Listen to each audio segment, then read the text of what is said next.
asked about the hourly data for use in Dunsky's frameworks, and I had indicated that there were some data challenges with that hourly data. Just wanted to be a bit more precise about what those data challenges were. Went back and looked last night and reminded ourselves what they were, and so Dunsky did ask BC Hydro for hourly mid-sea forecasts. We approached the department that is responsible for those types of forecasts to see if they had that information, and we were advised that BC Hydro does not have those forecasts. We only have forecasts in high load hour and low load hour blocks, but not hourly. So just wanted to be clear that the data challenges in this instance were that BC Hydro did not have the data. Dunsky requested it. We didn't have it to give to them. Great, thank you. Mr. Bear? Thanks, Mr. Chair. So next will be cross-examination by BCUC Council.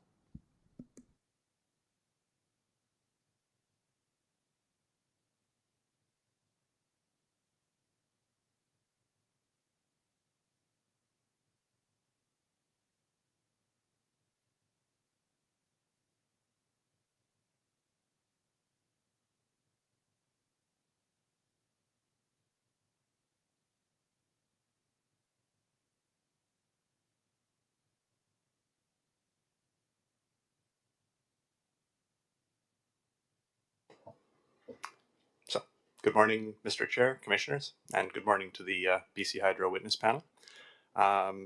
First off, I just wanted to note that together with the BCUC staff team, we were able to go through our questions last night and narrow them down a little bit in light of testimony that was heard yesterday. So hopefully we can move a little more quickly this morning.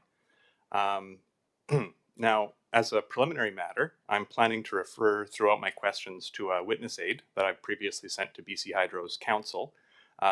Just for the record, this document consists entirely of excerpts of documents that are already filed on the proceeding record, and I'm referring to it just to save time and to save the witness panel from having to flip back and forth through PDF documents and things of that nature. So each excerpt within the document is marked with an indication of where in the record it can be found, and I'll indicate the same verbally when I bring it up for the record so that it can be referred to later. And also in the bottom right-hand corner of the witness aid, there are page numbers in large font, so I may refer to those throughout the questions as well. I would ask that the hearing officer now circulate this witness aid to participants in the hearing so that others can follow along as well. So just to confirm, does the witness panel have a copy of that document? We do. Thanks. So the first topic I'm planning to address today is the scope of the evaluation report that BC Hydro proposes. Sorry, Mr. Bear. Yes. So this document, you're sending it to us now? It should be on its way to your inbox. Okay. I could pause a moment to make sure it arrives. Right. Oh, we just got it. Okay. All right. Sorry to interrupt. Please go ahead. Not at all. Thank you.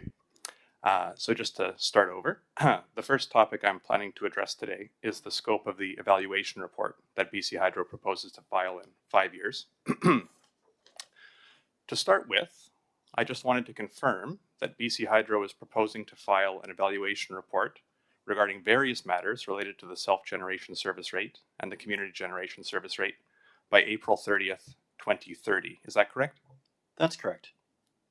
And one of the items that BC Hydro is proposing to be reviewed in this evaluation report is the energy price for net generation, correct? Yes.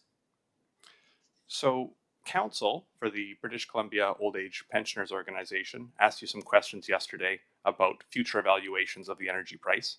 And I don't intend to go through everything that you dealt with in your testimony yesterday, but I do want to explore some of these topics a little bit further. Now, I'm happy to provide some specific references to the record if helpful, but they may not be needed, so I'll just start out with my question.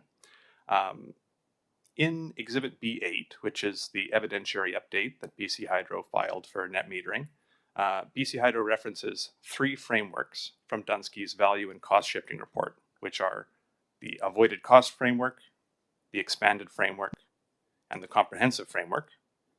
And BC Hydro further states that its proposed energy price of 10 cents per kilowatt hour is informed by and generally aligns with Dunsky's assessment of benefits under these 3 frameworks. Is that a fair summary? Yes, just with the caveat that it would be the utility benefits. So the comprehensive framework also has societal benefits, and as has been discussed yesterday, those are not included in the energy price. Thank you for the clarification. Now, I'll quickly take you to a reference in the witness aid here, which I believe counsel for the British Columbia Old Age Pensioners Organization also took you to yesterday, but this will just set the stage for my further questions. So if you could please turn to page 16 of the witness aid.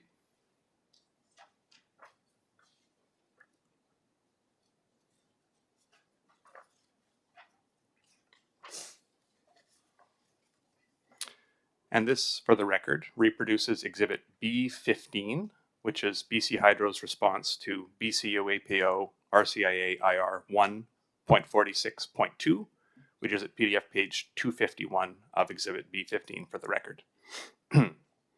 So the last paragraph on the page states, with respect to these three Dunsky frameworks, and I quote, "As explained in BC Hydro's response to an IR, the evaluation report could propose a change in the energy price that would be effective January 1st, 2031.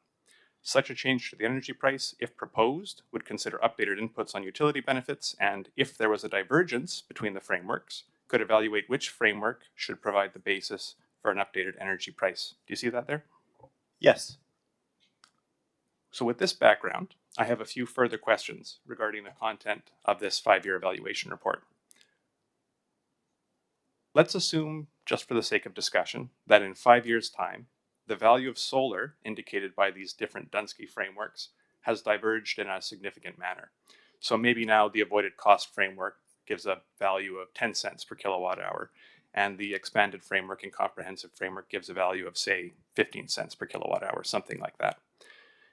In terms of matters that should be included in this 5-year evaluation report, can BC Hydro clarify whether, in your view, the underlying basis or explanation for such a divergence should be addressed in this evaluation report? Yes, I think it should. And if there is such a divergence in the value of solar after 5 years, should the evaluation report also include information regarding whether it's warranted to select a preferred framework? So just for example, perhaps BC Hydro would suggest that the avoided cost framework should be used moving forward? Yes. Now, I want to bring you to one more document that I believe counsel for BCOAPO brought to you yesterday, again, to ground some further questions. So if you could please turn to page 17 of the witness aid, 1-7.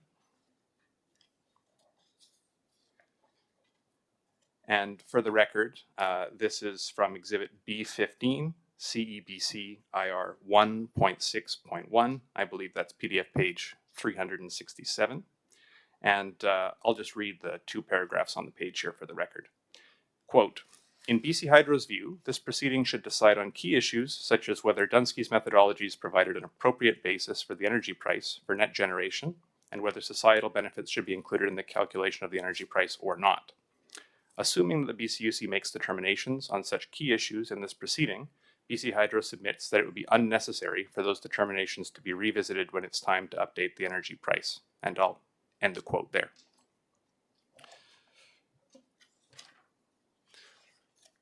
So I'm just hoping to understand BC Hydro's view here.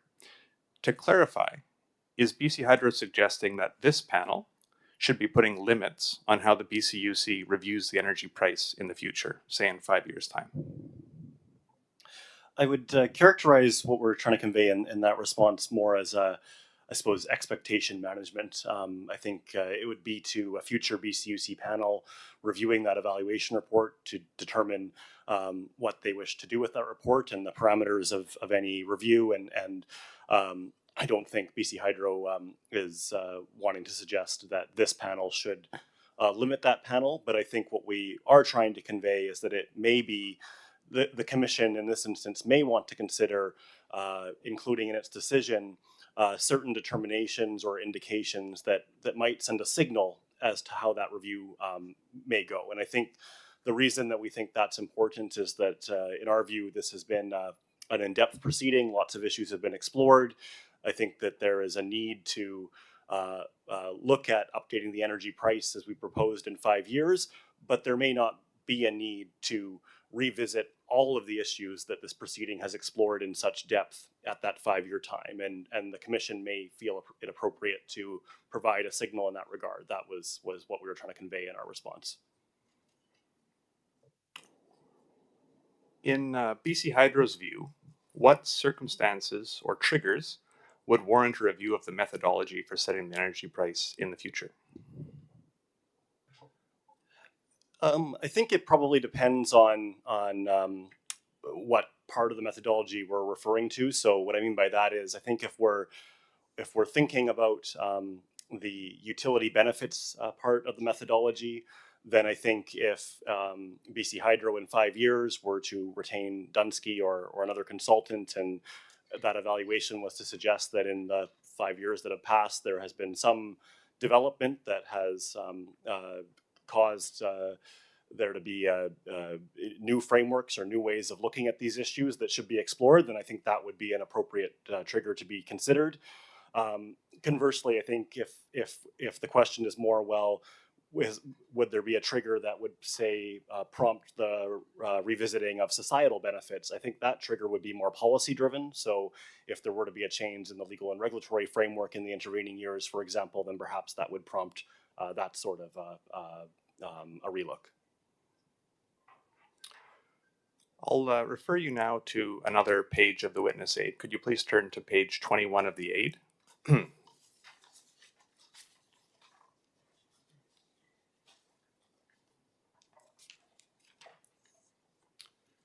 And for the record, this is a reproduction of Exhibit B13, BC Hydro's response to BCUCIR 1.3.4.1. And if you could turn to the second page of this response, which would be page 22 of the witness aid.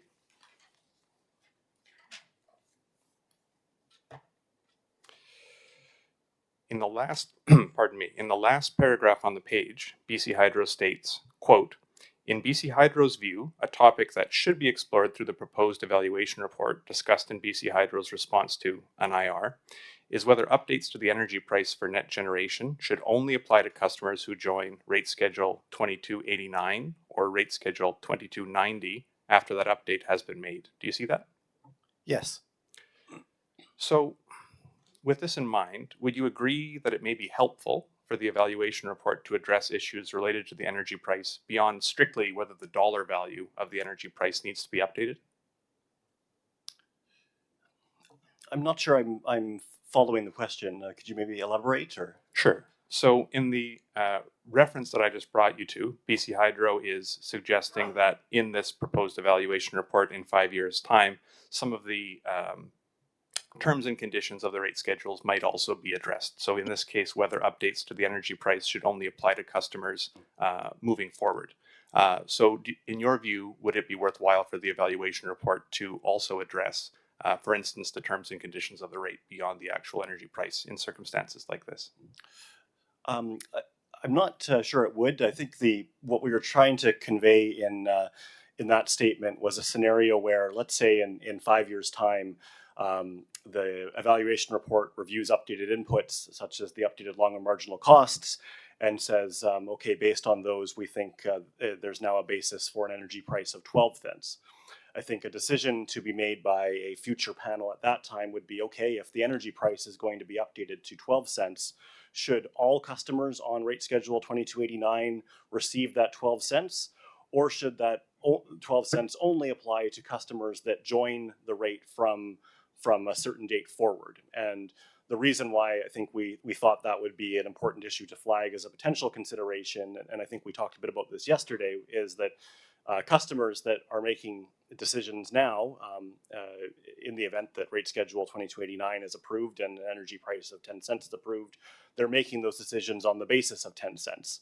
And so it could be appropriate for those customers that have made those decisions on the basis of 10 cents to continue to receive an energy price of 10 cents, even if it is updated in future, such that the future price would only apply to new customers. That was the concept that we were trying to convey in that paragraph. Thank you. Overall, based on the evidence arising so far in this proceeding, are there any other items that BC Hydro considers would be worth adding to its 5-year evaluation report? Not at this time, no. Moving on now to a new topic, I'd like to turn to the terms of the proposed rate schedule 2290, which is the community generation service rate. My questions are focused on the terms and conditions of the rate, and more specifically, the eligibility criteria. Some of these questions will touch to some extent on the net injection limit, which I understand is a topic that BC Hydro Witness Panel 2 will be speaking to, but I'm focused on the injection limit as an eligibility criteria. So I hope this panel may be able to answer some of the questions, but if in your view the next witness panel would be more appropriate, please let me know.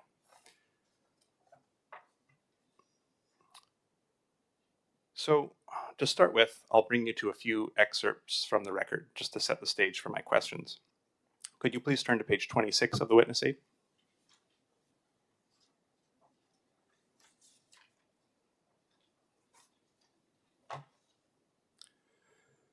And for the record, this reproduces Exhibit B3, BC Hydro's response to BCUC IR 1.5.1 in the 2024 rate design application proceeding. And if you could turn to the second page of this response, that's page 27 in the witness aid.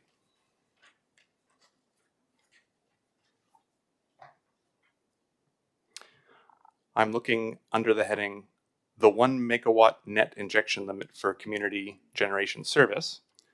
And in the first paragraph under that heading, BC Hydro states, and I quote, "The primary reason for the 1 megawatt community generation net injection limit is that it is a reasonable demarcation between simpler customer-based projects and larger projects that are generally connected to the BC Hydro system as independent power producers." And then in the last paragraph on this page, BC Hydro states, quote, "The proposed proration of the 1 megawatt net injection limit and the maximum customer allocation are intended to discourage applications from parties who simply wish to sell power to BC Hydro as independent power producers and do not have an interest in facilitating community-based generation." Do you see that? Yes. Could you please turn now to page 29 of the witness aid?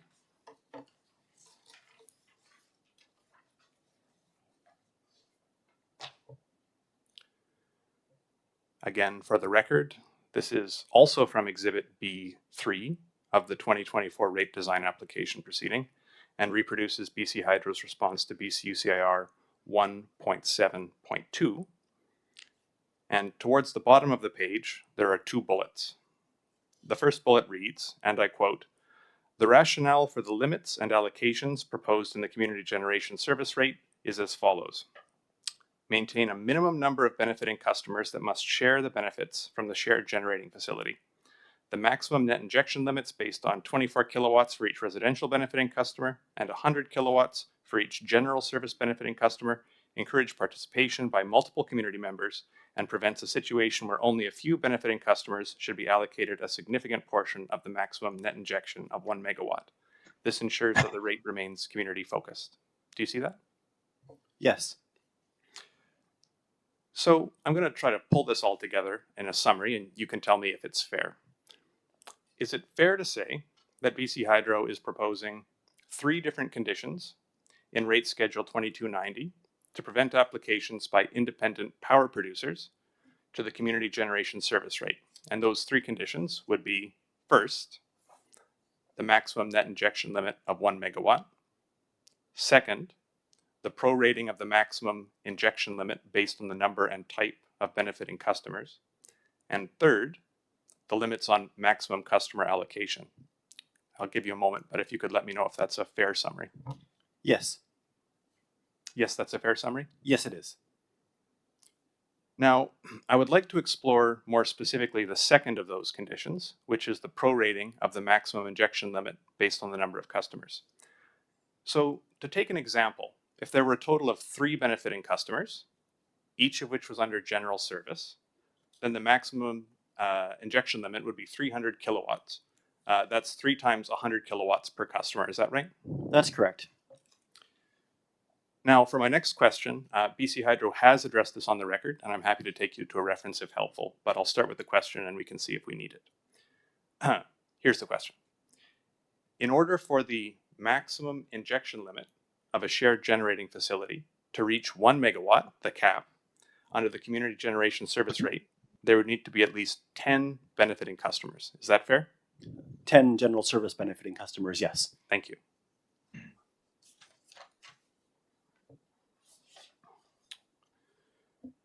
Could you turn to page 4343 of the witness aid, please?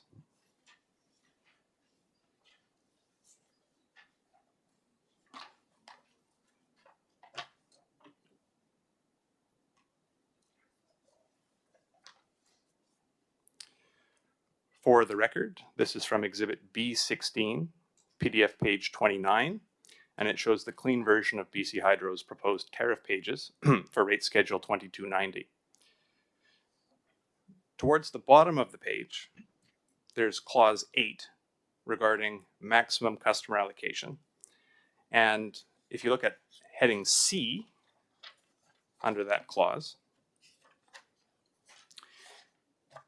it notes that a benefiting customer account's maximum allocated share of any CGA balance may not exceed 10% if the shared generating facility has 10 or more benefiting customer accounts. Do you see that? Yes. So just to be clear, pardon me, putting this together, if the maximum injection limit of a shared generating facility reaches 1 megawatt under the community generation service rate, then the maximum allocated share of any individual benefiting customer would be 10%. Is that fair? Yes.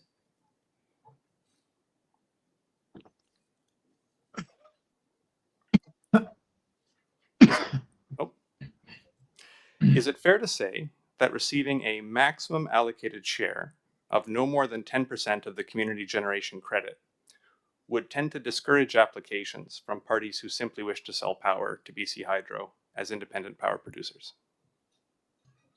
Yes, I think so. And perhaps more generally, I think what we were trying to construct with these terms was a construct where if a community generator a customer wanted to come onto the rate, there's a requirement to go out and find benefiting customers and bring them into the facility. And so that's really what these terms are trying to accomplish, is that requirement to go out and bring benefiting customers in versus simply having a generating facility and selling power.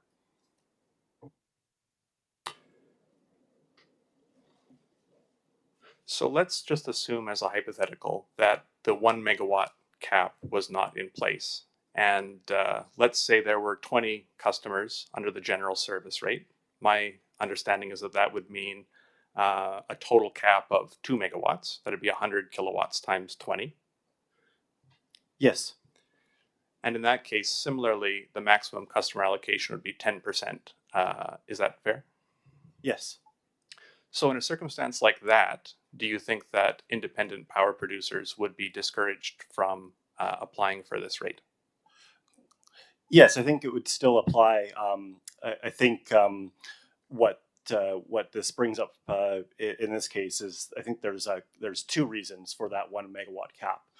So the first is, as you stated, it's part of the suite of measures that we've proposed to discourage independent power producers from going onto this rate. But I think a second reason for that 1 megawatt cap is that we want to make sure that we're managing the volume of energy that comes through that rate, and that decisions around increasing that volume and perhaps making it easier for greater volumes to come through that rate are really informed by a long-term resource planning process. So I think that 1 megawatt cap has a dual purpose. And just to confirm, when you talk about the volume of energy, is that the volume of energy from any one project or overall from this rate as a whole? Overall from the rate as a whole. Could you turn now to page 27 of the witness aid, please?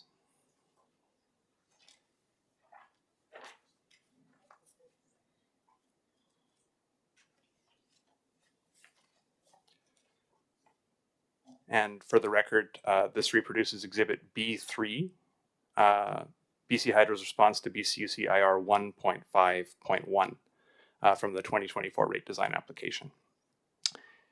Here, looking again at the first paragraph under the heading 1 megawatt net injection limit for community generation service rate, we see, and I brought you to this before, the primary reason for the 1 megawatt community generation net injection limit is that it's a reasonable demarcation between simpler customer-based projects and larger projects that are generally connected to the BC Hydro system as independent power producers. So, to confirm, in that case, given the quote that I just brought you to, why are the other eligibility requirements, so the prorating of the maximum injection limit based on the number of customers and the limits on maximum customer allocation, why are those additional two requirements required to discourage applications from independent power producers?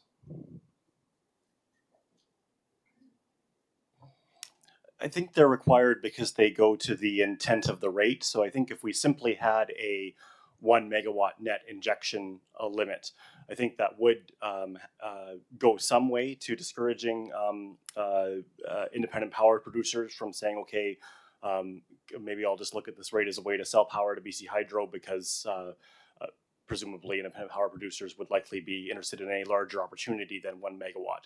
But if that was the only limitation, then I think you would still have scenarios where someone whose only motivation was to sell power to BC Hydro could say, well, I'll go on the rate and I'll go on that rate to do that. The purpose of the other two requirements is really to bring in that community element and say, if you're going to be on this rate, we want to make sure that you're generating for the purpose of a community-based generation project.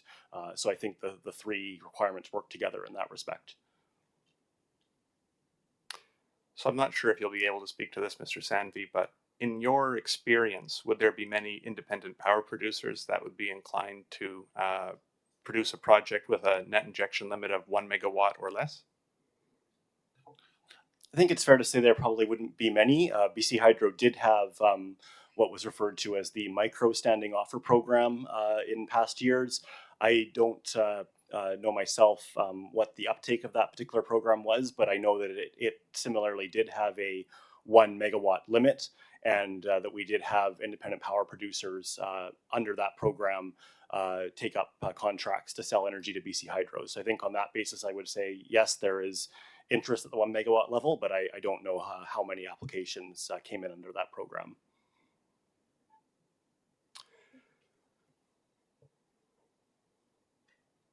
So I understand that BC Hydro wishes to discourage independent power producers from using this community generation service rate. In your view, would it be possible to achieve that goal without all three of the eligibility criteria we've been discussing?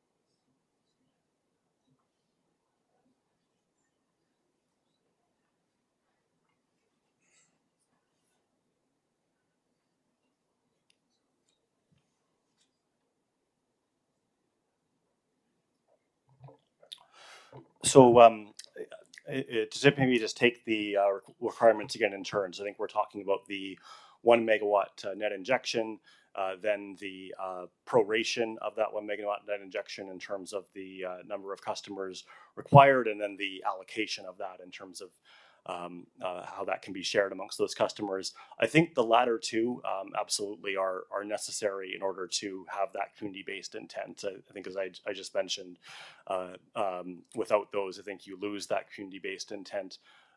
With regards to whether the 1 megawatt net injection is necessary strictly to discourage independent power producers, I think you could make a case that it isn't, and that if you had those two other considerations, then you still have that community-based intent, and you're avoiding that sole consideration of selling energy. And I think that's probably where the second consideration I mentioned would come in terms of BC Hydro's desire to make sure that we're managing the overall volume of energy through the rate. And I think we've said in some IR responses that we can see a situation where that 1 megawatt net injection limit would increase in the future, but in our view, such an increase should be informed through a long-term resource planning process based on an identified need for that energy.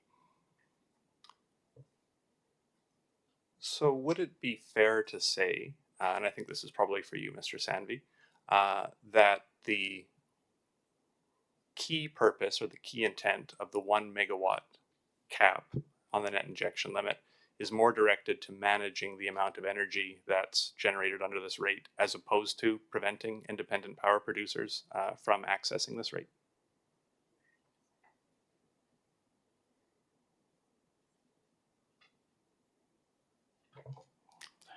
I think I would still say it's both, but I think that's not an unfair characterization and take the point, yes. Thanks, I'll move on. Do you agree that the inclusion of all three of these eligibility criteria, could present an incremental set of barriers for proponents seeking to develop feasible community generation projects? So in other words, does the combination of these three mechanisms create more barriers than having a single mechanism? I'm not sure I would characterize it as really the combination versus a single. I think the way I would look at it is whether there's multiple requirements or a single requirement. I think really the test is to look at that requirement or requirements and say, okay, what does a generator need to do to meet that, and how much of a barrier is there? So I don't think it really rests on the number of requirements or combo or single. It's really the specifics. A reference that might be helpful, and maybe I won't go into it in depth now, but it might be helpful as we go through this more, is table 3.1 of Appendix B2, which is Dunsky's report that considered community solar. And in that table, they talk about program and project caps, so that would be the 1 megawatt net injection limit.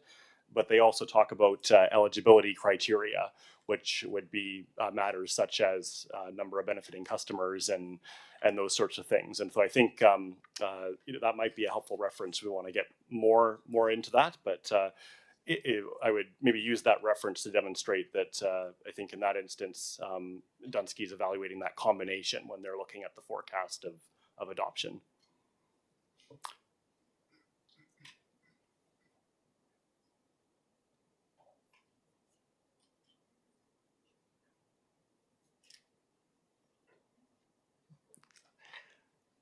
Thank you. I may save further questions on that topic for the Dunsky panel. Maybe just to tie this line of questioning together, would BC Hydro consider eliminating one or more of these eligibility criteria? And if so, which one? I don't think so. I think we feel the combination is required. Maybe this is a good time just to go into that table in a bit more detail. So table 3.1 of Dunsky's report evaluates the program and project caps, and in that table you'll see that Dunsky says that 1 megawatt is a small cap in their experience, then that they've seen larger caps, and then they also evaluate the eligibility criteria, and they rate both of those criteria as medium. And so I think on an overall basis, as I said yesterday, I think BC Hydro was comfortable with those evaluations, given that this is really a rate in its infancy. I think as Mr. Bayer has clarified as we've gone through this line of questioning, I think that it's fair to say that the project cap is something that BC Hydro would say, we believe today with the rate starting out, it's appropriate to set that at 1 megawatt. As we've said it, I think in IR responses, we could see that cap potentially increasing over time, but I really believe that needs to be informed through a demonstrated need for the energy through long-term resource planning. And then the eligibility criteria, I think, really goes to the community-based intent. And those requirements, I think, we would absolutely feel need to be part of this rate. Otherwise, it's simply another mechanism through which parties can sell power. And those criteria, sorry, were the second two. In other words, the two aside from the 1 megawatt limit. That's correct. Thank you. Could you turn now, please, to page 18 of the witness aid?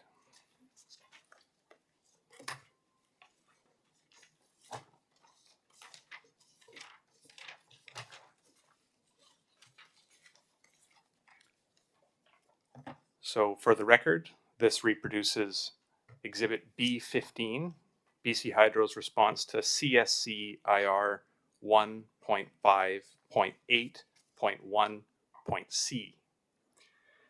And on page 2 of this response, if you could turn to the next page, please. I'll read out the paragraph on the page for the record. Quote, BC Hydro will monitor shared generating facility interest and feedback and may propose adjustments to the maximum injection limit in the future.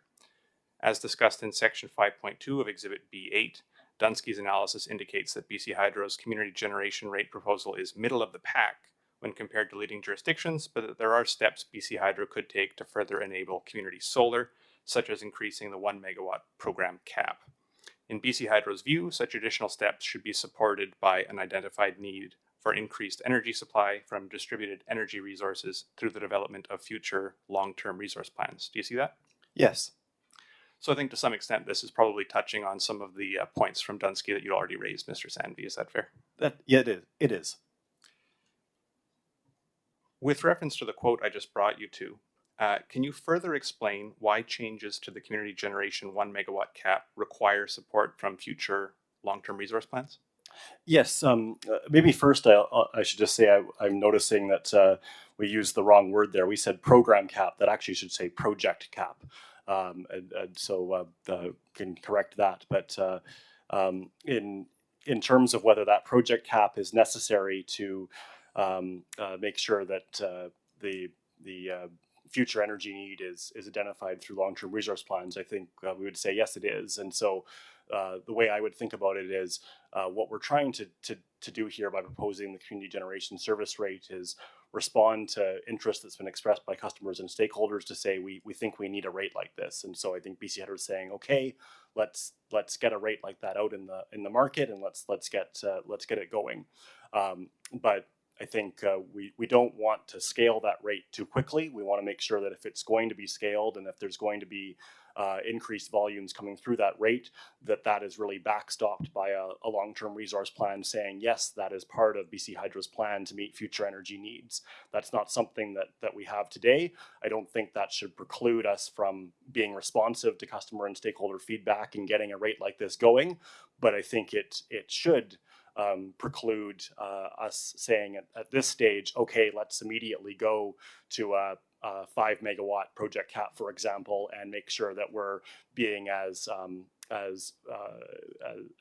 facilitating as possible to as many projects that want to come through the door as possible. I think that's the distinction we're trying to make. At a high level, what circumstances would either support or weigh against increasing the cap beyond 1 megawatt, in your view? I think generally it's a need as identified through a long-term resource plan, and I think what constitutes that identified need can be a variety of things. So I mean, it could of course be as simple as a long-term resource plan saying, look, loads in forecast to increase quite a bit, and so we need to bring a bunch of resources to bear, and community generation has been identified as one of those resources. But I expect in practice it probably will be a bit more involved than that. For example, a long-term resource plan might say, look, there's a general need for energy. We've considered the various resources we could bring forward. One of our key considerations is being able to move quickly. We think that community projects might be able to get online with shorter lead times than perhaps larger projects, and so we're going to look in a long-term resource plan to prioritize community generation because we want to get that faster response time. That, I think, could be a scenario where we would then have a long-term resource plan saying, okay, there's that identified need, and perhaps we need to modify the community generation rate to be responsive to that identification.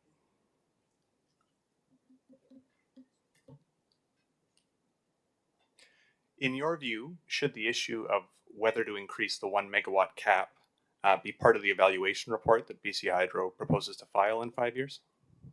Yes, I think it should. Just one moment, please.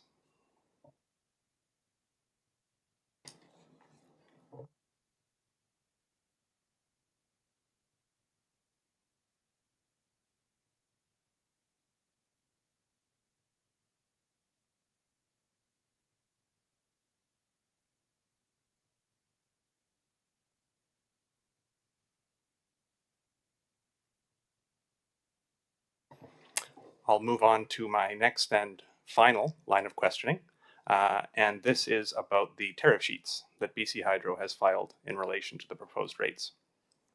So to begin, could you please turn to page 2323 of the witness aid?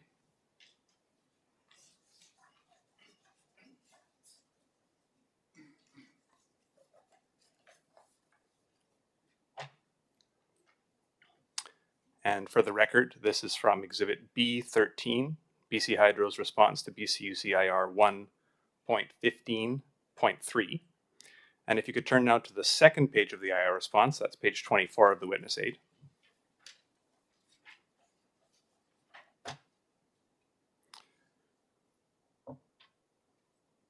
Towards the top of the page, BC Hydro states, quote, "To address these considerations, BC Hydro proposes to update our transition proposal as follows," and then the first bullet says, "Customers who receive the solar rebate, BC Hydro will offer customers who receive the solar rebate a one-time opportunity to opt out, i.e. repay the solar rebate to BC Hydro, and stay on rate schedule 1289 for the proposed transition period." Do you see that there? Yes. Could you now please turn to page 32 of the witness aid?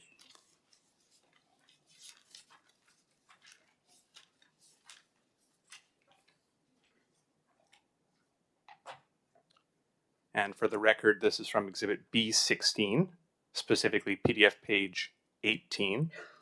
And this sets out the clean version of revision 5 of the tariff sheet for rate schedule 1289. Do you see that there? Yes.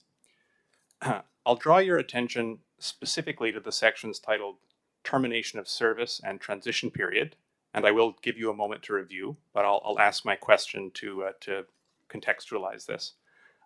In your view, is any additional language needed in the tariff sheet for rate schedule 1289 to capture BC Hydro's proposal to allow customers who receive the solar rebate an opt-out opportunity?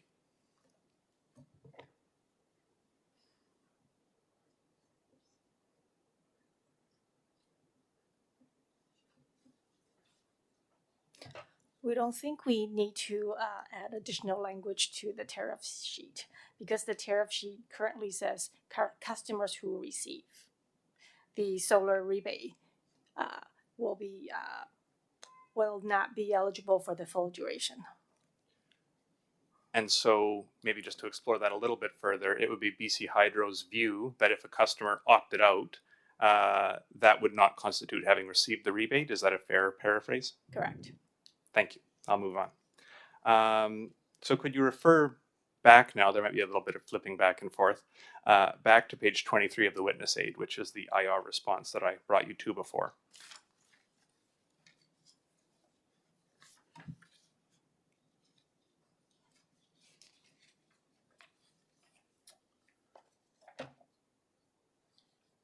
And again, the second page, so that's page 24 of the witness aid.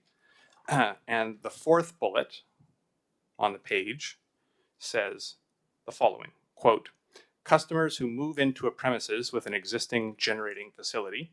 For clarity, customers who move into a premises with an existing generating facility after April 1st, 2026 would not be eligible for BC Hydro's proposed rate schedule 1289 transition period.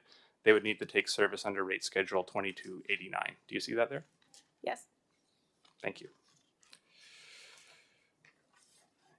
And now, if you could flip back to page 38 of the witness aid, please. Again, this is from exhibit B16, PDF page 24, and again from the clean version of the rate schedule for 1289. Clause 8 on the page specifically, I would draw your attention to.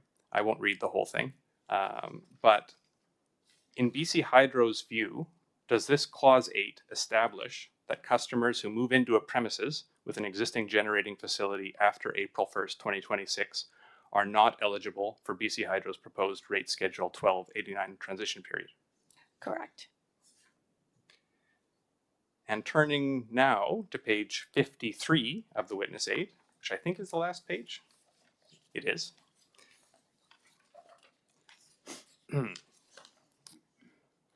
For the record, this is from exhibit B28 and reflects BC Hydro's response to BCUC IR 2.1.1. And BC Hydro states in the first paragraph, yes, BC Hydro is amenable to including additional terms in the proposed rate schedule 2290 to require that community generator customers provide the details of their offer to potential benefiting customers and to disclose BC Hydro's intent to create and maintain a website listing shared generating facilities. You see that? Yes. And then BC Hydro goes on to suggest revised language be added to rate schedule 2290. Fair? Yes. Could BC Hydro file as an undertaking clean and blackline copies of the final versions of the tariff sheets for rate schedule rate schedule 1289, rate schedule 2289, and rate schedule 2290, for which BC Hydro is seeking BCUC approval. And I would ask that as part of that undertaking, you include in particular this change referred to in the response to BCUC IR 2.1.1. Yes, I think we could do that.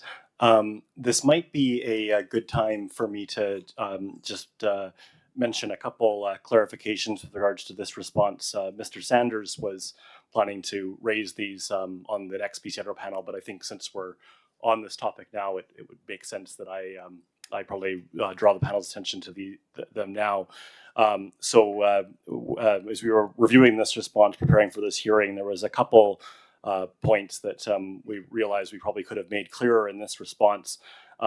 The first is that with regards to that new clause we suggested being added to the rate schedule, I think it probably makes sense that there be a statement added to that clause that clarifies that it would be at the community generator customer's discretion exactly what information they provide. So in other words, I think we agree that with the idea that we can have in the eligibility criteria the requirement for a community generator to provide a description of the offer they have to benefiting customers.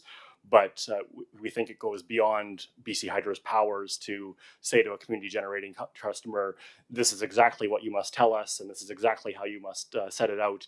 That probably gets into some commercial areas where a community generator customer might say, well, these are details that I'm not comfortable publicly disclosing. And so we think it's important to clarify that, yes, we can have that requirement, but really it's community generator discretion exactly how they provide those details. So that was the first clarification.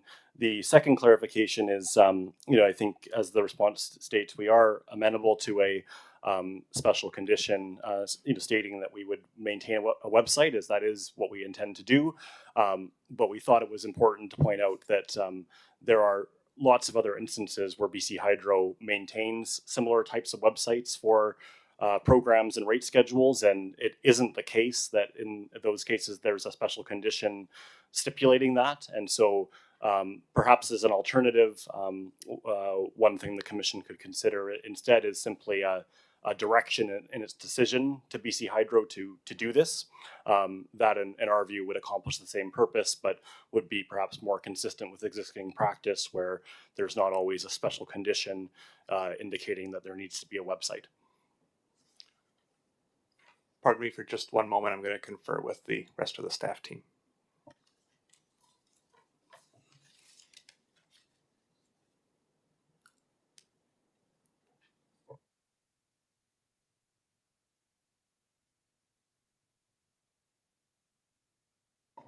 So thank you for those clarifications, Mr. Sanvey. I would request that BC Hydro sort of put forward as part of this undertaking whatever your proposal would be for how this should be treated, and then of course the panel can determine how they wish to proceed on that basis.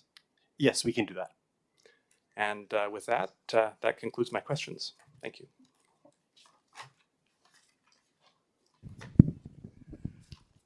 I'm presuming that that concludes our process with this panel. Yes, thank you, I'll Mr. ask Chair. BC Hydro Council, that's fine with you. All right, then I will thank this panel for their service and allow them to step down, or ask you to step down. So we can, well, let's keep going if we can. We can let the Dunsky panel get set up as well. And Mr. Bear, you can go ahead and start us off. Or? Thanks. So I think we could just get the Dunsky panel seated, and then Right. we would turn it over to BC Hydro to introduce them. Sounds good.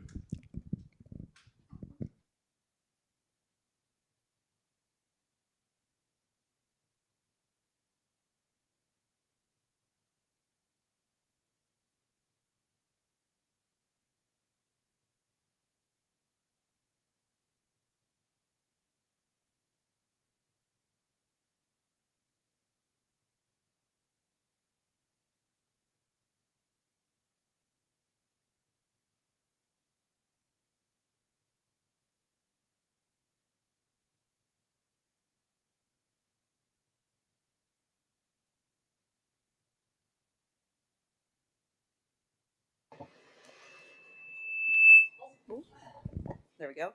Is that good? Okay. Good morning, Mr. Chair, commissioners, and other participants. As a reminder, my name is Michelle Casey. I'm counsel for BC Hydro, and I'll be introducing the next panel. Seated on this panel are two representatives from Dunsky Energy and Climate Advisors, who I will refer to as Dunsky. First, we have Mr. Ahmed Hanafi, and seated beside him, we have Mr. Anirudh Shimandranath. Before I take them through a brief direct, I'd ask the hearing officer affirm the panel.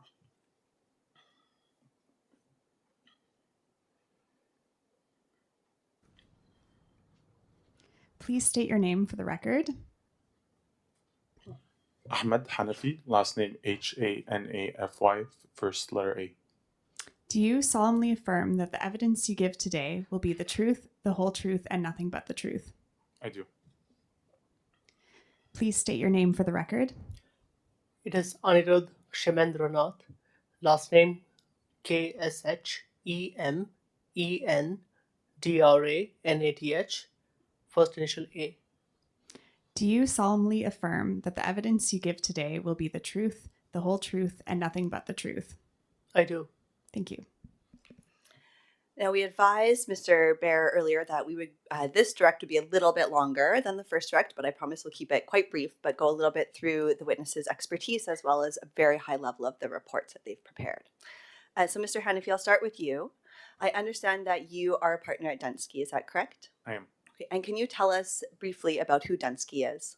Sure. So Dunsky is an energy advisory firm that supports leading utilities, governments, system operators, industry groups, and other actors in the energy ecosystem with their efforts to accelerate the energy transition. We have a focus on 4 key sectors that we support our clients in, which are energy, buildings, transportation, and industry. We support our clients through a mix of analysis, which is predominantly supporting technical, economic, and market assessments to understand the potential of different impact of different interventions in the market, as well as strategic support in the form of helping evaluate and design the various strategies, regulatory frameworks, rate designs, and other applicable strategies for utilities, regulators, and governments. And I understand that your direct evidence has been filed in Exhibit B32. Is that correct? Yes, that's correct. And for reference of the participants, that's at PDF page 20. Mr. Hanafi, I'm going to ask you first about your experience. Can you tell us at a high level about your educational background? So I have a bachelor's degree in electrical engineering from McGill University, a master's degree in energy science and technology from ETH Zurich with a specialization in energy policy and energy economics, and an MBA from McGill University. And can you tell us next about your employment experience? So for the past 10 years, I've been employed at Dunsky. I've had the privilege of advising and supporting utilities, governments, and other actors across Canada and the U.S. with their efforts to deploy strategies and initiatives related to distributed energy resources, energy system planning, electrification. In Dunsky, I've served the roles of director, senior consultant, analyst. And prior to Dunsky, I have had experiences working on energy efficiency and renewable energy policy, as well as emerging utility business models.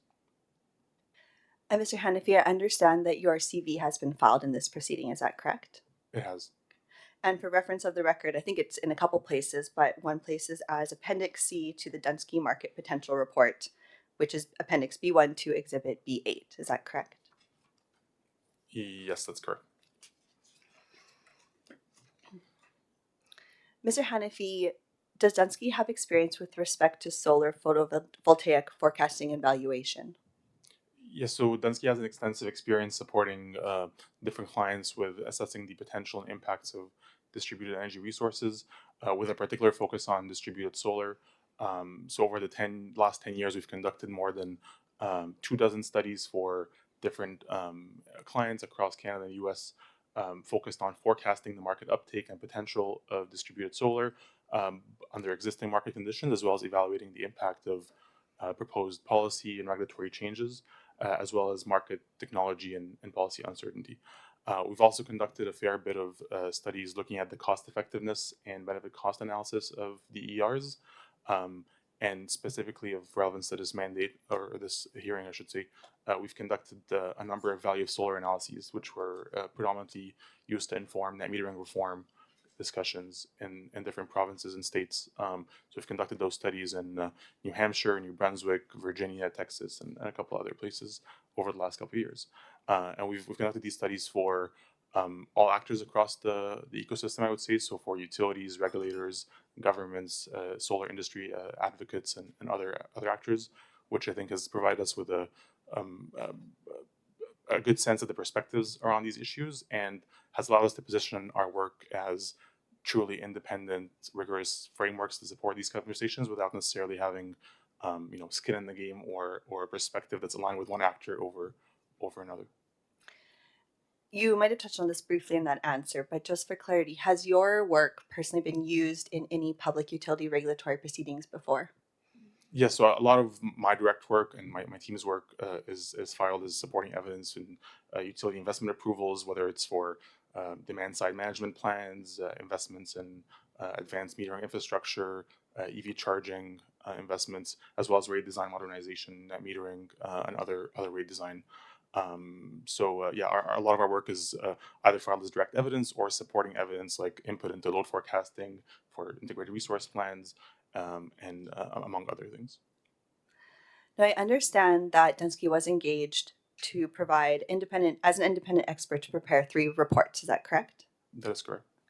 I'm going to ask you to confirm the full names of each report as well as the exhibit references. So the first is the Behind the Meter Solar PV and Storage Market Potential Assessment Report dated January 2025, which is referred to in this proceeding as a Dunsky Market Potential Report and is filed as Appendix B1 to Exhibit B8. Is that correct? That is correct. The second report is called the Behind the Meter Solar PV and Storage Market Potential Assessment Addendum, Community Solar and Large General Service Potential Report, dated January 2025, referred to as the Dunsky Market Potential Report Addendum, and that is filed as Appendix B2 to Exhibit B8. Is that correct? That is correct. And third and finally, the Behind the Meter Solar PV Value and Cost Shifting Report dated March 2025, referred to in this proceeding as a Dunsky Value and Cost Shifting Report, and that is filed as Appendix B3 to Exhibit B8. Is that correct? That is correct. Which of these 3 reports were you involved with? I was involved in all 3. And will you be able to speak to all 3 today? Yes.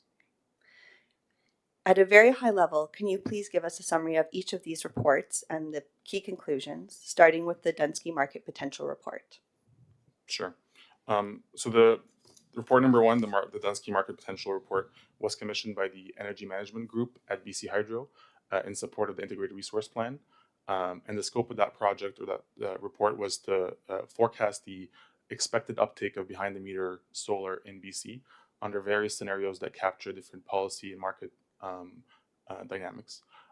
So that study looked at specifically at 5 scenarios that reflect different incentive levels, different net metering regimes, as well as other factors, and concluded that there is a significant potential for behind the meter solar in BC, which ranges from between, I believe, 800 megawatts and 2,000 megawatts by 2043. Can you tell us next at a high level about the Dunsky Market Potential Report Addendum? Yes, so that study was also commissioned by the energy management team at BC Hydro as a follow-up to the report number 1, and it had 2 specific scopes. The first was to examine the impact of BC Hydro's proposed change in sizing limitations for net metering solar, specifically the shift towards 100 kilowatt net injection per phase. So that was the first part of the scope, and the second part of the scope was the provide an expected market uptake forecast for community generation based on BC Hydro's proposed program, which is essentially RS 2290. And then finally, the Value and Cost Shifting Report. So that report was commissioned by the regulatory team at BC Hydro in support of their work with the net metering working group, as well as this application. And it looked at, or it aimed to look at, quantify the benefits and costs related to behind the meter generation in BC under various frameworks that reflect different valuation methodologies and assumptions, as well as look at the expected cost shift under the status quo net metering, as well as under the alternative proposals that BC Hydro had been considering. Mr. Hanafi, these 3 reports filed on the record, are they accurate? Yes, there's. I will highlight one thing. In responses to IRs, we had made or identified a slight error in how inflation adjustments were applied in 2026, as per a response from an intervener IR. So I would point to the IR, just for the record here. BCO APO IR 1.5.1, which help us identify a slight error in our calculation of inflation. It does not have a material impact on the results. It lowers the value of solar by 0.05%. But I just did want to flag it for the record as the most the latest and most accurate set of results that on the valuation side. And are there any further corrections to make to the report? No. Reports, I should say. Finally, Mr. Hanafi, before I finish your direct, do you confirm that your pre-filed direct evidence in Exhibit B32 is accurate? Yes, I do. And are there any corrections you need to make to that direct evidence? No. And do you adopt it as filed? I do. Okay, Mr. Shimandranath, I understand that you are a senior technical consultant at Dunsky. Is that correct? That is correct.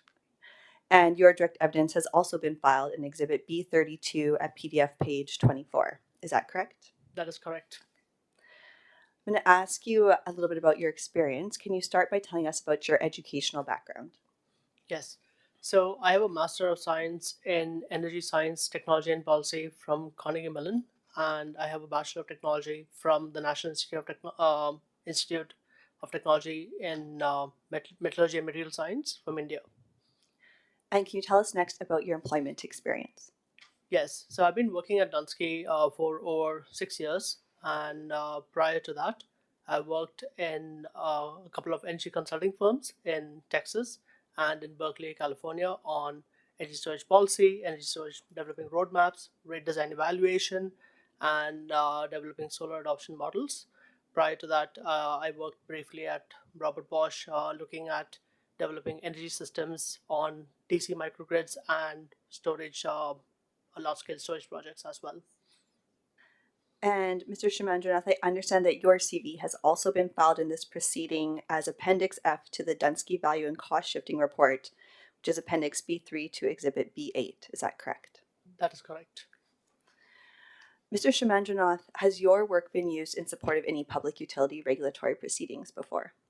Yes, that is true. So a large portion of my work has been used in as direct evidence or key inputs for regulatory proceeding, but I have also presented as an expert witness on several value of solar and cost shifting studies as well. These include the New Hampshire study where we represented the New Hampshire Department of Energy, where we conducted a value of solar and a cost shifting assessment. We also have presented, I've also presented myself as an expert witness for the Community Solar Association for 2 dockets in Virginia. That's on the value of shared solar and helping redesign the minimum bill. And in Maine, I presented as an expert witness on 2 dockets as well. One was on a critique on the value of solar for the net billing program on behalf of the industry, and the other one was on the rate design and allocation frameworks, which is tied to the net energy billing program in Maine. So in all, I have represented the industry, the regulators, and the government on value of solar and cost shifting studies in these proceedings. Mr. Hanafi took us through the 3 reports that Dunsky has prepared in this proceeding. Mr. Shimandranath, which of those 3 reports were you involved in? So I was directly involved with the Dunsky value and cost shifting report, which is filed as Appendix B3. And so you will answer questions on that report today. That's right. Mr. Shimandranath, are there any corrections that need to be made to that report? Apart from the correction on the point that Mr. Ahmed Hanafi had stated regarding the inflation adjustment, there are no corrections that need to be filed. And finally, do you confirm that your pre-filed direct evidence in Exhibit B32 is accurate? Yes, I do. Are there any corrections you need to make? No. And do you adopt it as filed? I do. That concludes the direct examination. The panel can be turned over for cross. Thank you. Mr. Bear, you've got the lineup, I'm sure. First in the order of cross-examination for this panel will be the Commercial Energy Consumers Association of BC. And I would just note we're at 9:40 here, so I'm not sure exactly how long the CEC will be up, but I might suggest that in maybe half an hour or 45 minutes, the panel might want to indicate when it's a good time for a break. It was sometime after 10 o'clock. We'll see where we're at. Okay, thank you.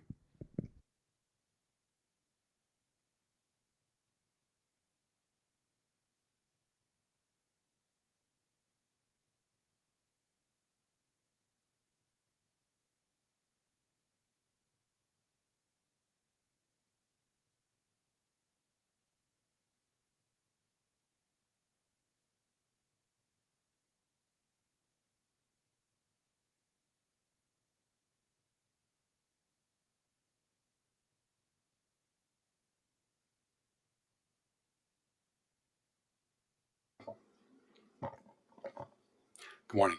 Good morning, panel.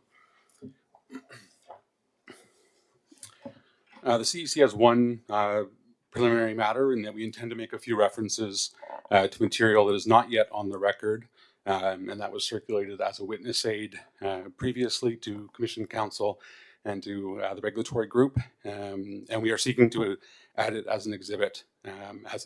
We intend to refer to it, and it contains material not on the record. Would you be able to specify, Mr. Weaver? I know you shared a few documents. Yes. Do you have the file name that we might be able to circulate? Let me pull it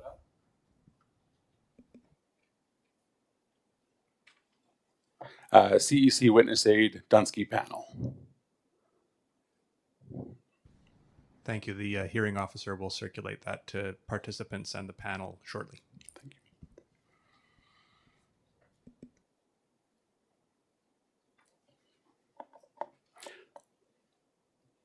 Sorry, will that have a...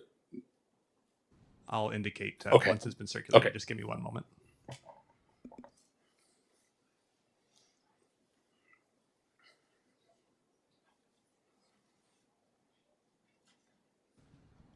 I believe it should be in everybody's inboxes now.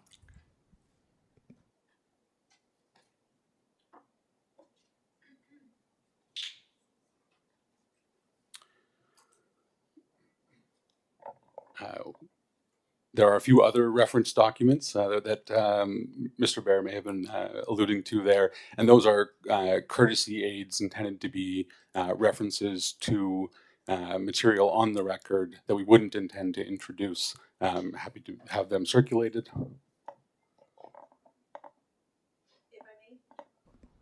If I may, just as a preliminary comment, at this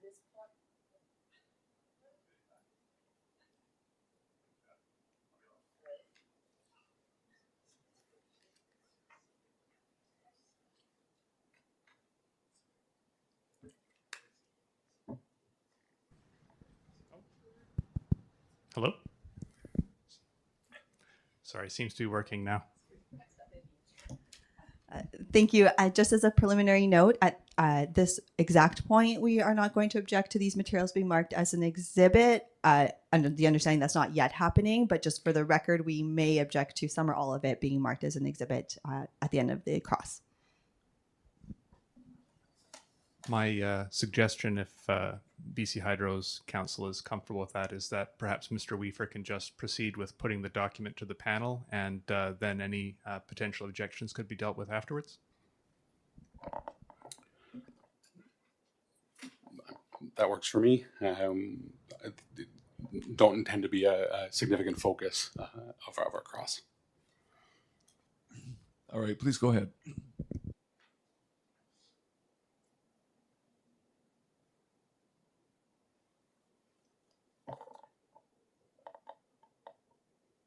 So with reference to the initial cross-examination aid,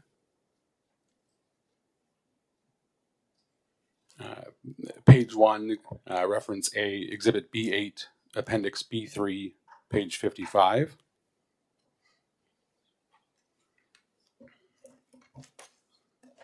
And this is figure 423, total cost shift under NEM and NEB. Can you confirm that this is the total cost shift to all non-participating customers from all rate classes, and that it shows that net energy metering would be annually more expensive for non-participating customers than net energy billing would be? That is correct. And it also shows that the total amount of cost shifting for net energy billing itself still has significant cost shifting. I mean, the characterization significant is subjective, but yeah, it does show still $129 million of cost shift. Could you confirm that net energy billing is therefore fairer to non-participants with respect to that cost shifting than net energy metering? And that is in part why BC Hydro prefers the net energy billing approach, and that this affects all rate classes. Yes. Please identify whether there would be significantly less cost shifting if the solar supply systems and batteries were cost effective in and of themselves and did not need incentives from the utility. Sorry, could you repeat the question again? Effectively, there would be less cost shifting if incentives were not required to motivate the implementation.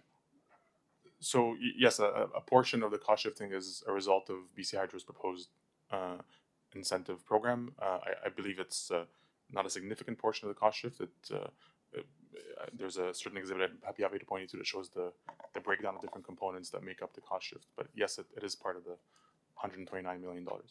Thank you.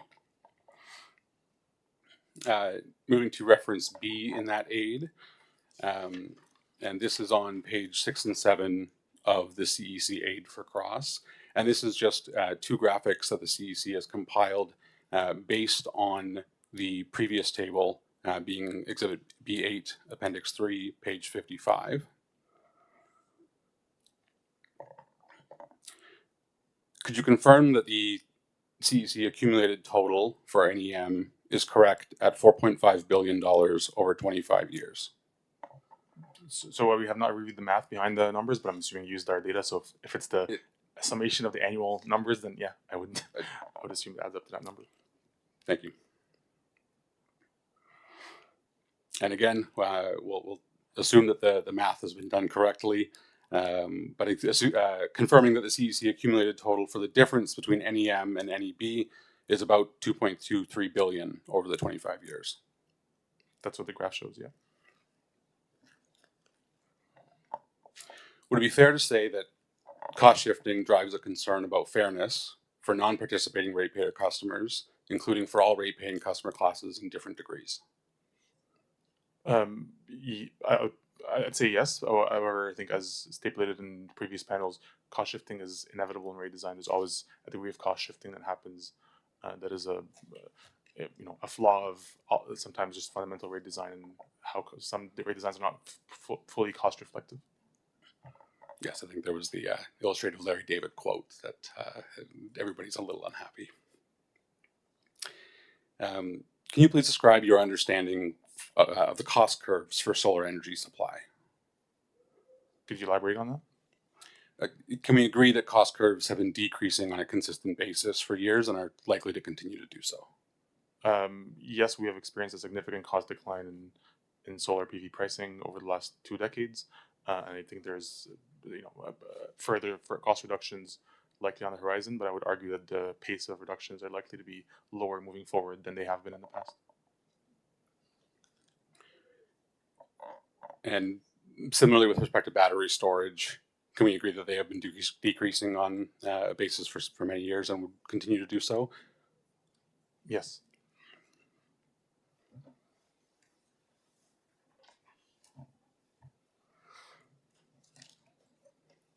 Moving to reference C, Exhibit B8, Appendix B1, page Roman numeral I. And this is with respect to table ES1 in the scenario descriptions. Why are the scenarios focused on levels of incentive and support for energy suppliers instead of, for example, the cost effectiveness for BC Hydro's ratepayers? So these scenarios were modeled as a way to understand the likely trajectory of solar PV in BC and uptake, which is fundamentally customer driven. So we bought into a certain assumed trajectory for cost reductions, and then we modeled levels of intervention through either incentives or policy support in forms of net metering changes or other programs. We did look at one program that was enhanced economics that was deemed a cost reduction, but in its interpretation, it could be either cost reduction or additional incentives from the federal government, from BC Hydro, from other actors. I would say the scenarios, were designed in a way to capture the impact of cost reduction on uptake, whether that cost reduction is driven by incentives being provided or accelerated technology cost declines that might come from just natural market dynamics, or a combination of the two. Thank you.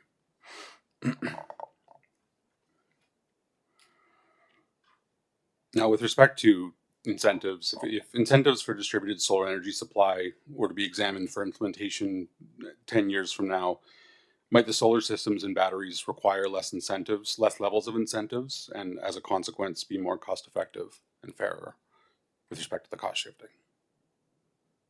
Sorry, could you repeat the question?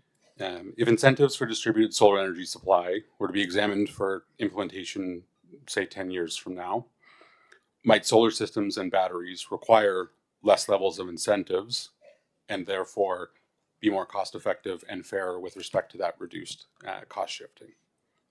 Yes, I'm not sure about the word require. I think that what we looked at here is a scenario-based modeling approach where we look at what is the impact of a proposed level of support. So if that level of support was reduced, you would likely see lower uptake. If that level of support is moved into the future, you would see a different market dynamic evolve from there. So I'm not quite sure I understand the word required, but what we looked at here is incentives of on a percentage basis that would essentially decline in absolute value over time, which shows how the market responds to that proposed level of incentives. Thank you. Moving to reference D, Exhibit B8, Appendix B1, Appendix B of that appendix, and page A8, and with reference to figure B3. Can you confirm that this is a model with actuals for behind-the-meter residential uptake for individual customer distributed solar supply to BC Hydro?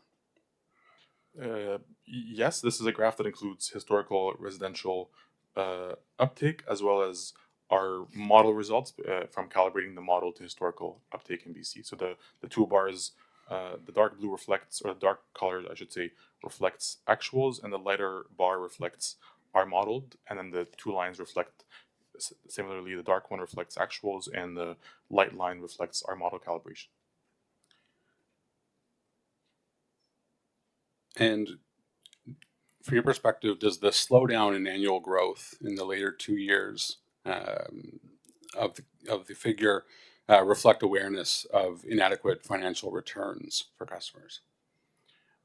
I think the 2023 results are likely a byproduct of federal incentives that were scaled back in around that time frame from the Greener Homes program. But I'd have to check back with my team to confirm, or there are other dynamics that may have shifted or resulted in that stagnation in 2023. Thank you.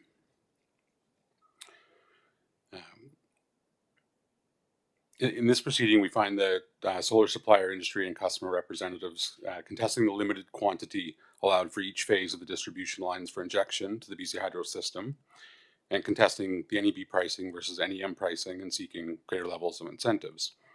Does Dunsky interpret this as these suppliers and customers needing a more cost-effective solution for themselves to justify proceeding with adoption and installation? So I can't speak to the intentions of the industry. I can speak to the evidence that we've filed here, and what we're seeing is, as expected, availability of incentives supports adoption of solar PV. In particular, as I said, with the phase out of the Greener Homes program and the federal support, that market gap, could result in and actually in one of the scenarios where we model no incentives, we see a significant drop in uptake in the short term. Which obviously, you could argue is causes a bit of a boom and bust cycle and could hurt the industry and the market development over in the long run. But the availability of those incentives that we modeled in the IP scenarios, which reflect BC Hydro's proposal, we find that it continues the market growth at a sustainable pace, doesn't overshoot the market and result in significant uptake all of a sudden, but it does maintain that healthy, steady growth that has been observed over the last few years. And with respect to that growth, can you confirm that most of the growth of systems to date has required substantial incentives from BC Hydro and cost shifting for non-participants? So on the incentives, my understanding is the BC Hydro incentive was only introduced in 2025 or late 2024. So a lot of the adoption that you're seeing on the graph here was quote unquote unincented adoption. Was not supported by incentives, with the exception likely of the last 2 years that had that federal program support. Although my understanding is that not 100% of customers leveraged the federal Green Homes program. So likely as some portion, but not all the market leveraged those incentives. But yes, the net metering obviously was a foundational piece of supporting that growth over the last 15 years or 20 years. Thank you. I'll move on to reference E in the aid, which is Exhibit B8, Appendix B1, Appendix A, page A4, and that's specifically in reference to Table A4. Now, with respect to the percentages here being percentages of capital cost, can you confirm that these are the assumptions in the model that you use for estimating solar PV and battery incentive levels, and therefore one of the significant factors driving the economics for customers for adopting and installing solar distributed supply? So I agree with the first statement. These are the levels of incentives that were assumed in the study. Again, they obviously couldn't contribute to the positive business case or improving the business case and increasing adoption. But in scenarios where we saw no incentives, like the BAU scenario, we still did see growth in the market adoption. So I would not attribute the market uptake of solar only to incentives. I think incentives help accelerate deployment and uptake by improving the customer economics. With respect to the policy support option, can you comment on whether that support option could have provided 75% support, and whether BC Hydro could have or BC Hydro or yourselves could have examined this as an option different from the enhanced economics option, which has the same level of percentage there? Yeah, so the policy support scenario was looked at one specific variation from enhanced economics, which was the introduction of potential building code reform that would mandate solar PV installations on new development of single-family homes, which is has been gaining traction in some municipalities across the country. So that was the main variation between the enhanced economics and the policy support scenario. It did not contemplate additional incentives or support. Thank you. What would be the impact on BC Hydro's cost of energy supply throughout the province if there were fewer adoptions and installations of individual customer-based solar energy supply? I'm not sure I'm able to answer that question off the top of my head. Can we agree it would be minimal and slightly lower because of a reduction in incentive costs? Not necessarily, because my understanding, as was provided by the panel yesterday, is that BC Hydro's proposed solar incentive programs are cost effective. They have passed BC Hydro's DSM framework and cost effectiveness tests, which means that they are more cost effective than a counterfactual solution, which I'm assuming here is acquiring more power through other means. So if that incentive program was deemed cost effective, then by definition it would contribute to lowering the cost of service relative to the counterfactual, whatever that may be. Moving to reference F, Exhibit B8, Appendix B1, summary, page Roman numeral 3, figure ES2. Can you please explain why an alternative rate is different than the business as usual alternative and why it's lower here, the cumulative capacity? Yes, so the business as usual reflects the current net metering program with no incentives being offered. So essentially continuation of RS 1289. And what we see there is about 1,100 megawatts of total installed capacity of solar by 2043. The alternative rate looks at the transition to an illustrative version of RS 2289, not exactly the same proposal by BC Hydro, but a version that's close to it. And what we see there is that results in a drop of adoption, resulting in, I believe, in a cumulative uptake by 2043 of, I believe it's around 800 megawatts, so roughly a 20% reduction in total deployed capacity by 2043. And it's also assuming no incentive is available. And can you please confirm that the enhanced economic is 50% incentive versus 33% for the incentive program, and that's in reference to the prior table A4,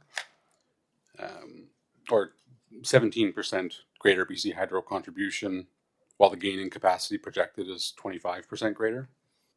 Not necessarily. As I mentioned, the enhanced economic scenario was modeled as a proxy for cost reductions, whether that cost reduction be additional BC Hydro incentives, federal programs that might come to support solar PV, or just further acceleration in the technology cost reduction. So we modeled it as a proxy of 50% support, but that, like, I don't think, as far as I understand, BC Hydro was not contemplating a 50% incentive. It was merely to capture whether there are more cost reductions or more contributions that could come from reinitiation of the federal program, for example. So perhaps not a 17% greater BC Hydro contribution, but a 17% greater contribution, cost reduction with a 25% increase in the gaining capacity. Roughly, yes. And what is the certainty of the capacity response to 50% incentives versus the response to 33% incentives in plus or minus probability being accurate within reasonable confidence levels? I mean, I'm not able to answer that quantitatively, but all models are wrong. They're somewhat useful. So I think what we've modeled here is a reflection of customers' response and willingness to pay and willingness to respond to different price signals. You could the response from 50% incentive relative to 25% incentive is not linear. There is certainly diminishing returns or diminishing response from the market in some cases. It really is based on where we are in that payback period and customer response rate. So I can't answer with certainty that more incentives mean more, pulling more folks into the market. But directionally, what our model shows is that this is the expected response rate from the 17% additional contribution that could come in. And appreciate it. I'm not looking to peg you to a specific figure there, but would you have either a rough estimate in mind, or would you agree that it could be possible that the probability for each might overlap, such that the 50% higher incentive probability range with a 33% lower incentive probability range. I'm reluctant to throw out a reflection on that on the spot. I'd be happy to take it back and come back with a more informed reflection. Sure, thank you. Sorry, if I may interject for just one moment, Mr. Weaver. The document you're referring to, Yes. is that different from the document that the hearing officer circulated? I haven't seen the email, so I'm not 100% fair enough. sure. You had referenced a document with, I think, 7 pages. Yes. So this is a different document, is that correct? Yes, this was one of the ones circulated last night, being the reference aids, which I would not intend to introduce as an exhibit. This was just for reference purposes. Understood. I was just thinking it might be helpful for the panel's benefit and perhaps other participants in the room if that could be shared as well. Would you mind just sharing the file number? I apologize for interrupting the flow of questioning. So this one was cross-examination aid, BC Hydro net metering, net billing, CEC to Dunsky, V10. Thank you. We'll send that around shortly. Thank you. Apologies for the interruption. Sorry, I wasn't aware. It wasn't hadn't been circulated. Right. So actually, go ahead and circulate it. This might be a good time, if that's all right, Mr. Weaver, to take our break. Certainly. All right. So we'll break for 15 minutes. See you at 10:20. Thank you. Thank you.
Hello, everyone.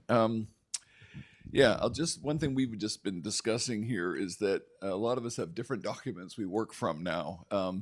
I've certainly, where I've had all my notes, for example, is on what was BC Hydro's evidentiary update, I believe, which was 554 pages in a PDF. Do people know what I'm talking about? And so, which has these witnesses on there and their CVs and their various documents. So I don't know if people can also, when asking a question, reference one of the pages of the 554 page PDF. Anyway, maybe you won't be able to, Mr. Weaver. Okay. Otherwise, I'm scanning one document or the other, and I didn't need to. I had it all in one document, but the one I studied for this. Okay. Or Mr. Barrett, do you want to add anything to that? I was just going to note, I understand there may be one of the participants online that had their hand raised, so I thought maybe just give a moment to see if anybody had anything online they wanted to raise. Absolutely. Yes, probably, if I may, this is just essentially along the same lines as what the chair just referred to. It's essential, frankly, for those of us following online who don't have a hard copy in front of us, for the reference to be first the exhibit number and next the PDF page, saying that it's a response to a blah, blah, blah, like a BCO APO 1 point blah, like that may eventually be a way that one could find it in a large document, but there's only one PDF page X within a PDF file. And it would really be helpful if the references could be made to the exhibit number and the PDF page. And then if desired for the record to have the fuller information provided. Thank you. Thanks, Mr. Andrews. Yeah, that definitely goes in the same direction. And so, yes, it's a little late for you, Mr. Weaver, and so we'll cut you some slack, but we would like cross-examiners to really ensure that we're looking at a document and we're easily able to get to it. That otherwise, it's kind of a waste of time. Okay, so please go ahead. Well, I have good news in that I am going to be referring to documents later which do contain PDF reference numbers. Unfortunately for this question set, not available.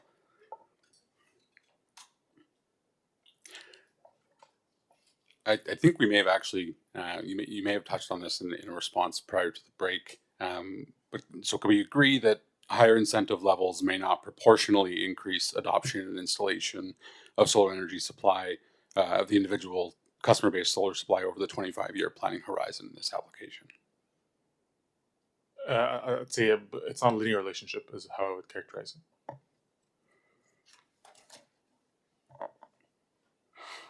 it.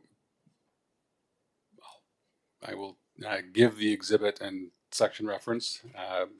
Exhibit B8, Appendix B1, summary, page III, and for those searching, figure ES3.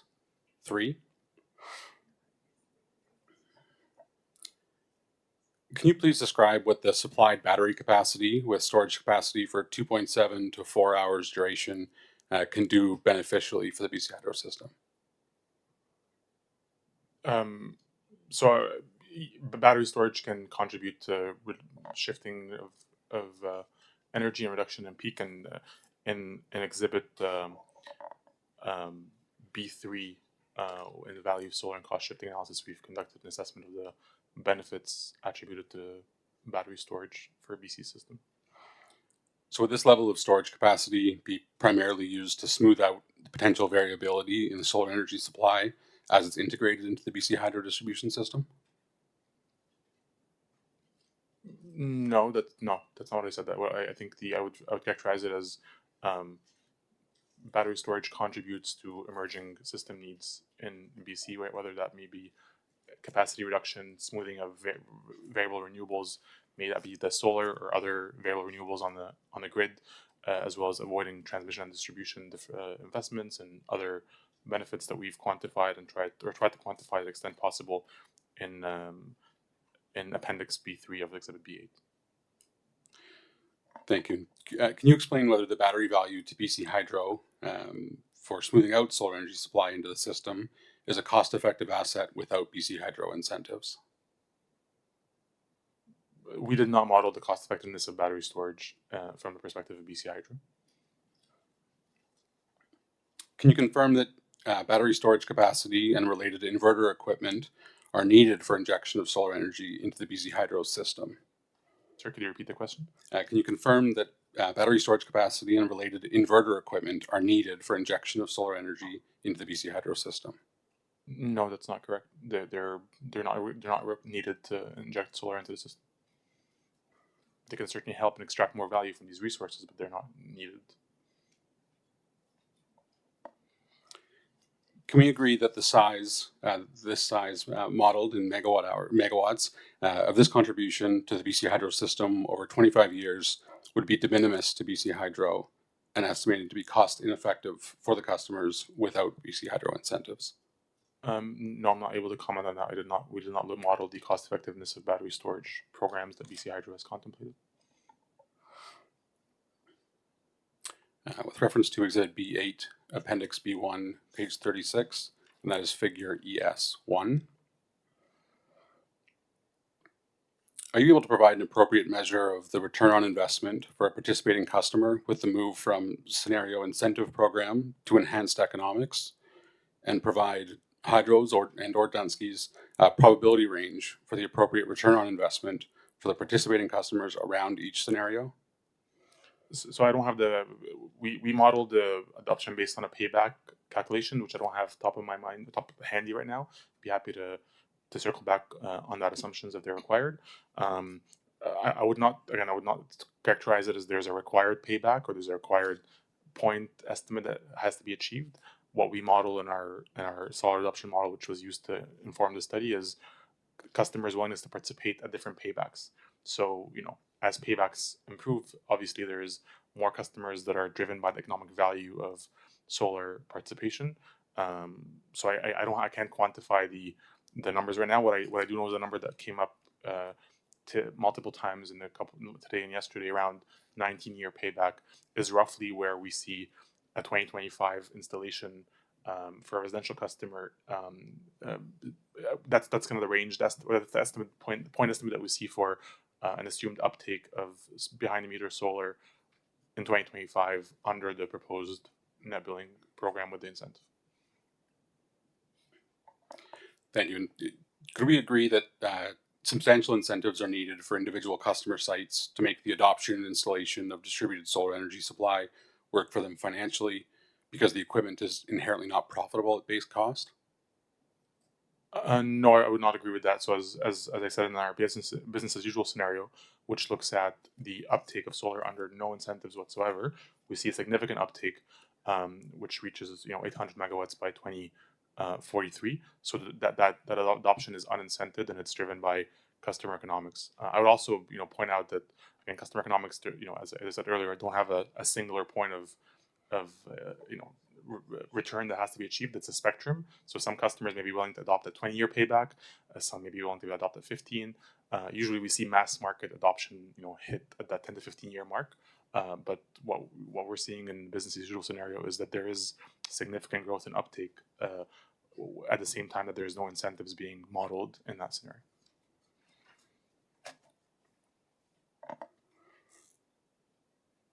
Thank you. And in reference to Exhibit B8, Appendix B1, page 36, and that's figure 3.6. Can you explain why the incentive costs decline to lower levels after 2034?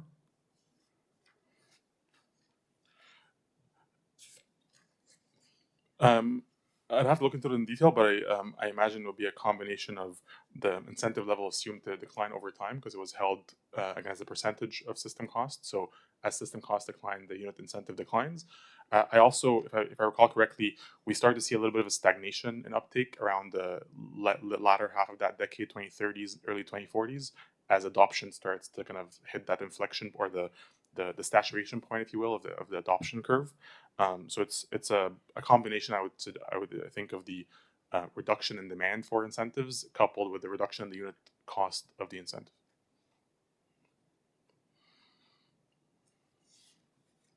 And would you agree that the incentives over the next 10 years or so are of de minimis value to BC Hydro's ability to cost effectively meet its safe, reliable, and resilient supply of electricity for all its customer classes? Again, we did not model the cost effectiveness of the incentive program. As I understand it, it was brought up in evidence that BC Hydro had filed that program as part of its DSM framework, which suggests to me that it's cost effective. But I'm not able to opine on that. Thank you. I'll move on. I might just interject here, Mr. Weaver. I am very grateful that we've got an oral in-person hearing, and I and my colleagues find this of extreme value to be in real time and grasping with this. But I do want it to be efficient. And one of the things two criteria that I have is if someone is asking a question of a panel and I already know the answer with certainty because I saw it written or I can tell by everything else they've done what that answer would be. And another is when I know with certainty that they will not answer that because of you're asking for something that was not part of their analysis or it's an opinion. And so let me just, not that I'm critiquing you in particular, but I'm going to take this opportunity since there will be people coming after you to please keep that criteria in mind. We want to see value added from the cross-examination. So it's things that we don't already know the answer to. So you can add to that and enrich the process. And I think the commission cross-examination is a good model for people in how they were trying to really get some specifics that'll be helpful to us. And so I just invite all cross-examiners to keep that in mind. Please go ahead. I will certainly endeavor to do that.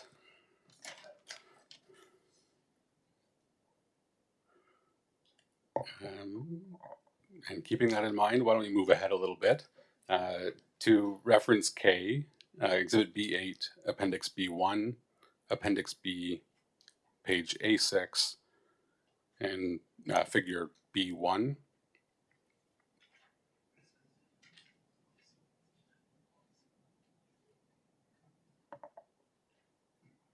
And to us, it seemed interesting that the solar potential for each region would be so similar to each other.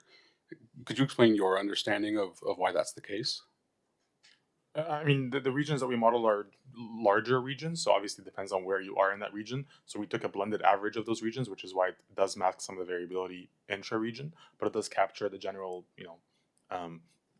trends that, in the southern parts of the province, you have higher solar irradiance compared to the northern parts of the province, and so on and so forth. So the variability is masked in a sense by the wide nature of each region. Thank you. And could we conclude from that evidence that there's therefore little fairness difference between regions and little to no need to consider whether regional differences in incentive levels might be required to ensure fairness across the customer class regional distribution?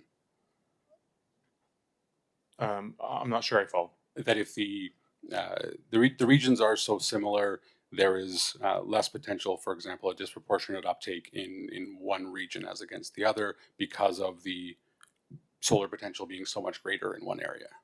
So that is one of the variables, obviously, that drives different adoption trends in the four regions, the solar irradiance. But there's other characteristics, demographics, customers, interest in these technologies vary across the four regions. So one of the things that we've done, as we pointed out earlier, is calibrating the model backward. And what we did that by region. So the model does capture the fact that there might be higher propensity to adopt solar in some regions relative to another, even if the irradiance tends to be lower or higher. So I would say irradiance, is one of the factors that impacts adoption, but not the only factor that impacts adoption. Thank you.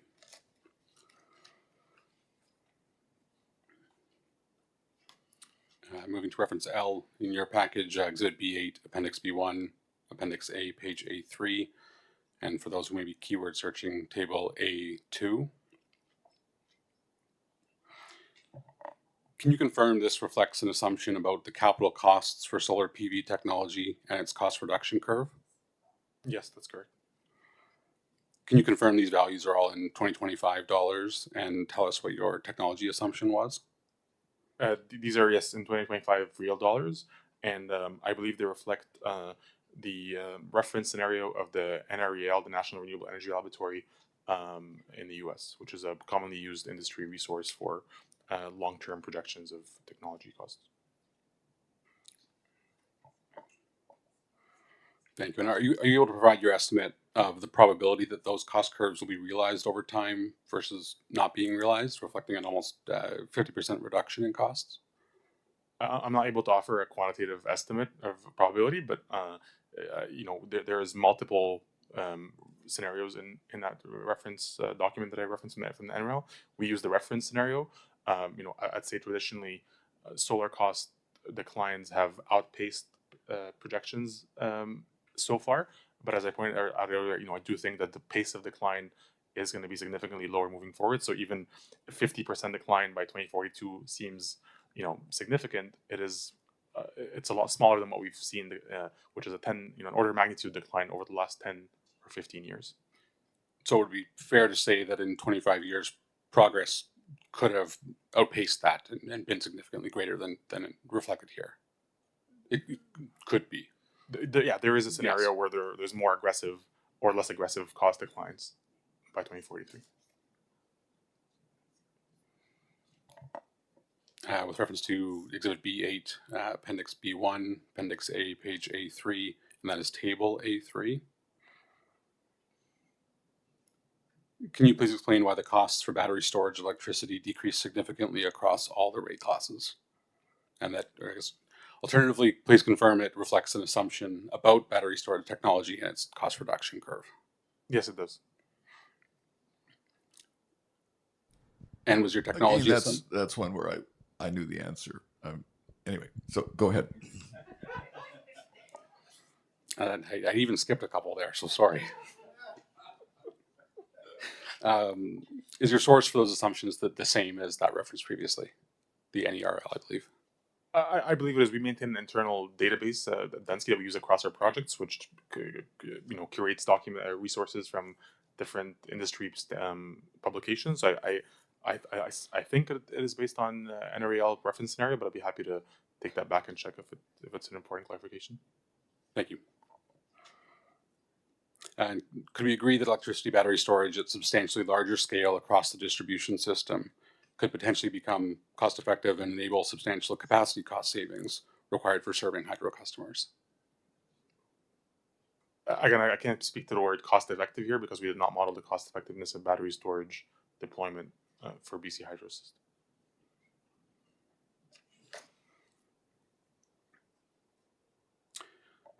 All right, I'll move to Exhibit B8, Appendix B1, page A2, and that is Table A1.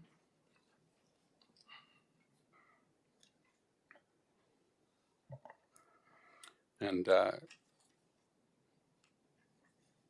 won't ask you to do the math, but perhaps you could confirm. So can you confirm that the sizes of the system in kilowatts would be multiplied by the cost per watt to obtain the cost of the solar, such that a 7.5 kilowatt solar system would cost in 2025 for a residential customer? And that's in reference to the, so 7.5 times $2.41 pulled from Table A2, being the residential reference cost for 2025. 7.5 times 2.41 times 1,000 being $18,075 Canadian. That sounds about right. And completing that same exercise on the battery cost reference, 13.5 times 1,611 and 20 cents being a ballpark 21,000 Canadian. That sounds about right. And again, in reference to Table A3. Can you explain your understanding as to why the lower mainland solar systems are frequently larger than the ones used in other regions in the table here? I'll have to go back to our data underlying this table to answer that question, but I suspect it's based on historical trends and observed trends in interconnection data that we used to set these system sizes. So I would imagine that the historical data is showing us larger systems, which might reflect, either different sizing practices or just larger loads from customers there. Yeah, I suspect that was the basis for that assumption, but I'd be happy to take it back if you'd like the clarification. Thank you. And can you confirm that battery storage systems for electricity could perform a role in reducing peak capacity requirements for the hydro system if there was sufficient electrical storage capacity on the system? Could you repeat the question? Can you confirm that the battery storage system for electricity could perform a role of reducing peak capacity requirements for the hydro system on a daily basis if there was sufficient electrical storage capacity on the system? I'm not sure I understand the latter part of your question. If there was sufficient, I may have to clarify with my. I am not sure that this is an appropriate question for this panel. It's more of a hydro question than a Dunsky question. So the we'll move on. next hydro panel could take it. Yes. But were I to answer it, I think you could say yes, depending on the tariff structure that you had, time of use, and so on and so forth. But anyway, please go ahead. Apologies, Mr. Chair. I understand the participant online may have raised their hand again. Whoever's online, please go ahead. We don't see that on our monitors, so yeah. I had my hand up before Council for Hydro rose. What I was going to say, just to be clear, is that I'm not sure that I at least understand the relevance of the questions and in particular the answers to them to the issues in this proceeding.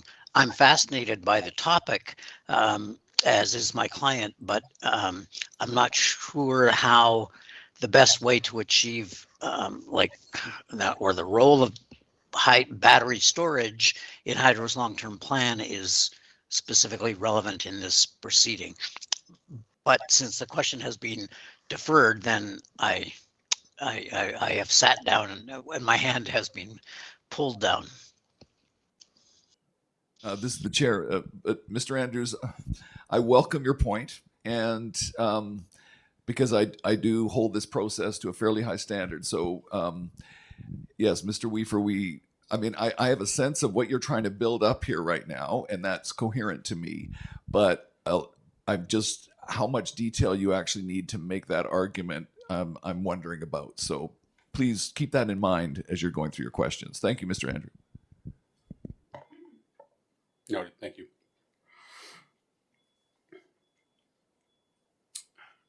I'll move on to Exhibit B8, Appendix B1 summary, page row numeral 4, table ES2. And can you confirm that the policy support scenario doesn't have an effective difference in the results projected? Yes, that's correct. And can you confirm that the winter peak reduction across any scenario is effectively de minimis? Yes, that's correct.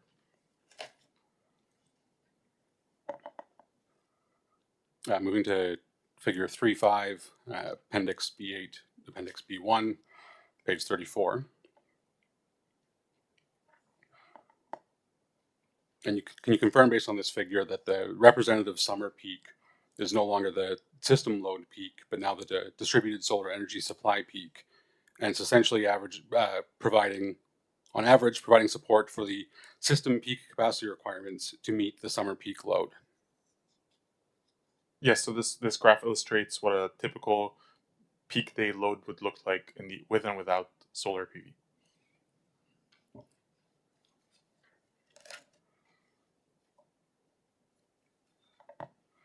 And moving to the next figure, 3.3, with respect to winter day load.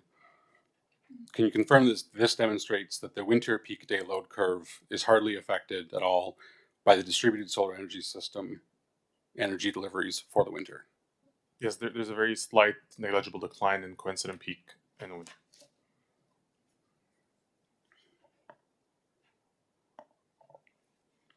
Okay, moving to Exhibit B8, Appendix B3, Appendix D, page D1, and that is table D1. We note that the cost shifting quantification in millions of $20-$25 keeps growing. Is this created by the fact that each year's additional incentives keep getting their incentives, even while the solar supply systems themselves are becoming more cost effective and less in need of incentives and rebates?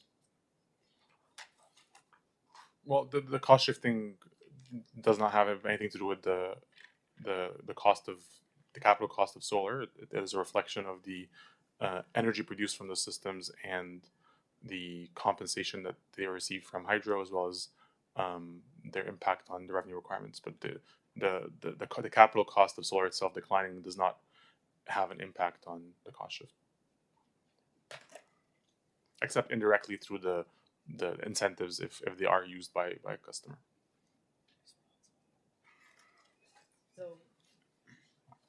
Yeah, so I would like to point you to page number 45 of the Appendix B3, which talks about the different components of that led to the cost shift.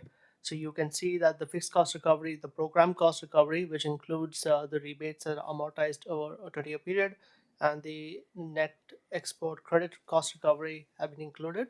So the drivers of the cost shift are seen clearly in the figure, and you can ascertain exactly which are the components that are driving the cost shift across the study period. Thank you.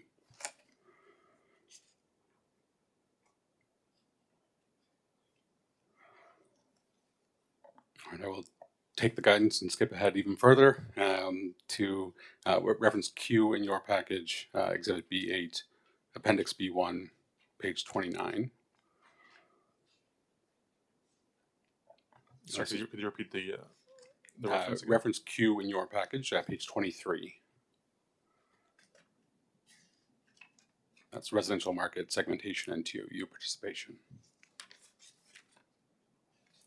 That's reference Q. Yes, I see there seems to be a numbering issue. Page 23 at least, if that...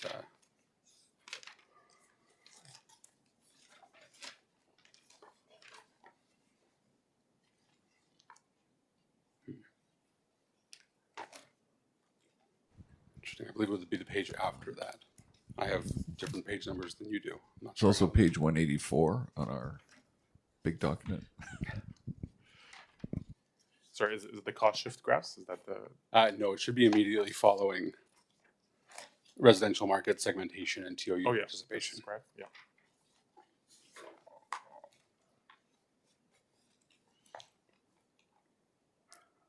Can you confirm that TOU rates and TOU in combination with distributed solar could potentially provide hydro with some significant capacity savings by smoothing out the expected demand peak, reducing system capacity requirements? That was beyond the scope of our analysis, so I'm not able to speak to how that would impact hydro's, how time of use rates would impact hydro's peak demand.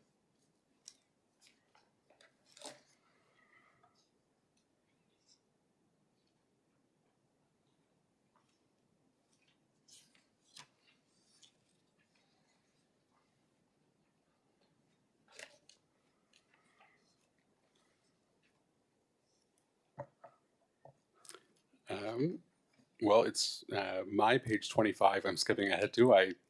Assuming now is yours maybe 26. VOS in 2025 and VOS across study. Exhibit B8, Appendix B3, page 14. Are you able to? Yep. Okay.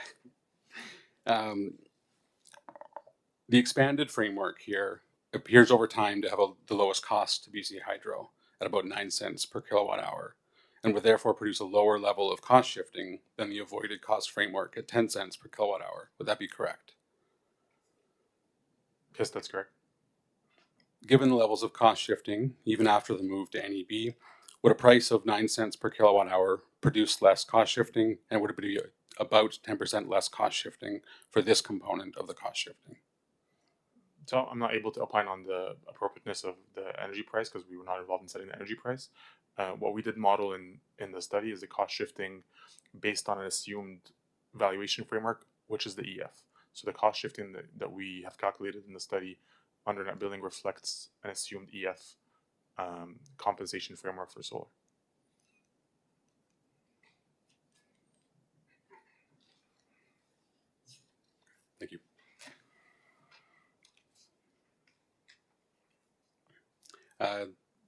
Move to the next page, Exhibit B8, Appendix B3, page 17, the impact of granularity of avoided energy costs. Given the energy prices above and the solar production value variations, it appears that a large segment of the solar production in March through August occurs in months and at times when the prices are lower. The higher value of energy is found in months September through February, where is the least energy being produced. Would it be reasonable to conclude that solar energy generally should be regarded as having lower than average pricing values? I think that's a fair statement. Yeah, and I would just caveat that the prices and the figures in this graph are illustrative in nature. They're not actual data points. But yes, so yeah, and that's the point that we make in the expanded framework, that solar weighted energy price is lower than the energy price, or average energy price. So yes, I would agree with that statement.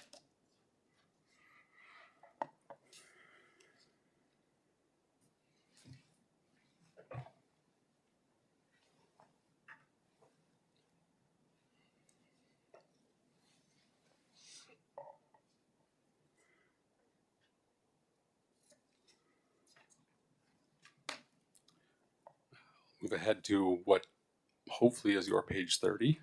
It's 29 in mine. Exhibit B3, Appendix B3, page 37, with reference to Table 4.6. Yes. As we represent the commercial sector customers, can we agree that many of the commercial customers would be expected to be non-participants over the 25-year period? Yes. And does this chart include any incentive or rebate benefits to participants? No, this is purely the bill impacts attributed to the forecasted rate impacts that would be attributed to net metering. So it does not capture any incentives customers would receive or other support.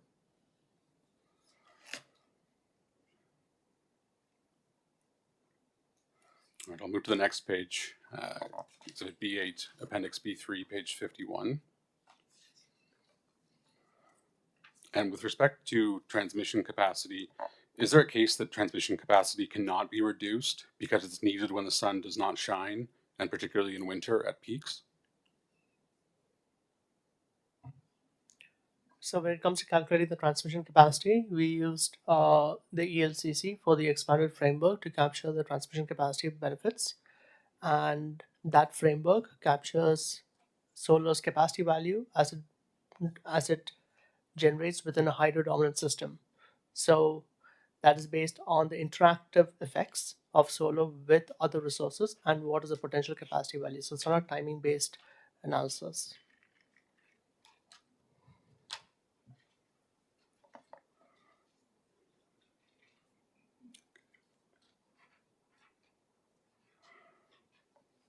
And would you agree that there's a risk that the energy displaced relative to no solar energy programs will be retained by hydro in the BC hydro reservoirs and then may bring hydro less value than if it had not been displaced? Sorry, could you restate that question? Would you agree that there's a risk that energy displaced relative to no solar energy programs will be retained by hydro in the BC hydro reservoirs and then may bring hydro less value than if it had not been displaced? So for example, through losses due to evaporation or maintaining minimum flows or selling during the freshet season at suboptimal prices.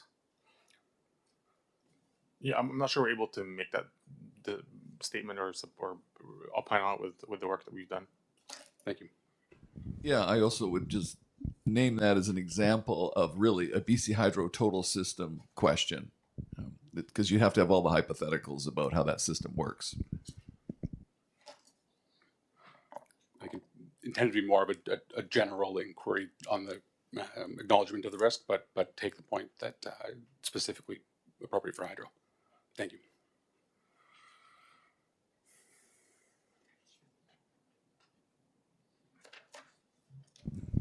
Mr. Weaver, you've been conducting CROSS for quite a while now, and we do hope people will prioritize, because I'm imagining that happening with every cross-examiner. Can you let me know where you are right now in your... Yes, I am now moving to 2 specific areas of follow-up, which thankfully have PDF references and are specific to some IR responses, so it should be far more targeted. And then that's it. Yeah, Yeah, I good. mean, there are, I have several questions in these areas, but those are my remaining 2 areas of focus. Okay, thank you.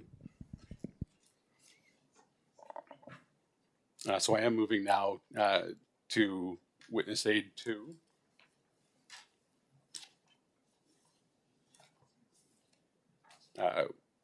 Witness Aid 2, cross-examination of Dunsky, BCH, NEM, NEB, cost shifting V6. Thank you. Witness aid 2. Correct. The hearing officer should be circulating that to participants shortly. I'll let you know when it's out. Mr. Weaver, could you confirm it's this document? Correct, yes. All right, thank you. And just again to let everyone know, BC Hydro did ask us to give time limits for cross-examination, and we opted not to do that. But you know, you've been 50 minutes now in your cross, so please keep that in mind. Thanks very much. I would like to be off as soon as possible, so I'm not intending to extend my time here. And Mr. Weaver, I can confirm that the document you referenced should now hopefully be in all proceeding participants' inboxes. So subject to anything further from the panel, please go ahead. Thank you. I'm going to point you to 2 references here. The first one on page 1 being exhibit B15 CEC 1.2.2 and PDF page 375. And then separately exhibit B81 PDF page 5. And I'll note that the first reference on PDF page 375 contains describes an additional $37 million revenue impact from the RS 1289 proposal. And the subsequent reference on PDF page 5 notes a total revenue impact of $41 million to BC Hydro compared to the no transition option. Can you explain the difference between the $37 million revenue impact referenced and the $41 million revenue impact referenced? So we were not involved in calculating the revenue impacts associated with the transition plan. I would defer that question to BC Hydro.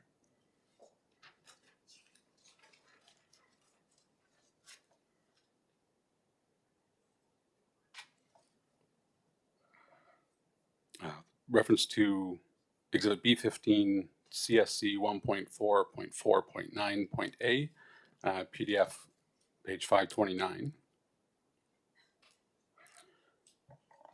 So community generation service rate RS 2290 was not evaluated and was not included in the scope of the cost shifting assessment. Can you please confirm that and comment on whether you think it should be included in the cost shifting analysis in some way? Yeah, so it was not included in the cost shifting analysis. As the the merit evidence inclusion, I can't opine on that. It's it can be included. It was a scoping question or choice, as well as the timing of just when the study was conducted relative to when BC Hydro was contemplating the proposed community generation program. And can you clarify whether Dunsky has included any rebates for either solar or battery storage for the community generators under RS 2290 in the cost shifting analysis?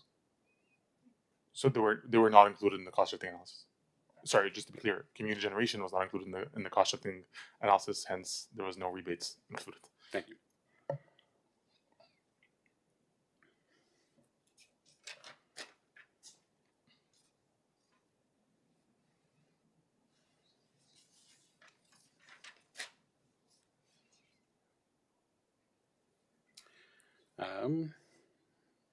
We can take the guidance and skip several pages further to reference F, Exhibit B13, BCUC 1.1.2, PDF 5. And this is in reference to BC Hydro intending to file potentially by the end of calendar year 2026 updates related to time varying add-on pricing. And directionally, how would a time varying add-on price affect Dunsky's cost shifting estimates? I'm not able to opine on that on the go. I would have to take it back and give it some thought. But we did not look at that in our evidence or in our modeling. Thank you.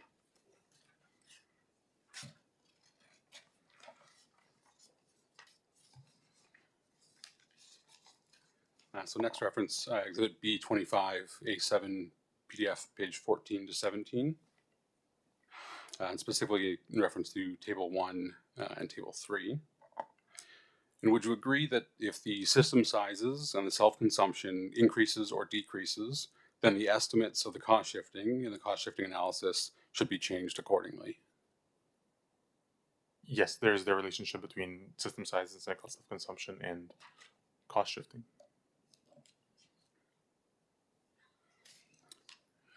Next page, Exhibit B25, A8, PDF 18 to 20, and this is reference to Table 4.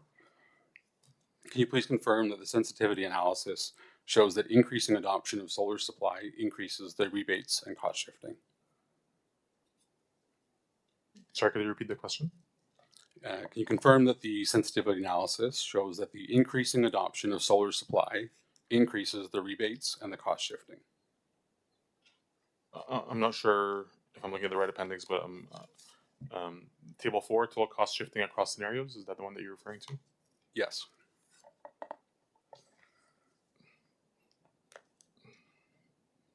So that table shows that the current net metering without rebates, the fourth column, has a $218 million cost shift, and if you were to offer incentives to customers on top of net metering, then adoption would increase and therefore cost shifting would increase. So the cost shifting would go up to $373 million. Thank you.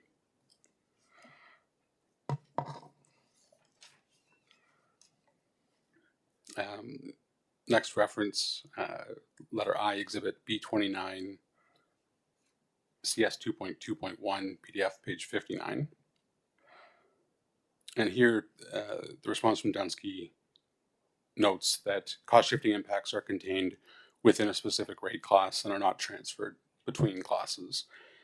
To the CEC, it's unclear from the evidence on the record whether the effects of cost shifting will be borne by and within respective rate classes, or whether there'll be cost shifting from residential to commercial. Can you confirm or clarify whether there is cost shifting to other rate classes? So what we model is we assume that any cost shift caused by solar adoption within a certain rate class will be borne by that rate class. So we assume no inter-rate class cost shifting. In reality, the cost allocation and benefit allocation methodologies that set rates across rate classes may contribute to some cost shifting, but for the purpose of this analysis, we assume that cost shifting is contained within the essentially based on a cost causation principle. So if residential solar uptake results in a cost shift, that would be borne by residential customers and not be distributed to other rate classes.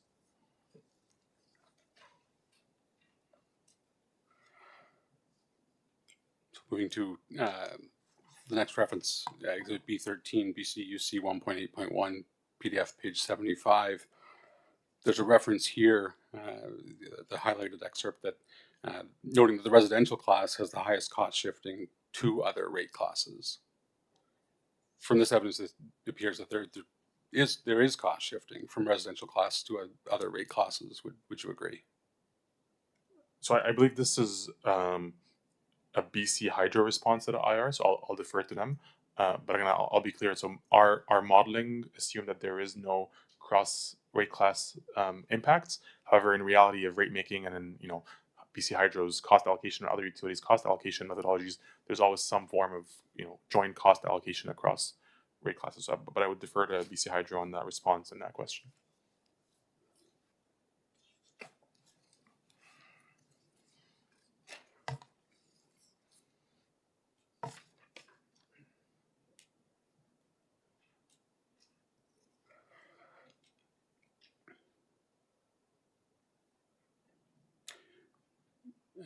Moving to Exhibit B15, BCUC 1.11.4, PDF, page 93.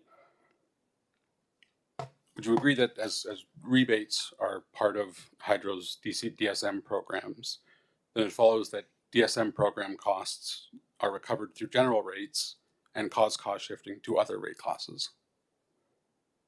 I'm not privy to how DSM costs are allocated within BC Hydro's rate making process.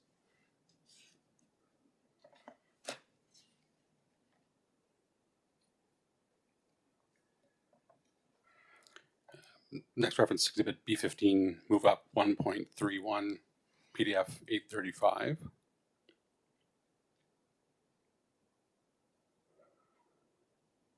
What's the assumption Dunsky made for the continuation of rebates post 2027, being after the expiry of the current DSM expenditures approval?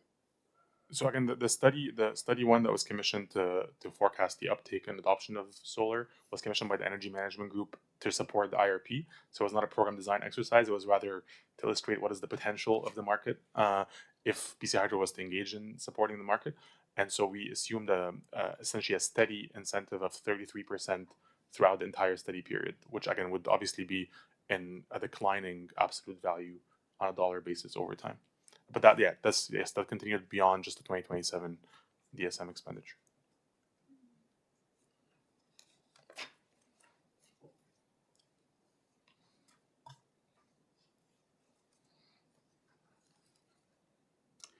I will again skip to page 16, reference P, Exhibit B15, EcoSmart 1.6.10.4, PDF 737.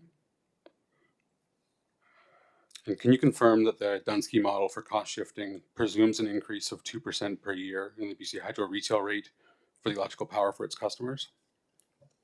I believe that's the case, and those assumptions were provided to us by BC Hydro.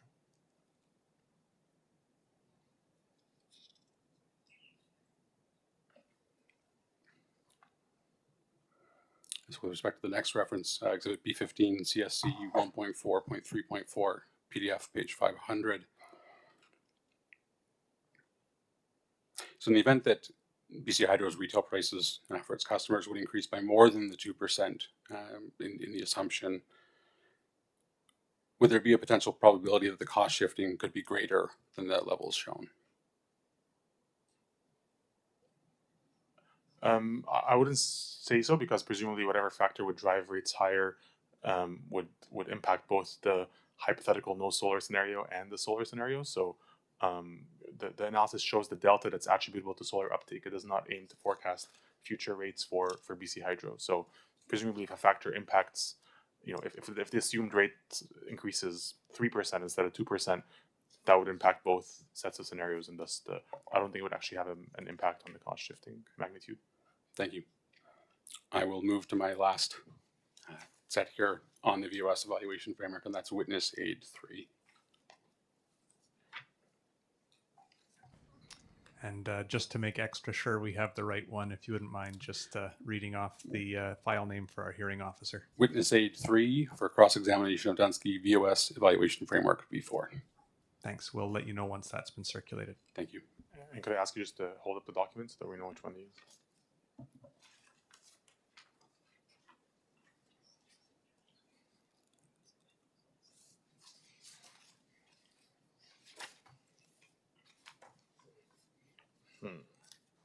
Maybe I don't have that one.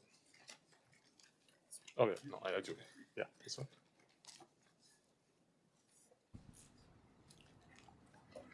And I believe the hearing participants should have the document. So subject to anything from the panel, please go ahead, Mr. Weaver.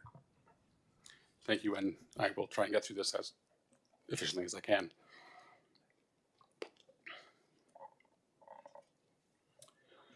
So on the first reference here, Exhibit B13, BCUC 1.4.1, PDF page 23. So the ACF approach uses an average year-round value dollar per megawatt hour as an input to VOS. Please discuss whether BC Hydro, like other winter peaking utilities you have reviewed, would have a time value for energy at a particular time and at a time when dispatchable power is necessary. So I can confirm that we did use the long-run marginal cost, which is an annual average value that was provided to us by BC Hydro, and I believe it was escalated only at inflation, which was assumed to be 2%. into the study period. As we discussed in our EF framework, obviously the incorporation of more granular energy costs does capture the value of solar energy more granularly, and is able to capture the seasonal dynamics and intra-day dynamics that would likely result in a value that is slightly lower than the average year-round value. Thank you. And reference B, Exhibit B13, BCUC 1.2.2, PDF page 8.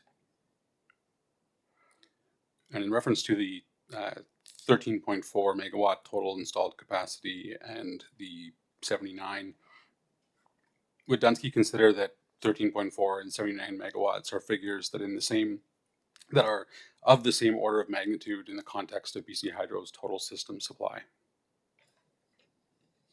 I'm sorry, I just need a minute to read this. Sure. Not familiar with this.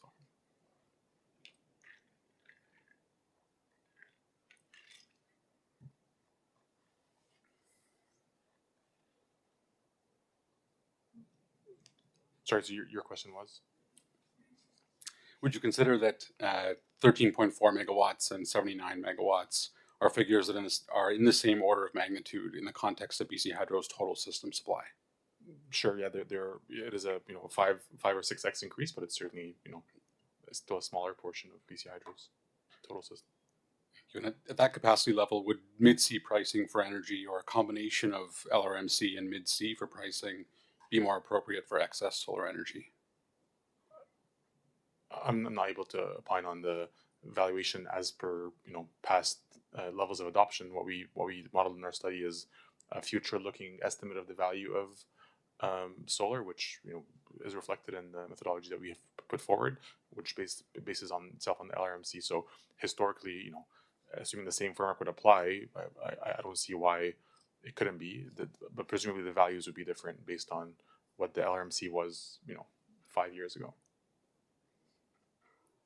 Thank you. And in your opinion, does the choice of LRMC as a basis for the solar energy supply price create a situation where the 10 cents per kilowatt hour price might be excessive relative to the prices paid in a call for energy if they came in under the LRMC?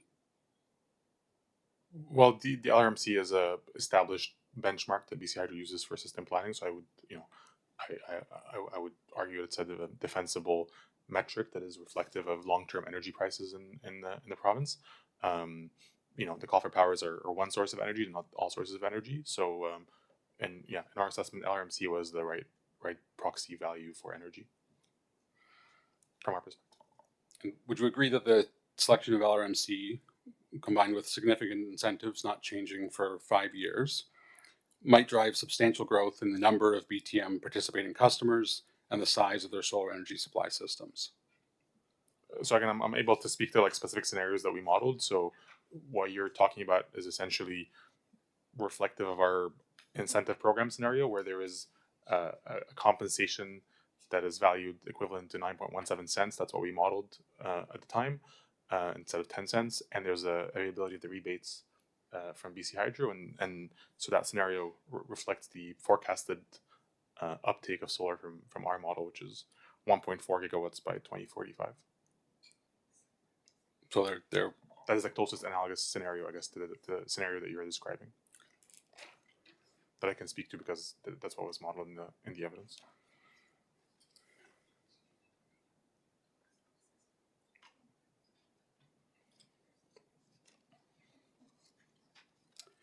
Moving to reference C, Exhibit B13, BCUC 1.3.1, PDF page 11, Figure 1.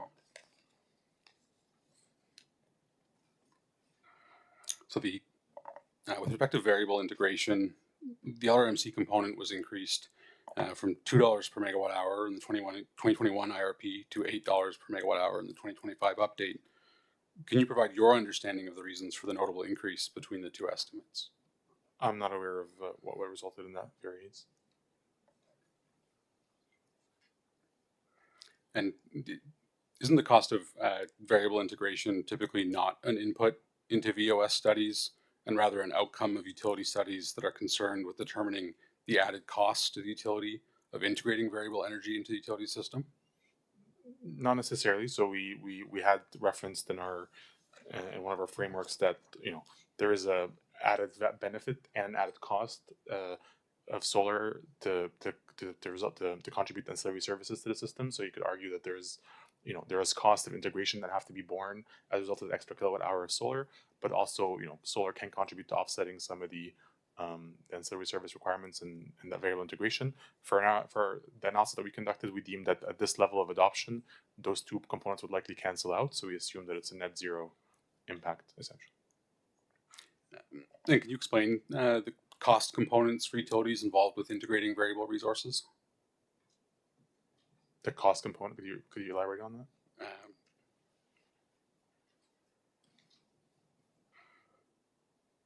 He just listed some cost components, ancillary services, so on and so forth.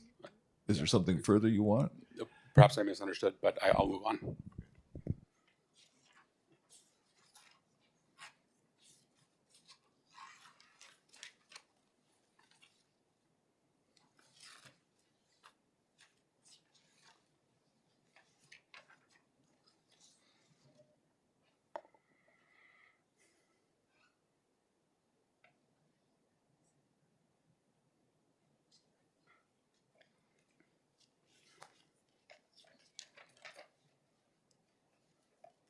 I'll move to reference E, exhibit B15, CEBC 1.4.1, PDF page 349. That should be page 5 of your aid. With respect to the use of ELCC, as the ELCC curves were not based on BC Hydro's own system, but were derived from other hydro-dominant winter peaking utilities, did you evaluate to what extent the solar resource in these other winter peaking jurisdictions is different from BC?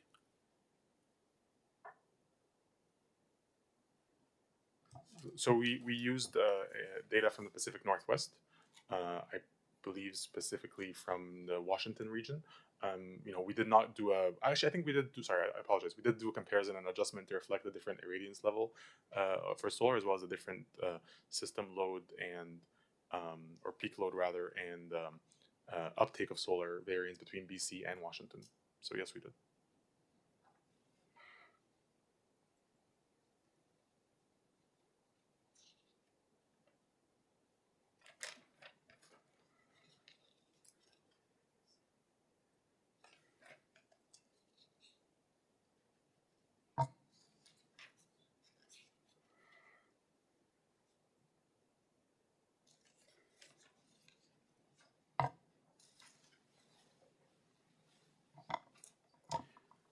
Well, again, try and skip more. I'll move to reference I, exhibit B13, BCUC 1.5.3, PDF 5253.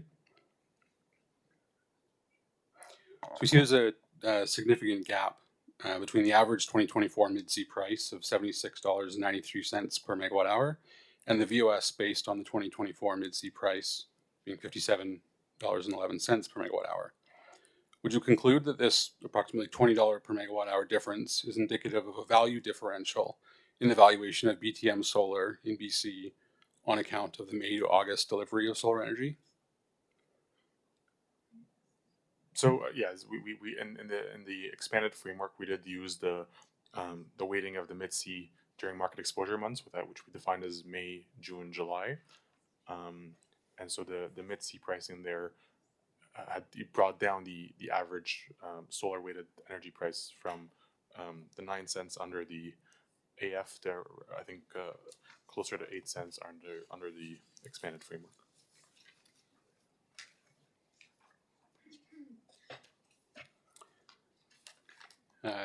Reference J, exhibit B13, BCUC 1.8.1, PDF page 74 and 75, specifically in reference to table 6 here.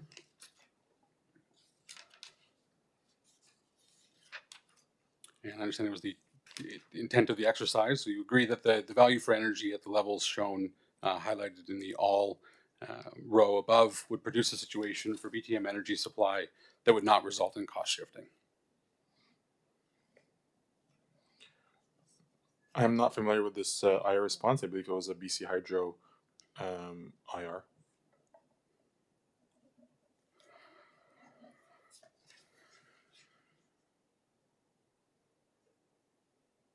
I will, again, just maybe to go back to the reference that my colleague shared in the report. There is a section in the report where we outline the components of the cost shift. I'll get you the reference in a second. Yeah, so Exhibit 3, Appendix B3, page 45. The call-out box titled Drivers of Cost Shifting. We talk about the 3 drivers of cost shifting, which are fixed cost recovery, program cost recovery, and export credit net cost recovery. And so in the shift from net metering to net billing, effectively because we are valuing the export in our assumption add its value to the utility, effectively there is no cost shifting attributable to that component. So any cost shifting is a result of the other drivers, whether it's the program cost recovery or whether it's the fundamental need to recover fixed costs, because the rate designs that residential customers are on are not purely cost reflective of their cost of service from the utility. So again, I'm not familiar with the IR response, but I would effectively say that if compensation is offered at the value to the utility, then there's no cost shifting attributable to that component. It might be other components that are driving cost shifting.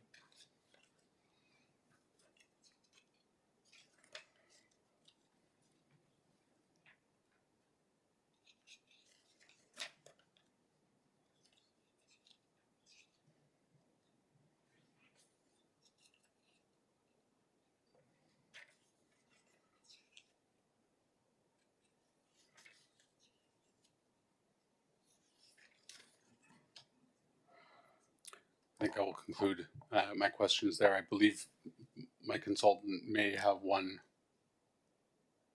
follow-up inquiry.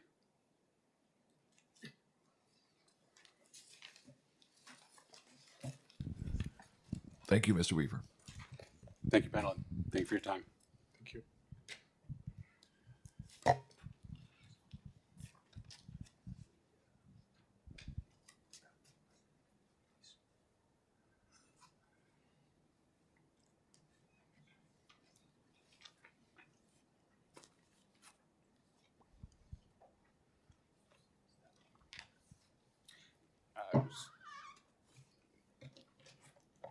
And this is the one area of inquiry with respect to the graphs that were circulated in the witness aid or the examination aid. And I believe it's a narrow scope of inquiry with respect to the levelized cost of energy found in the reference study. So just to clarify, I believe that was the very first document Correct. that we circulated for the CEC. And I believe where we had left things was that you could put that document to the witnesses, and then BC Hydro may have some submissions to make after that. So why don't we start with that if that works for the panel as well? Sure. You're familiar with Lazard? I am. And in any of these graphs, they are making the long-term cost effect comparisons. And the one comparison that I'm interested in is the PV rooftop, and then the PV for commercial and industrial. Mr. Craig, you keep moving your face away from the microphone just at halfway through each sentence. Okay. Sorry. So I've got the questions then between those two PVs. Clearly, the one that is with commercial industrial is more cost effective. Can I confirm? Yes. Yeah. It benefits from economies of scale, so it would be likely a cheaper or more cost effective. Exactly. So that's the point. And mostly in this application, we're pursuing the more residential application. I can't speak to the specifics of the application, but what we modeled was all customer segments, and we do see in our modeling a growth in commercial solar uptake as well as residential. So residential makes up the large portion of the market, but we do also see a significant growth in commercial across all three segments that were modeled. And in the commercial, it helps to have a higher scale or size. A higher system size? Yeah. Yes. It would benefit from and that higher system size then enables it to be more cost effective than the residential rooftop. More cost effective from the perspective of the customer that's deploying. Yes, on a unit basis, it would be cheaper to deploy a 100 kilowatt system relative to a 10 kilowatt system. Yep, that's all I was interested in. Thank you. Thank you.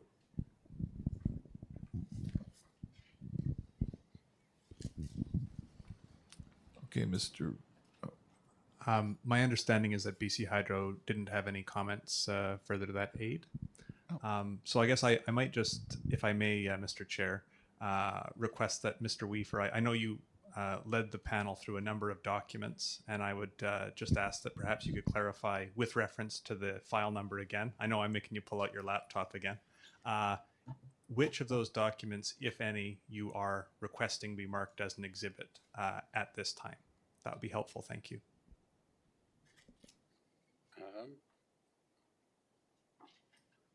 See, I'm now booted out of my remote. Let me. But while you're doing that, let's call the next cross-examiner. And Mr. Bear? I might suggest, just since Mr. Weaver's at the podium already, if we might just, I don't think it should take that long, Mr. Chair, if that's right. All right for you. Yeah, I'm just thinking, let's get someone set up here while he's looking at his phone. He doesn't. Yeah. Oh, you ready? Go ahead. CEC Witness Aid Dunsky panel, and that would have been circulated Sunday night. And that's the only one, Mr. Weaver? Correct. And no concerns from BC Hydro, I gather. So is the panel happy to have that marked as an exhibit?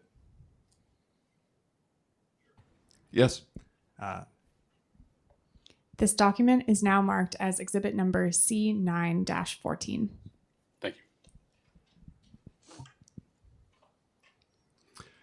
So next in the order of cross-examination for this panel would be British Columbia Old Age Pensioners Organization.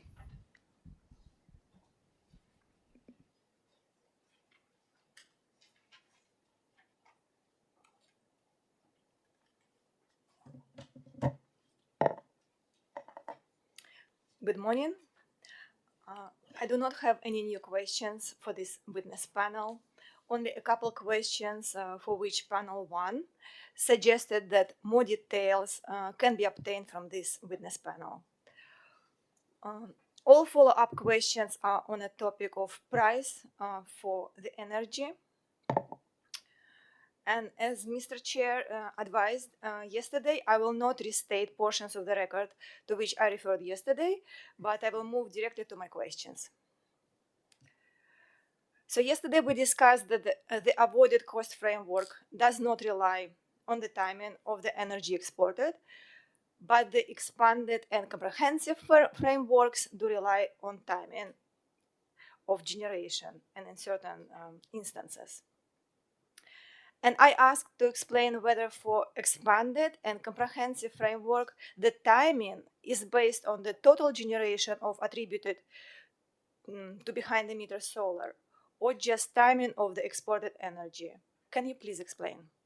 Yes. So in the case of the expanded and the comprehensive framework, we calculated the energy generation capacity, transmission distribution capacity on a timing basis, which means that we captured the monthly and seasonal variation in the energy price when accounting for the value on the total generation from solar.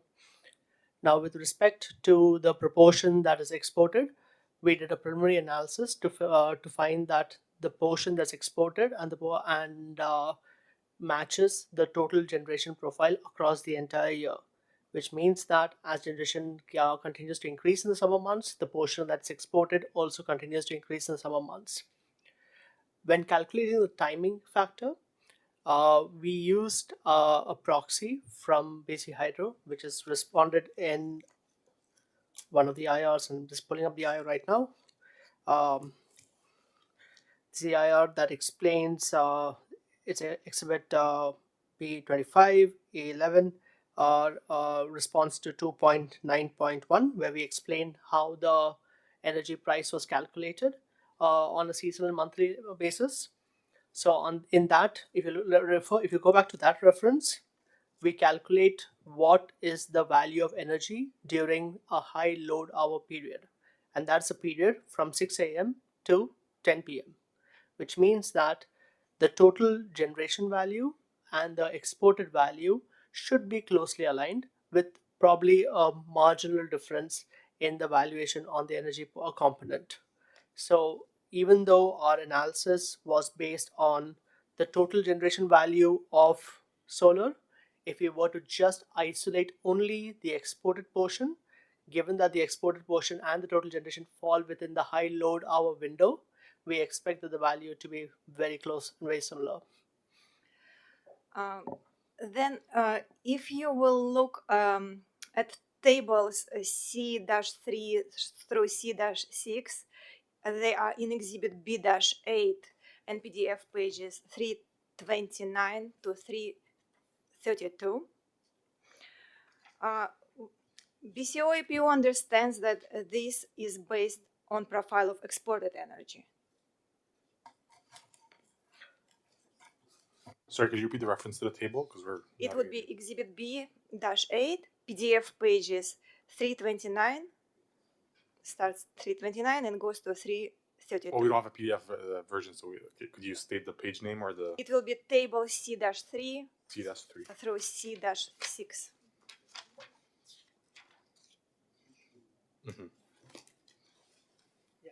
Yes. So these values are based on the total generation. Total, yes. Not profile of exported energy. No, they are based on total generation. But as my colleague pointed out, the distribution, this is all based on a weighted average of the monthly trends and the solar generation trends in those months. And so when we looked at the export energy and generation, total generated energy, the distribution of those across the year as well as across the days are relatively similar. So we think if we were to recompute them for exports, the values would not change materially. Okay, thank you.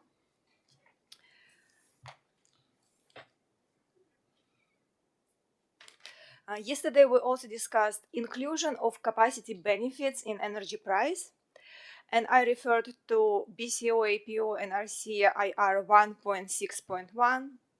If you need reference, it would be exhibit B-15, page 20, PDF page 27, where you stated that isolating distribution capacity benefits only to self-consumed energy would not be appropriate. And yesterday, Mr. Sandway confirmed that self-consumed solar generation reduces a customer demand on the distribution system and therefore provides distribution capacity benefits. And he also suggested that this witness panel would be able to provide more details with regards to how that was considered in the distribution capacity benefit. Can you provide any further details? Yes. So with respect to the avoided distribution capacity benefits, what we do is that we consider the total generation from solar, and the way we calculated that is that we try to calculate what is the reduction in the non-coincident peak for each customer class. So what we do is that we take a pre-DG typical customer profile, we calculate what the maximum demand is for that profile by month, and then we assume an average solar generation profile for that month to calculate what is the overall reduction in the maximum demand for that customer who has now installed an average system size with an average profile. That gives us a conservative assumption of what the potential demand reduction could be from that customer class on the distribution system. And that is used against BC Hydro's long-run module cost for avoided distribution capacity cost to determine the distribution capacity benefits. Now to the question regarding why we use total generation and not exports, it is because when a customer installs a solar generation facility, a certain portion of it is used to offset their own demand, and a certain portion is exported into the system. Our assumption is that the exported generation is used to meet local distribution load, and therefore, from the perspective of the distribution substation, you see a reduction in load which is reflected by the total generation output of solar, which is why we maintain that the total generation value of solar is what leads to avoided distribution capacity benefit, and not just looking at only a portion of exported or self-consumed. Maybe just to add to that, so I would just clarify it as load displacement, even if it's behind the meter, still has a capacity value, and so the reduction in that customer's peak is what contributes to the reduction in generation, transmission, distribution capacity. Can you confirm that exported solar energy fed into the system will not increase demand on a local distribution system? So, so here we assume that given the penetration of solar and assuming on a system-wide basis, a portion of the exported generation will be used to meet local distribution needs. So we did not do a substation by substation analysis, nor did we do a disaggregated analysis to look at what's the proportion of solar with respect to the substation to estimate whether that would actually cause any kind of reverse power flow estimates. Ours was looking at a system-wide basis, making an assumption based on what export energy could be used to meet local distributed demand. I acknowledge that exported solar energy fed into the system may not trigger the need for a capacity upgrade, depending on the existing loading of the system. But how it could result in a benefit in terms of reducing the need for future upgrades on local distribution system? So I'll give a hypothetical example. Assume there is no exports at all, and the customer peak during distribution system peak is 5 kilowatts, and they're able to reduce 5 kilowatts of load at that time, whether it's because of solar or otherwise. That would translate into a net reduction on the distribution benefit system of 5 kilowatts. So I guess our view is that load displacement or the export of that energy would result in that reduction in capacity need, at the distribution system as well as further upstream. Okay, thank you. And now I'm moving to final question. So yesterday we looked into the Danske study, which stated that it did not utilize hourly energy price. If you need a reference, I can provide, but we have it. Yeah. Exhibit B-13, PDF page 25. It will be response to BCUC IR 1.4.2. And today, Mr. Sandve explained that Danske actually requested this data, but BC Hydro did not have this data. My question is, if you have hourly energy price data, would you be able to refine the calculations as to energy benefit from solar net generation by using this data? Yes, we would be able to, and we, in the absence of that data, which we requested was not available, we used the best proxy available to us, which was the mid-C prices for the summer for the market exposure months, as well as a multiplier that BC Hydro provided us that reflects high load hour valuation and low load hour valuation. So that was, as granular as we were able to get based on the data the limitations that we had. But if we had a full hourly 8,760 pricing for 25 years, would be able to do that calculation. I would caveat that with hourly analysis and forecasts of that nature. Obviously, the results become highly sensitive to those underlying assumptions for the hourly level data. So it's doable, but it does come with its own set of caveats and limitations. But it's doable. And I also asked why the same price data that will be used to establish the time varying energy price for net generation could not also be used to refine the determination of the annual energy price. And the response was that hourly price data is different from the time varying energy price. Could you elaborate on this issue? So I was not involved in the design of the time varying price, so I hate to do this, but I'll refer you back to the BC Hydro panel. Okay. But my understanding is that what they said is that they use another source, which is the generation capacity value, and not hourly value data. So, but yeah, I'll refer back to them for confirmation on that. Sorry. Okay, because they Well, said you might provide more detail on this. But didn't Hydro respond to this earlier? Yeah. So I heard we have on the record a response to this. We have, yes, Yeah. but I thought maybe it will be different Oh. opinion or extra Oh. information. Yeah, those are conclude my questions for this panel. Thank you. Thank you for a very efficient set of questions. Thanks. Mr. Bear, who is next? Next is EcoSmart Foundation.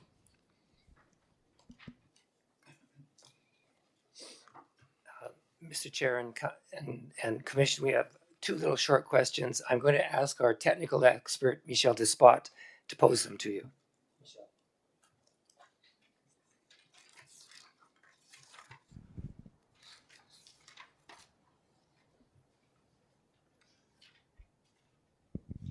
Welcome. Thank you very much. And Mr. Chair, I will be very, very short, and I hope you don't have the answer to my question. So just go to Exhibit C1 12-1, page 40. I'm sorry, we're working with paper copies here, so you're going to have to tell us what that is so we can find it. Okay, so what is it that you need to know? What is the document? Exhibit C1. Oh, okay. So on that, there is a page because it's an evidence, and on my evidence is page 39 of 77. And on the PDF, it is page 40.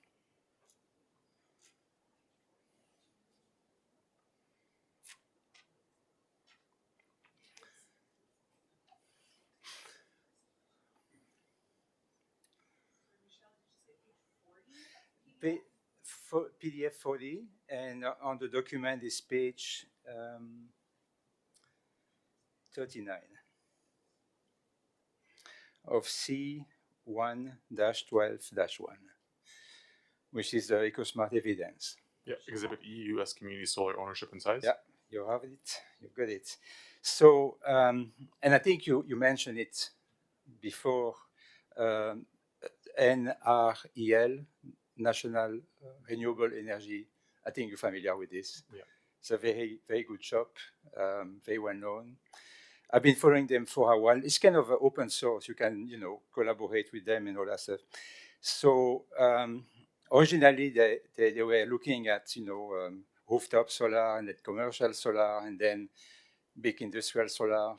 And in the last 3-4 years, they start to look also at community solar. So they have a lot of statistics. Okay, and so they issue a database of all the community solar projects in the US. Database, the one I have is from 2023. It has about 3,400 community solar in the US, all together, for a total of about 8 gigawatt hour. It's enormous in the US. It's big, right?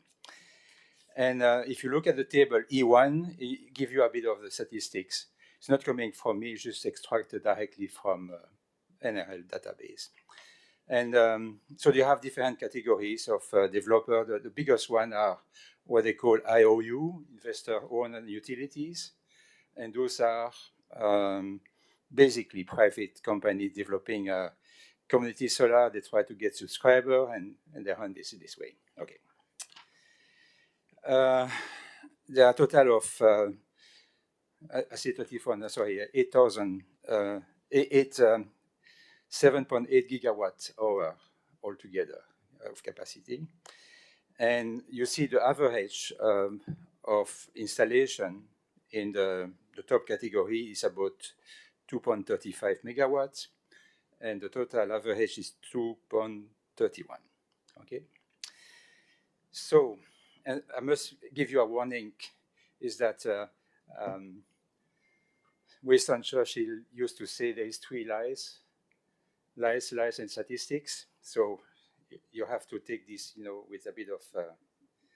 I think it's lies, damn lies, and statistics. Just to correct the record. Yeah, put this on the record, please. Exactly. Yeah.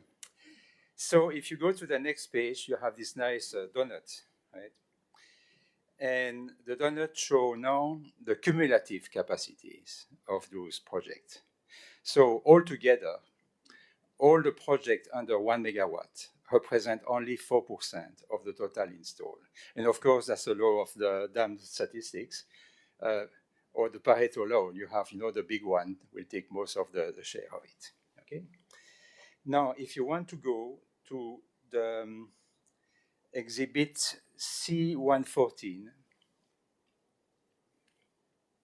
sorry, it's a long question, but I have only. I was going to say, you are working towards a question. Yes? Yeah, I'm working to the. It's only one question. This is a long. It sounded good. Only one question, unless it takes an hour to present it. But yes, please go ahead. Almost there. Okay, you have it. C114. 114. What page number of the PDF? And the page is 11 on the PDF and 10 of 76 in my document. Figure A5. And there is a figure table A1 on the bottom of the page.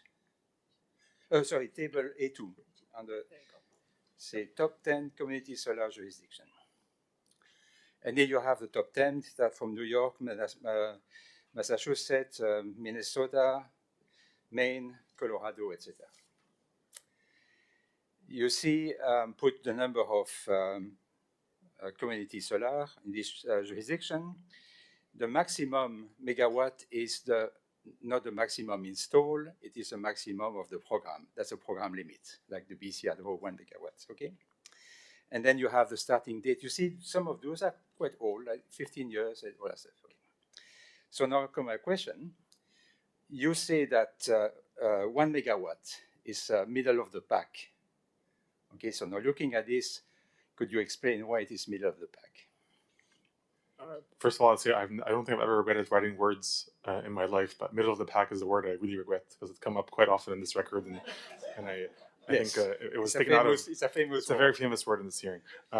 So I do want to characterize first of all what we mean by middle of the pack to make sure we have a common definition of it. Yeah. So I think middle of the pack to us was the characterization to reflect that this is a reasonable effort at starting a community generation program, but it's certainly not a best in class program.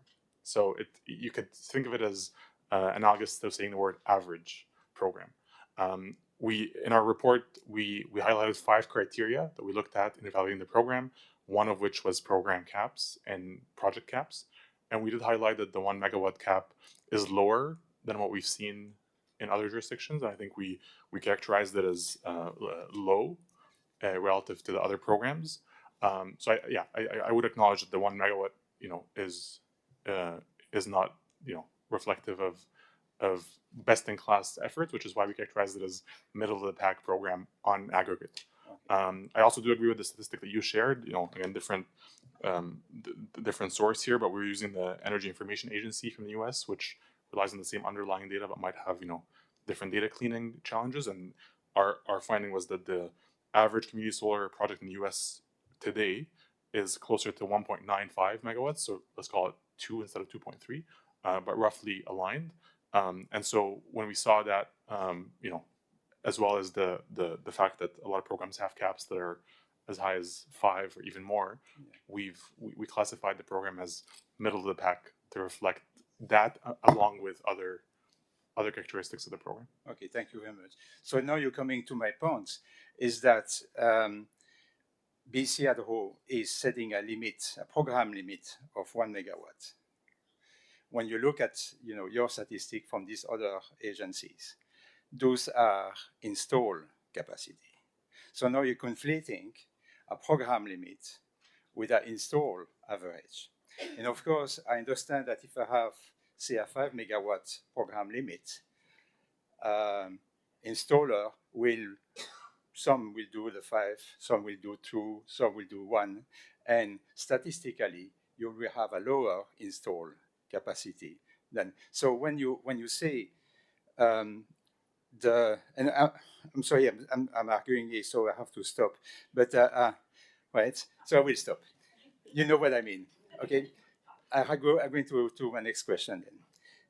Sorry, can I just respond to that? So Yeah, go ahead. Yeah. Average participation obviously is different than the maximum permissible participation, but when the average is lower than the maximum permissible, it does, send or does provide an insight that there's sizing parameters that are trending perhaps lower than that maximum. I'm not saying a higher maximum isn't good to allow flexibility, but the trend that I would extract from that data point is, I think is that trending system sizing practices have gone below the caps. I think we agree. You're a number man, I'm a number man, we good.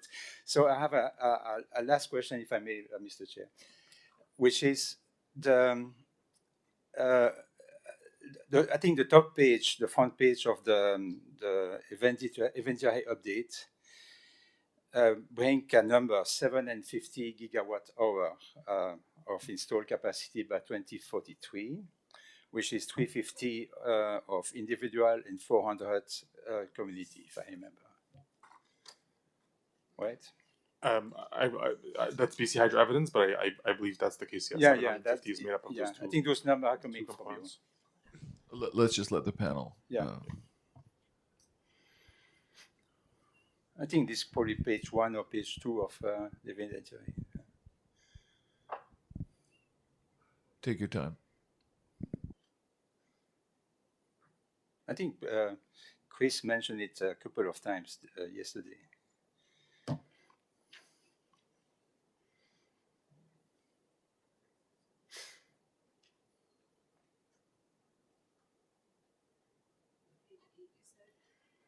Sorry? Sure. But that's... Well, maybe I can just ask you the question, what will be your projection of the future generation coming from 2089 and 2090? So I see the reference that you're referring to that says 750 gigawatt hours by 2043. Exactly. I did not author that paper, that cover page, so I'm not sure if it's a reference to the net metering impact only or the combined impact of both net metering and community generation. But yeah, I do see the reference. Yeah, I think if I recall, because I had this 400 page somewhere, the 350 you have 350 coming from individual and 400 for, but it doesn't matter. Sounds about right. Yeah.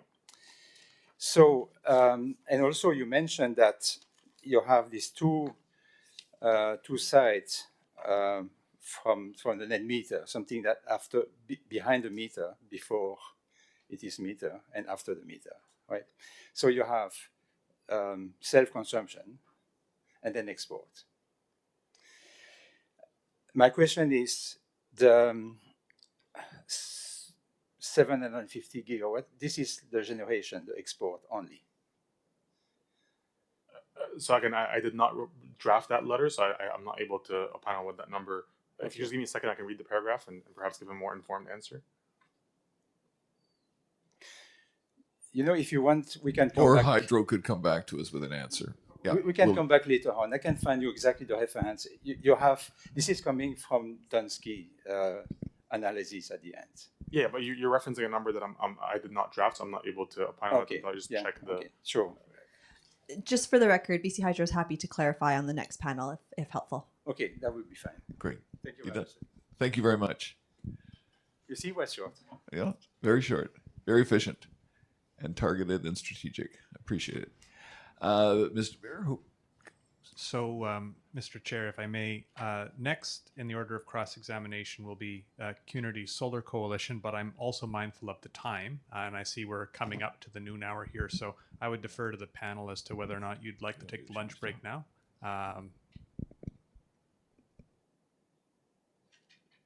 All right, I think we'll take our break now. So it's close to noon. Let's reconvene at 1 o'clock then. All right. Thank you. Thanks everyone. Thank you, panel.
Welcome back, panel, everyone.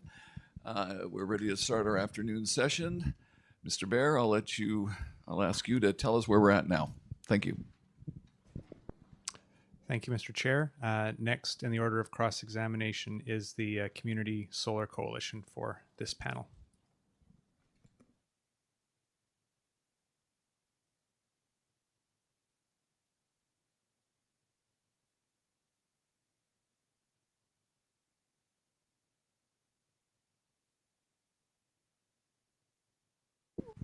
Welcome, Mr. Lee.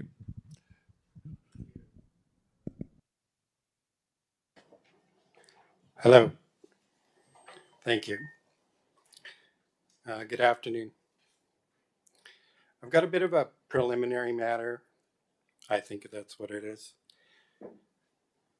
So the hearing record has a characterization that Dunsky's value of solar cost shift study as coming out of the working group process. I heard you say that this morning. Is Dunsky aware of any requests from working group stakeholders for the cost shift analysis portion of that? So sorry, maybe just to correct the record, I think what I said was that the study was conducted in support of the net metering working group's work and BC Hydro's application. So the study was not scoped per se by the working group. It was used to inform the discussions in the working group. Thank you.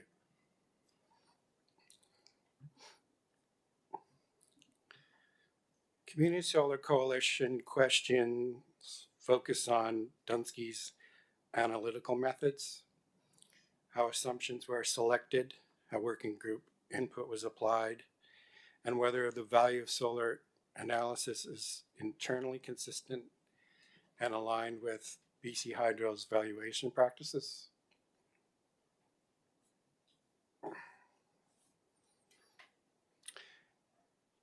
You based your benefit cost analysis on the NSPM DER methodology, correct?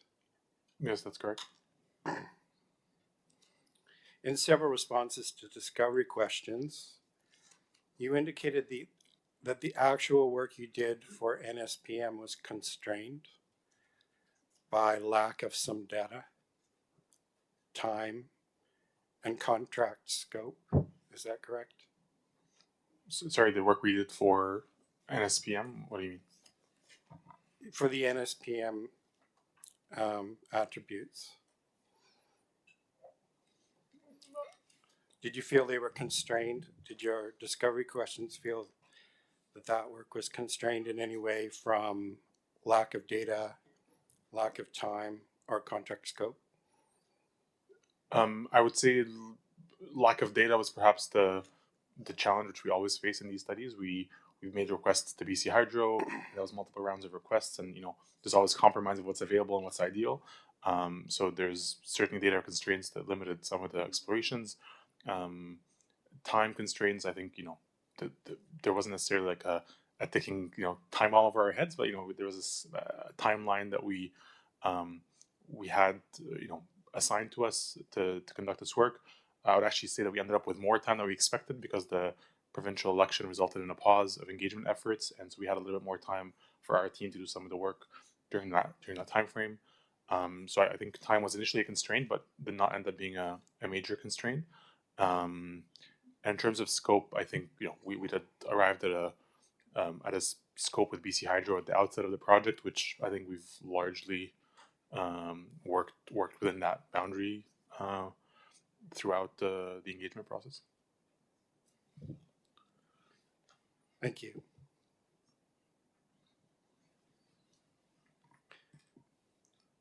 Did you use any BC specific commission approved benefit cost test when developing your value of solar?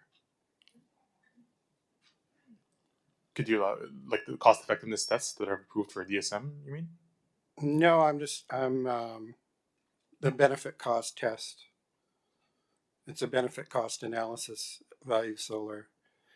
So did you use a BC specific, even commission approved benefit cost test? I'm not aware of the BC having a commission approved benefit cost framework for solar. Thank you. I'm not either. So in did you have something that showed that we do have such a test? Well, in the NSPM, a core concept is that benefit cost analysis should be done according to a jurisdictional benefit cost test. I mean, specific to a jurisdiction. Yes, and that's what we did. So the NSPM does not stipulate it has to be a commission approved. It states that you have to consider jurisdictional policy in relevant context, which we did in elaborating on the comprehensive framework. So we looked at the BC Energy Act as the reflection of energy policy and climate policy in BC, and that set the boundary for our NSPM exploration of the full comprehensive set of benefits attributable to net metering and solar. Thank you. So there is no preceding jurisdiction specific BCA test. I think we've determined that, right? For solar, I'm not aware of its existence. Yeah. I don't know if that's a question for this panel. Let's, yeah. You can ask them the method they used. I think that's probably the best thing to do. And they've written a lot on what their method is, but if there's something you didn't understand in their description of the method or the past questions, then please go ahead. Okay, I believe we're trying to test whether the NSPM requirements are how closely they're aligned with the Dunsky value of solar. Panel know that? I would point to you to our rebuttal evidence where we outline the 7 core NSPM principles and highlighted how the study aligns with those principles. So that is in Exhibit B25, rebuttal evidence of BC Hydro, Dunsky rebuttal evidence submission on page 21, table 5. There's a table that summarizes the 7 principles, which I'm not going to read out here, but they're summarized along with our characterization of how our study met those principles. So I guess from our perspective, I think our study did meet the NSPM principles that were laid out. Yeah, I would like to add something more on the NSPM. So the NSPM is more of a guidance document that outlines what are the kind of components that need to be selected. It is not necessary that all the components will apply to every single jurisdiction. So it has to be appropriately decided based on the utility and the provincial context as to what components should make up that stack. So the NSPM is just a guidance document in this process. So in light of that, did you find there was some things that needed to be excluded because of this specific jurisdiction? I'm thinking about distribution, operation, and maintenance, voltage support, operational benefits. So as outlined in the Appendix A, page A1 and A2, we have detailed the consideration and the exclusion of different components, and as well as in the rebuttal evidence as well as to how they were treated and why they were either explained from a qualitative perspective or why they were not quantified given the lack of specific data for that particular component, in this case distribution, O&M, and voltage. So you're saying you found some things that you needed to exclude. Is that correct? So we were not looking for things to exclude. I would not characterize it that way. I think, again, I just want to get the reference in the record for your record. So Exhibit B8, Appendix B3, which is the Dunsky value and cost shifting report.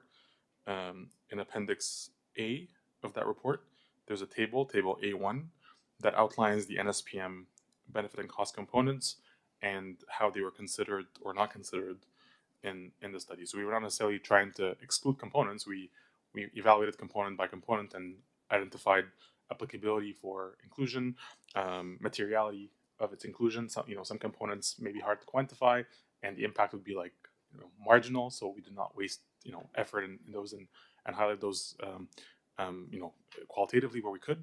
they did not align with the BC Energy Act boundary that we set as the scope for exploration here. So I guess I wouldn't qualify it as like trying to exclude things. We tried to affirm which ones should be included through that process. So by BC Energy Act, I think, are we talking about the Clean Energy Act? The Clean Energy Act, I'm yeah. sorry. Yeah. No, it's okay. Just to correct.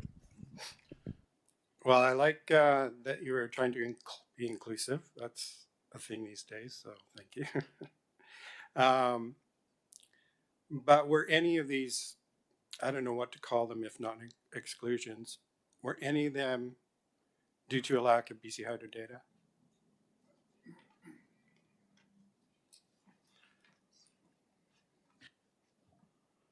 I think some exclusions were because of lack of relevance. So, for example, one of the benefit streams in NSPM is market price effects, which captures in wholesale market how a reduction in load that solar PV would result in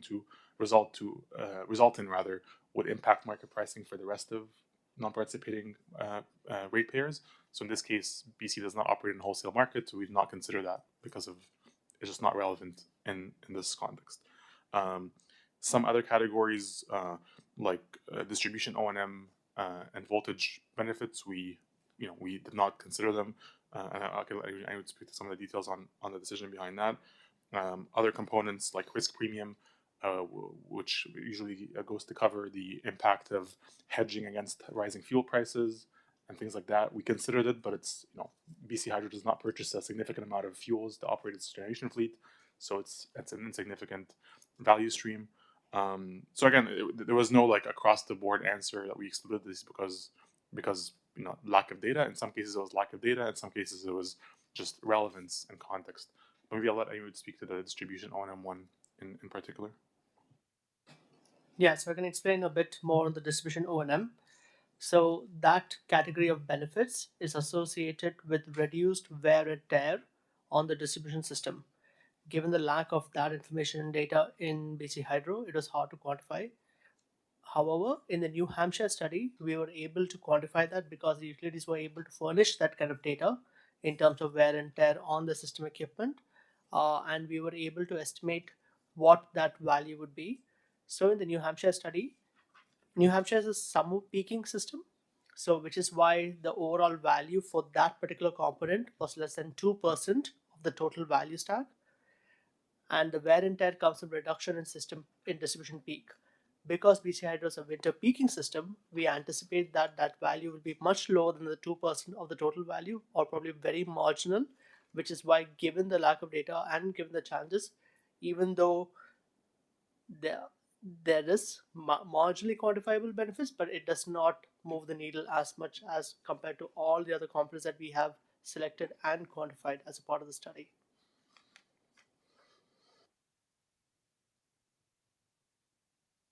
Thank you. And sorry, I would just also add to the record, like I think we tried to do our best to capture the benefits. One of the things that we did in one of the first stakeholder sessions is take our framework and our proposed value stack, and we actually got feedback about some components that were missing. For example, land use was identified. It's something that we did not capture in our initial framework, and then we received a couple of stakeholder feedback that resulted in us including it because it is referenced as a planning criteria in BC Hydro's IRP. It was referenced indirectly in the Clean BC Act, so we ended up including that component. So the goal was not to exclude components. The goal was to try and find what is the appropriate boundary, and then once the boundary is identified, try and understand, can it be quantified, and is it I'd say is it a marginal value that doesn't is unlikely to have a big impact, or is it a material impact that requires putting the effort to evaluate that, which is, I think, in line with the premise and the practices of the NSPM. Were there any categories that were left, not excluded, maybe that unaddressed due to what you described as a lack of consensus?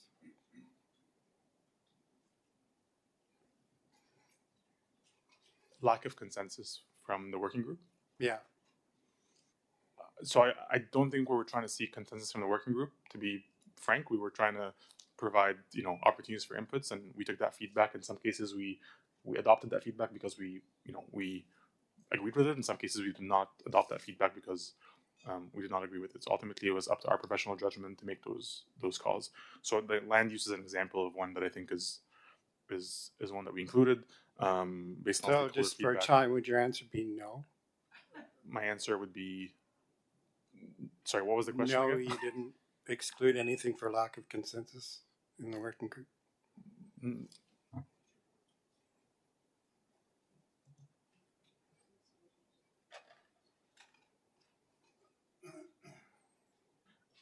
I don't recall, to be honest. The one area that might have had opposing perspectives perhaps was the ancillary services one, because we identified it as both a benefit and a cost, and our view was that it's a net zero, it's a wash, and there was, I think, perspectives maybe that there's a net cost or net benefit. So that's the one example that comes to mind. I don't recall other examples where there was lack of consensus on specific areas in a predominant way. Thank you.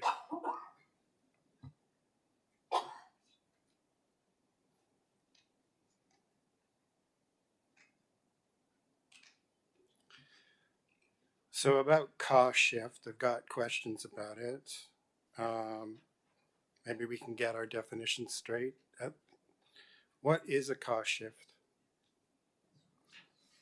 In the most simple terms, it's the total of the increase in the bills of non-participating customers. In this case, attributable to the rate increases that come from the net metering or net billing program. Trying to think about what that means. The rate increases from the net metering program. So we that sounded really clear to me, and we've got it on the record now. So, okay, thank you. Does a cost shift mean that rates or bills for some customers change? Yes. And doesn't a change in rates require a commission decision? Sorry, can you repeat the question? Does a change in rates... Is this a question for this panel? I mean, I don't see how this is a question for this panel. Well, this panel did a cost shift study, so... But I mean, you were asking them about the regulatory requirements. I don't see it that they should have to be able to answer that. Okay.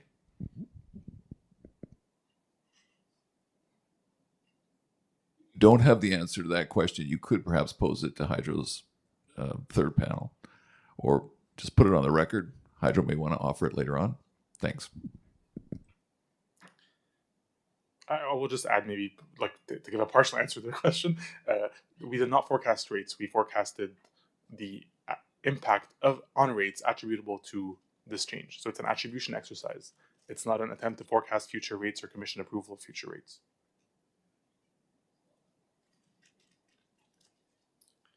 So rate changes are not automatic, and a potential cost shift doesn't always result in a rate change. No, they're not automatic, no.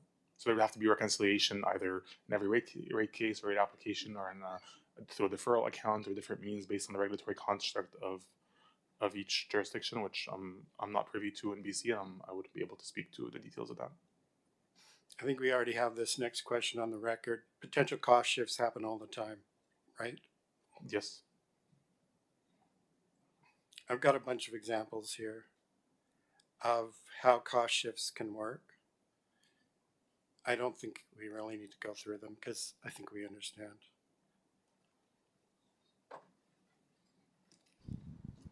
Well, I don't know if we need to test evidence on that. I think you can make that as part of your argument at the end of this case as well. Right.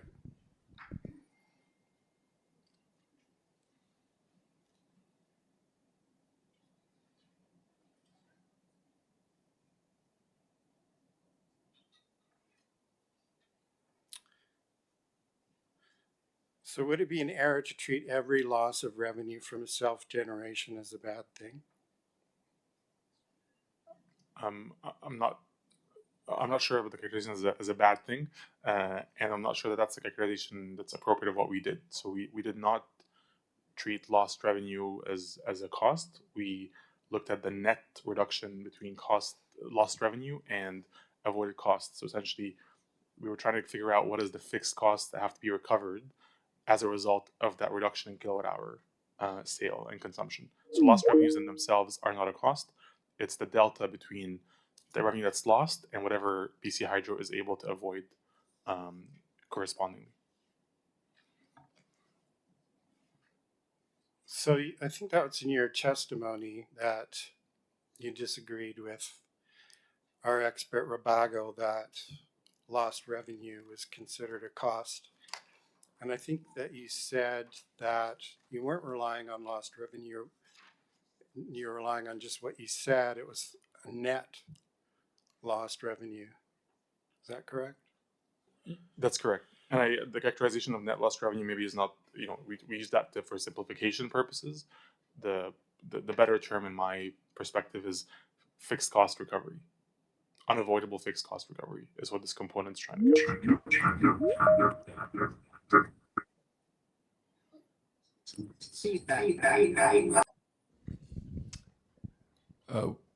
We see someone is trying to join. You're seeing that on your screen. On my screen? No, I'm talking to Commission Counsel. Apologies for the interruption. You might just give us 1 moment to sort out our technology here. Okay, thank you. Sorry, Mr. Lee. We've got it that the call has dropped. Oh. People in these rooms aren't seeing the call anymore. Ah.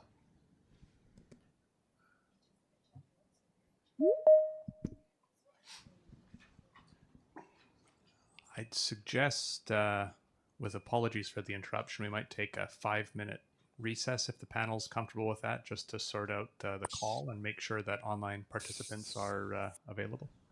Sure, we'll take a short recess, but please stand by.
Yeah, easiest one.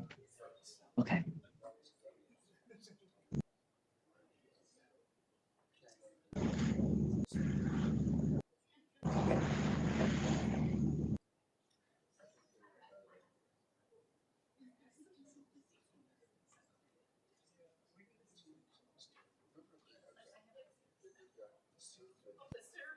Come back in the camera.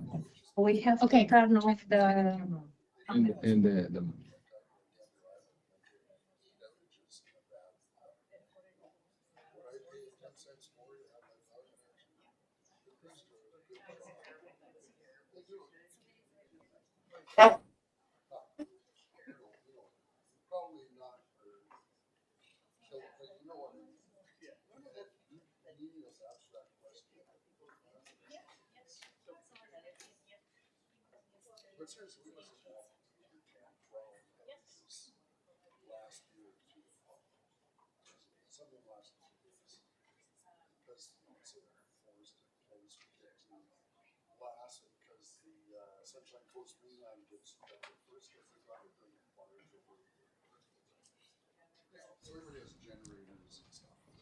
So, with apologies for that brief interruption,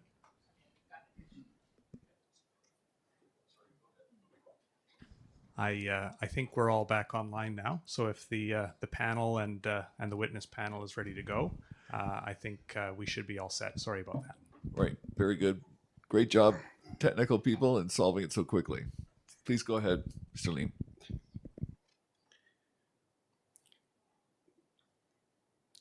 When a customer voluntarily reduces or increases their electric use, a potential cost shift arises, correct? Potentially, yes. In BC, those things could be good things, right? Efficiency and electrification. Those changes in consumption. But what do you mean by the word good? I think I prefer good. It decreases some cost on the system, or it does something else. But I think if you're asking this panel to define what is good or not good, those are just sort of subjective phrasings. So I'd ask you to narrow it down.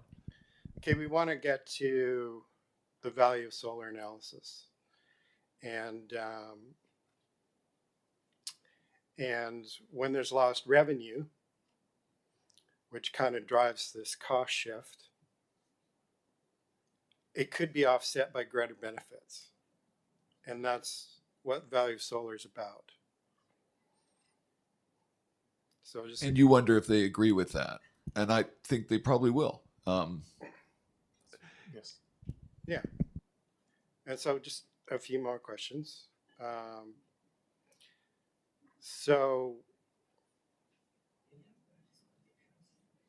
the potential cost shift in your analysis started with the calculation and reduction of revenues as customers make some of their own electricity and use less electricity from the utility, right? So again, like lost revenues as a component is not necessarily the cost here. It's the delta between lost revenue and avoided costs. But to get a delta, you need to start somewhere, and the start is the reduction in revenues, right? Yes.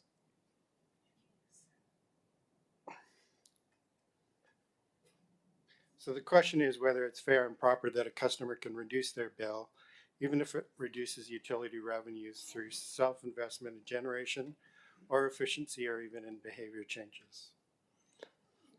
So again, I'll point back to the appendix that we referred to earlier that shows the sources of the cost shift in this analysis, which again, just give me one moment. So that's Exhibit B8, Appendix B3, page 45 of the report. Apologies, I don't have the PDF. And there's three sources of cost shifting. There is export credit net cost recovery, so the fact that there's a payment being made by the utility for exports. And so under the net metering regime, that export credit was valued at, let's say, 12 cents, whereas its value to the utility was 10 cents. So that difference of 2 cents was one source of cost shift that this proposal essentially eliminates. The program cost recovery has to do with investments and rebates and programs, which, I guess is an increasing cost shift, you could argue, with introduction of the rebates.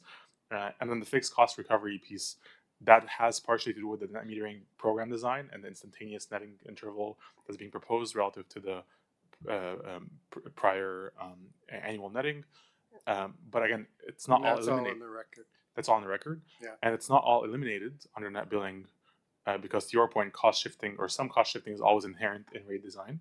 And so the reason we're seeing this cost shift is because the underlying rate designs for residential customers are not fully cost reflective. So a reduction in kilowatt hour does not always result in a kilowatt hour or an equivalent cost reduction for the utility because the cost of service is not one-to-one. So I guess, yes. And the value of solar introduces the benefits of that movement. Right, which is what we've captured in the delta, right? So we look at the lost revenue from that 1 kilowatt hour and its benefit. and that delta is what drives the cost the cost pressures, which can go in either direction. To your point. Okay, you mentioned either direction. So do you agree or disagree that the cost shift can go the other way? That, depending on the value of solar, that generators can be adding value to the system, and it's actually the non-generator owners who are receiving benefit. Is it a one-way street in your view, cost shifting? Or is that sort of just what you found? So I think it's important not to conflate cost shifting with cost effectiveness, right? So again, investments that the utility makes or other makes in programs can be cost effective on the aggregate, but they might still cause cost shift. So what we're seeing here is even if the value that's provided to customers is in line with the value they bring to the system, there is still a degree of cost shift that happens. So again, we are valuing exports at a VOS framework or value of solar framework here, yet we still see that cost shift occur. But it doesn't. And it's one direction. In this case, it's one directional. That's what your finding says. Yes. Okay, thank you.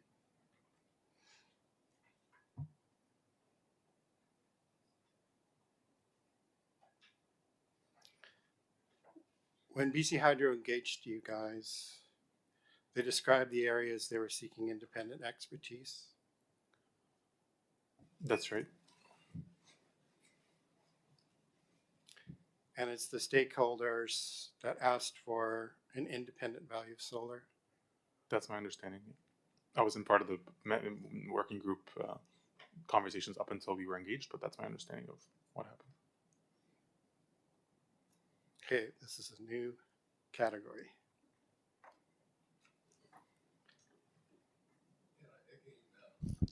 Just let the panelists know, shorter answers are fine if you've already, that it's already in the evidence. Like, we're just trying to test evidence right here, and so you don't have to go into great explanations of things that you can tell us are in the evidence.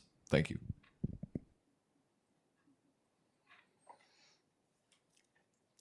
From a customer perspective, RS 2289 is a retail offering for households and small business. Is that your understanding? As far as I understand, 2289 is open to all customers, but I'll defer that question to BC Hydro to discuss eligibility of different rate classes. And retail offerings must provide customers with a simple, stable, predictable value signal. Is that your understanding of rate making? Just for the record, I think we're venturing now into questions that are not for this panel. Okay. Principles of rate making and so on. I wouldn't ask Dunsky and Associates to give us those answers. Thanks.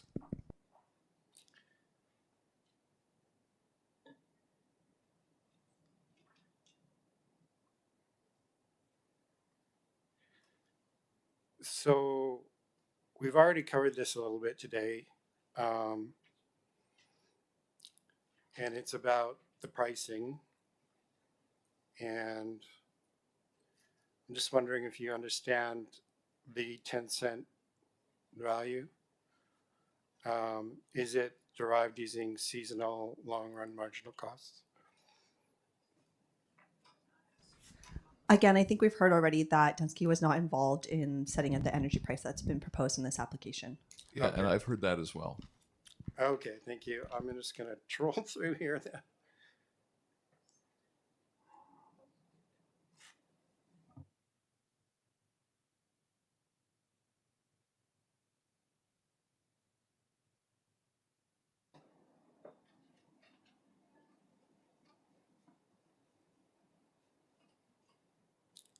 And I see that we have some questions that were already covered by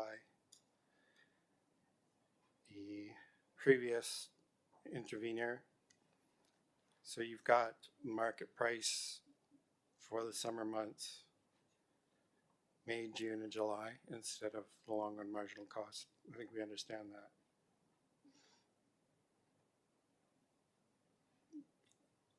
So what was your thinking for that? Was this direction from the utility, or is this something that came to you guys? It was our methodological choice. So our preference was to request hourly 8760 data to be able to do like an actual solar weighted average price, which again was not available as discussed earlier today. So in the absence of that, we engaged the BC Hydro planning team, and the best they were able to offer was that generally they deemed that those 3-4 months of the summer are market exposure months. They were able to provide us those adders, and that kind of is how the monthly weighting approach came together. Are they averages for the entire month, or the heavy load hours in the summertime? Yeah, so the approach is described in a fair bit of detail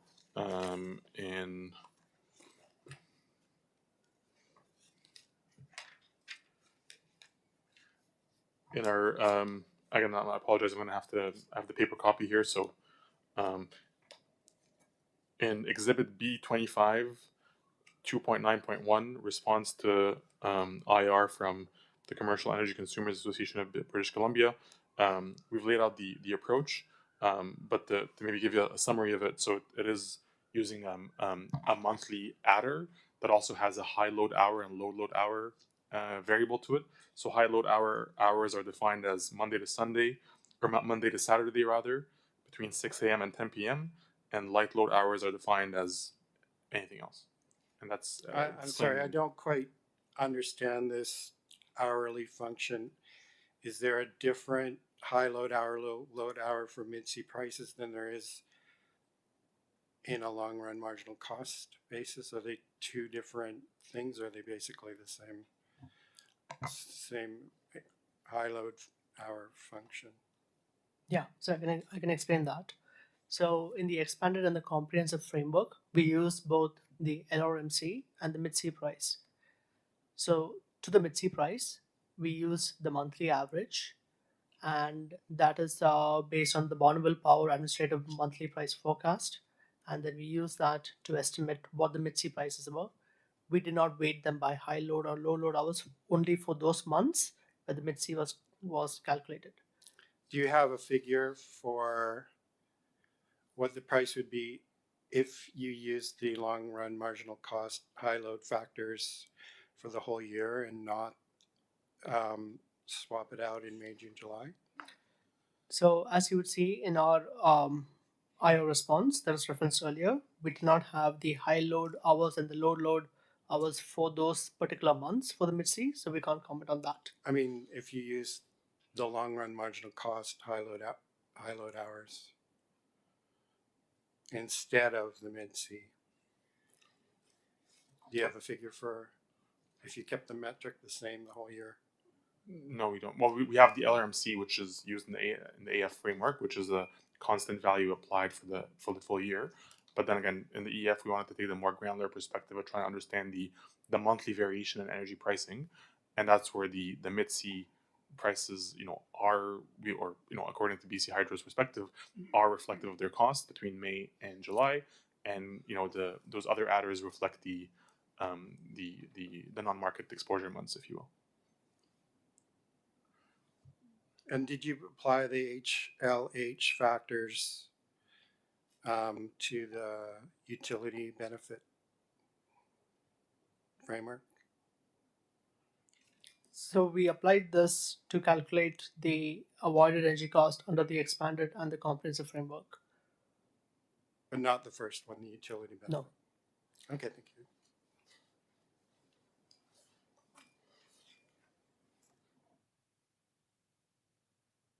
Moving on.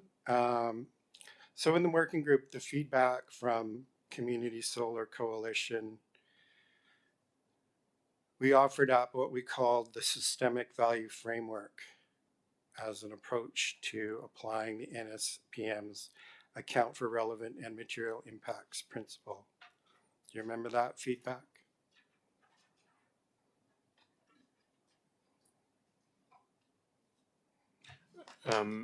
Sorry, I don't recall the specific elements of the framework.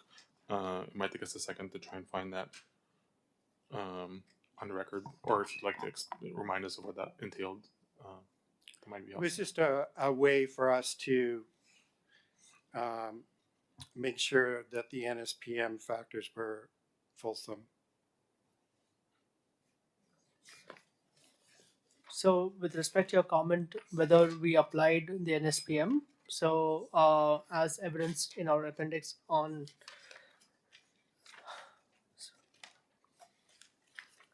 appendix B3, appendix B3, in that appendix A, page number A1 and A2, we list out exactly how those key components were considered.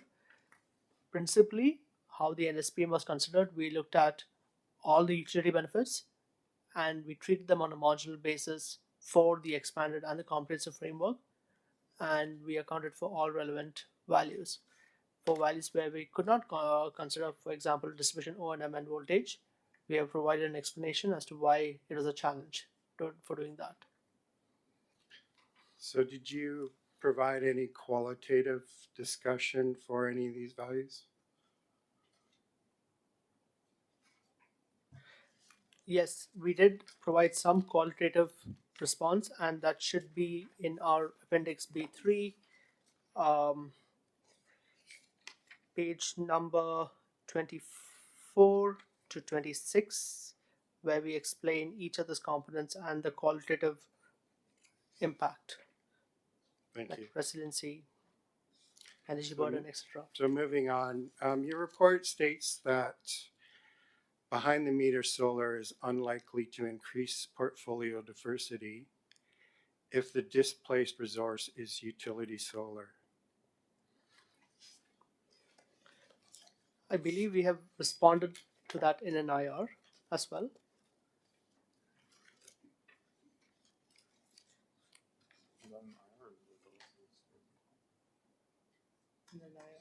Can you track it down?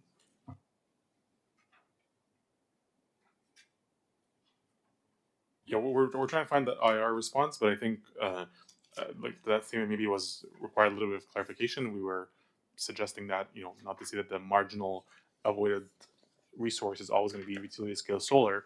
It was to make the point that behind the meter solar might not bring incremental diversity benefits, if you will, relative to utility scale solar, which is, you know, part of the procurement and call for power resources that are coming in through BC Hydro's procurements.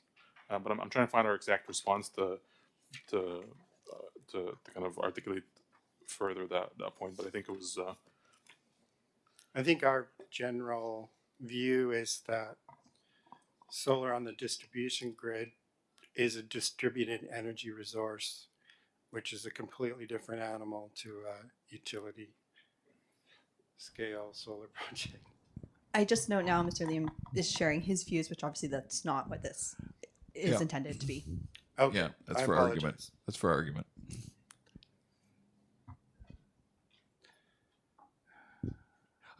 I'd really like questions that are based on the evidence of this panel and its responses to IRs and some elements in that you need clarification on. Thank you. I appreciate it.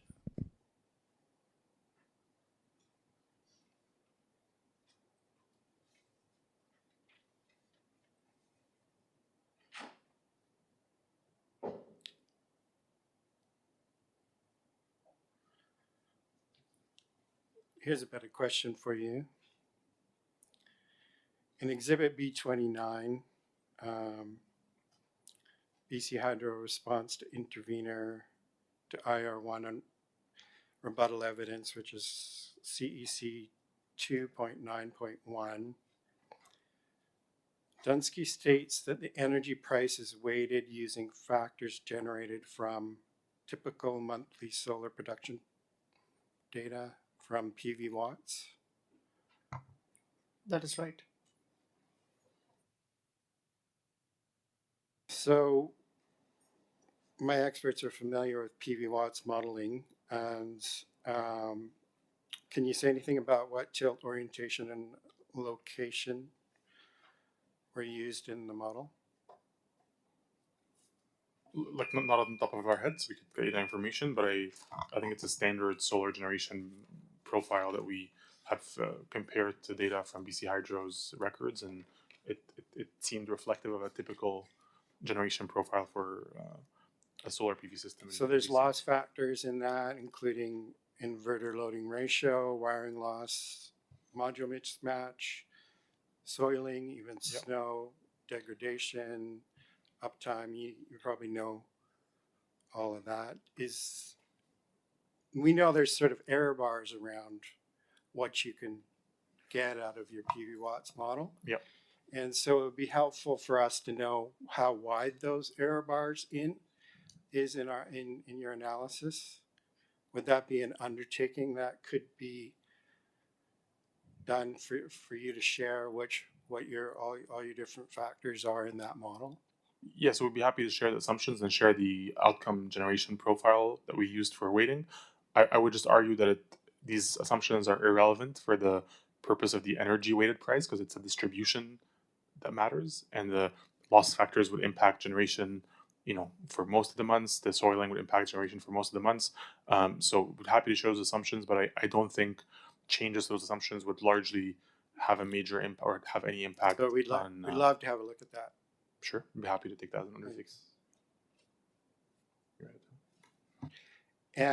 But I was interested in your answer, in that you're saying you don't think that, if you wanted to just elaborate on that, they won't have any impact. Right. So I mean, obviously, the generation profile itself has an impact on multiple things, but for the purpose of the solar weighted energy price, what matters is the distribution of generation in the months. So what the factors that you're referring to would generally bring the entire curve up or down. They would not change the distribution of generation among months.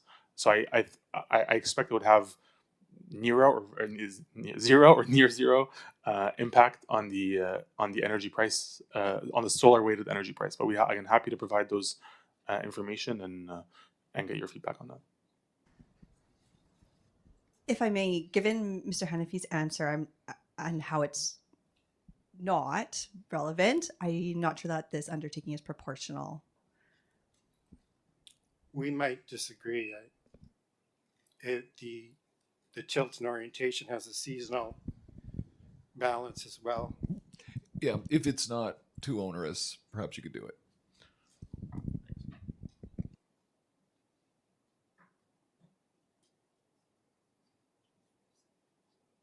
Yeah, we have a team beyond the two of us that worked on this project, so we'll be happy to engage with them and get you the assumptions that we used for the generation profile that was used for the weighting of the energy price. Thank you.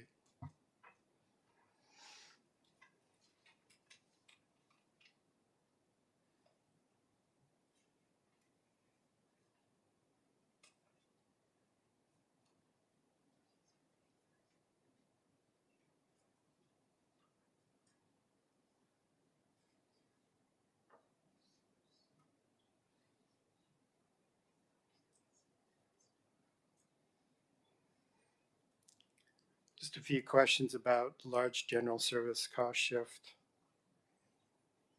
Under RS 2289, large general service excess generation is compensated under 1289, large general service excess generation is compensated at around 6.75 cents, under net billing at 10 cents, correct?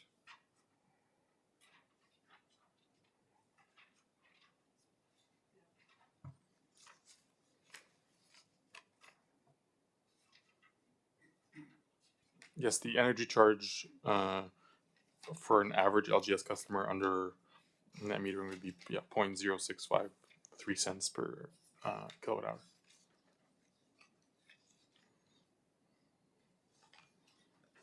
So under net billing, it'll be a higher compensation, higher export compensation, and then there'll be lower bills, which increases cost shift as you define it.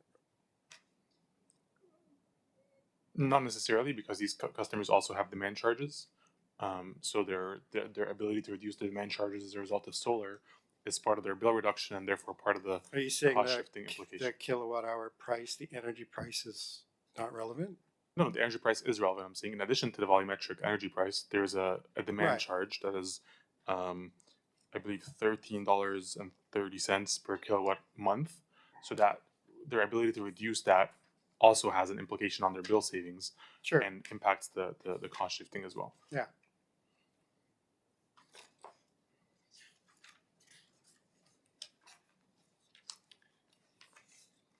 We note table 4-12 shows cost shift as you define it as decreasing under net energy billing.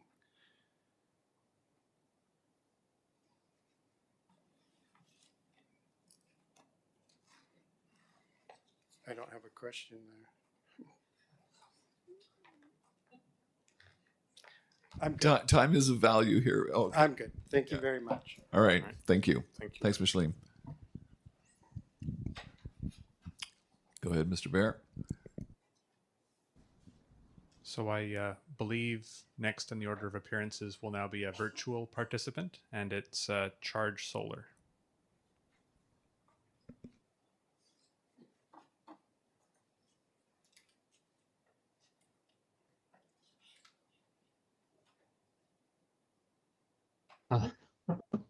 Thank you, Mr. Chairman. I believe I'm the first one. Well, I'm not. Don't believe. I know I'm the first one to talk from Charge Solar. Just before you get going, Mr. Unger, can you tell us how many questioners there will be from Charge Solar? We have 4 different areas that we're going to question. We do have a number of questions, but we will go through these very quickly. I realize time is of the essence here. I was asking who. Can you give me the names? Oh, sorry. It's myself, then Ben, and then Jeff. All right. Please go ahead. Thank you. In B1, section 5.5.5, page 177, BC Hydro states that instantaneous netting is reasonable, and thus BC Hydro is proposing net billing with instantaneous netting. During your study for BC Hydro, did you model net billing with instantaneous netting? Yeah, so I think that question came up yesterday to the BC Hydro panel, and it did. I'd like to offer a refinement, maybe just to reflect on my recollection of the event. So we actually did not model the instantaneous netting, so that was not a Dunsky modeling result. That was an input that was provided to us by BC Hydro based on meter data assessment that they have. So my understanding is that BC Hydro meters are able to take quite granular sampling, and they use that information to produce for typical solar customers what portion of their energy is exported on an instantaneous basis, and that became that assumption is what we used as our assumption for export versus in-house consumption for instantaneous. Our modeling only covered the hourly, monthly, and annual netting intervals. Okay, I greatly appreciate you clarifying that. So basically, the finest granularity you guys got down to was hourly or 8760. Is that correct? Yes, that's correct. Okay. Do you recognize that there is a big difference between 8760 or hourly modeling versus instantaneous, and that a lot can happen in an hour? Yes, I do. So given that, how accurate do you think your analysis is of instantaneous netting? So again, our instantaneous assumptions were based on BC Hydro analysis of metering data, which I would argue has probably my understanding has fairly high sampling rates, and so is able to provide those data in a robust form. So we took the assumptions that we have based on that assessment of the meter data at face value and did not question it. I think directionally, if under hourly we're seeing roughly 40% export, I would expect to see more under instantaneous. So transition from 40 to 60, is plausible and passed our quote unquote sniff test. So we did not poke further within that assumption. We used it at face value. Okay, so let me understand this. BC Hydro gave you a bunch of data, which you used for your analysis. And that data was obviously not instantaneous because that doesn't exist, but it was it was hourly data? So I'll defer to BC Hydro on how that analysis was conducted. But But you guys did the analysis, did you not? Sorry, let me be clear here, just to make sure that things are understood. Let him finish the answer. So, Sorry. the key assumption to the cost shifting analysis, or one of the key assumptions, is the percentage of energy that is exported versus used in house. So our team did the computation on the annual, on the hourly, and on the monthly to identify what the distribution of export versus in house is. So we did that analysis. Dunsky did that analysis. Instantaneous, as you pointed out yesterday, is kind of impossible to model. So we relied on meter data that Hydro had, in which they assessed and found that on average 66% or 63% rather of energy generated was exported under an instantaneous netting interval. So that assumption became became an input into our analysis. So we conducted the analysis. That input just merely came from BC Hydro assessment of their meter data. Okay, so in other words, you did an analysis on hourly data with certain fundamental assumptions that you believe led you to do an approximation of instantaneous netting. Is that fair to say? We conducted a cost shifting analysis that had a key input, which was what portion of energy is exported versus consumed on site. We came up with the factors for annual, monthly, and hourly, and we relied on BC Hydro input for the instantaneous assumption. So that's how I would characterize it. Okay. What tools did you use for doing that analysis? The hourly matching?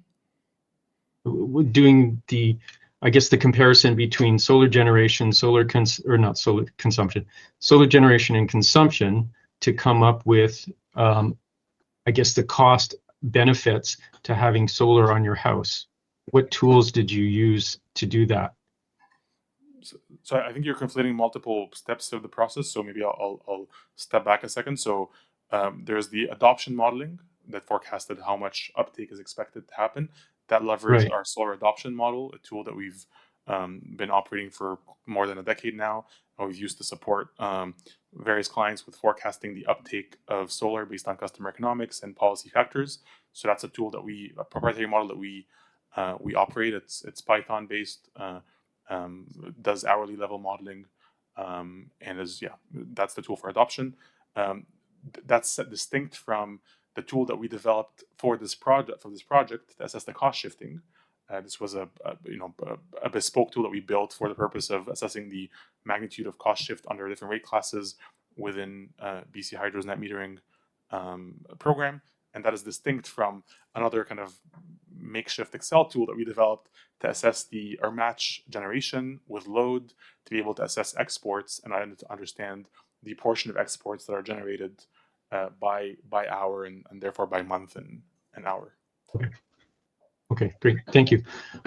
So in other words, you used in-house developed tool, whether Python, Excel, etc., to do your analyses. You didn't. Yes. Is that right?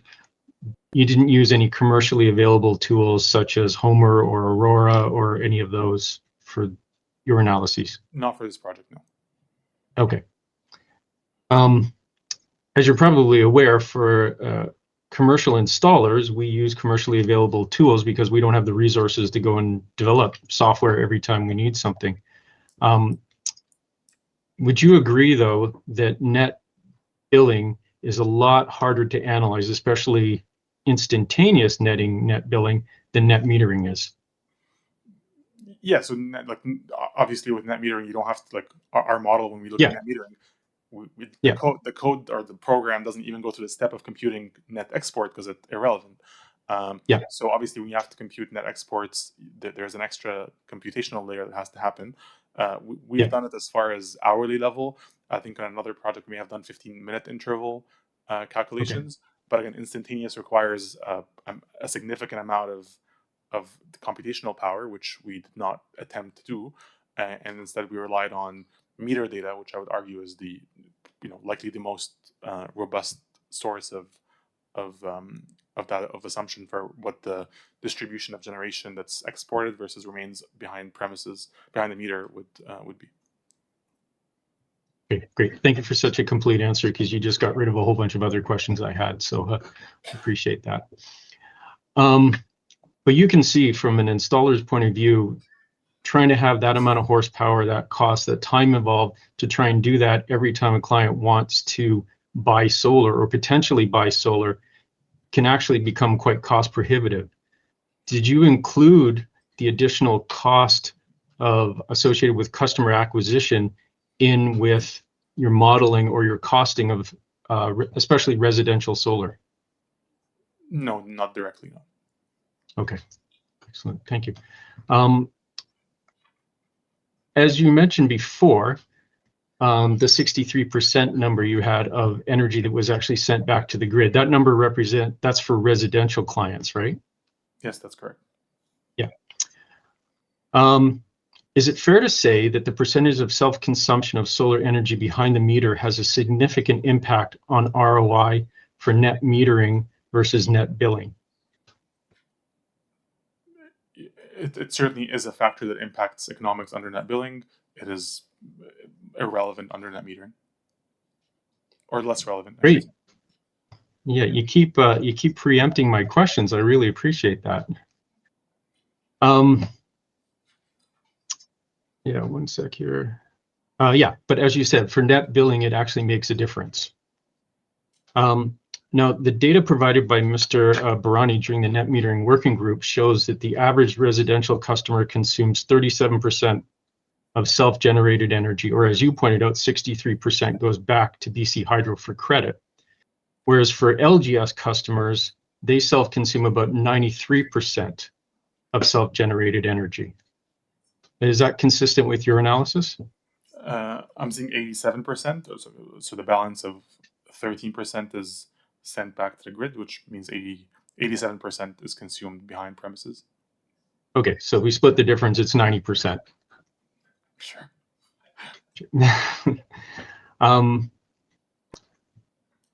But nonetheless, 37% and 90% are very different numbers. Would you agree that based on the big difference between self-consumption for residential versus commercial customers, that different rates could reasonably be used for buying back solar energy from customers? In other words, net metering for residential and net billing for commercial? No, I would not agree with that statement. Why not? Because the foundational assumption, or the foundational assessment we did here, is to try and value that kilowatt hour, and that kilowatt hour has a value no matter whether it's produced by a commercial customer or a residential customer. So that's what the value of solar is about, trying to value the fundamental electron that is produced.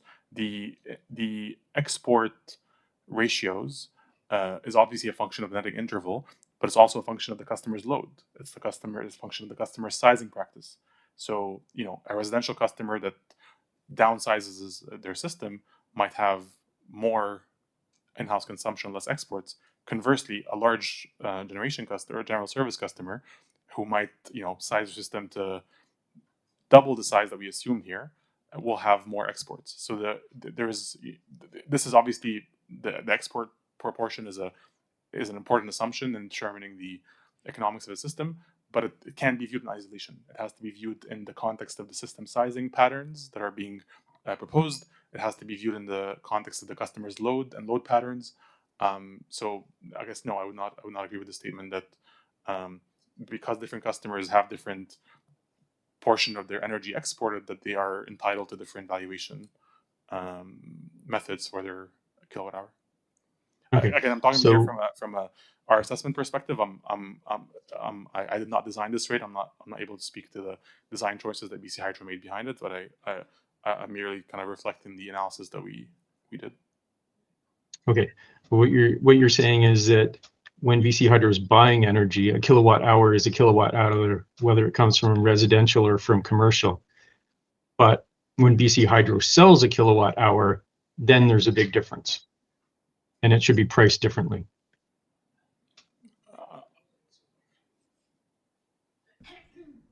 Again, I think this is getting into issues that are beyond the scope of what Dunsky is speaking to. Okay. Great. I agree. Okay. Thank you. I'm going to pass it off to my colleague, Ben.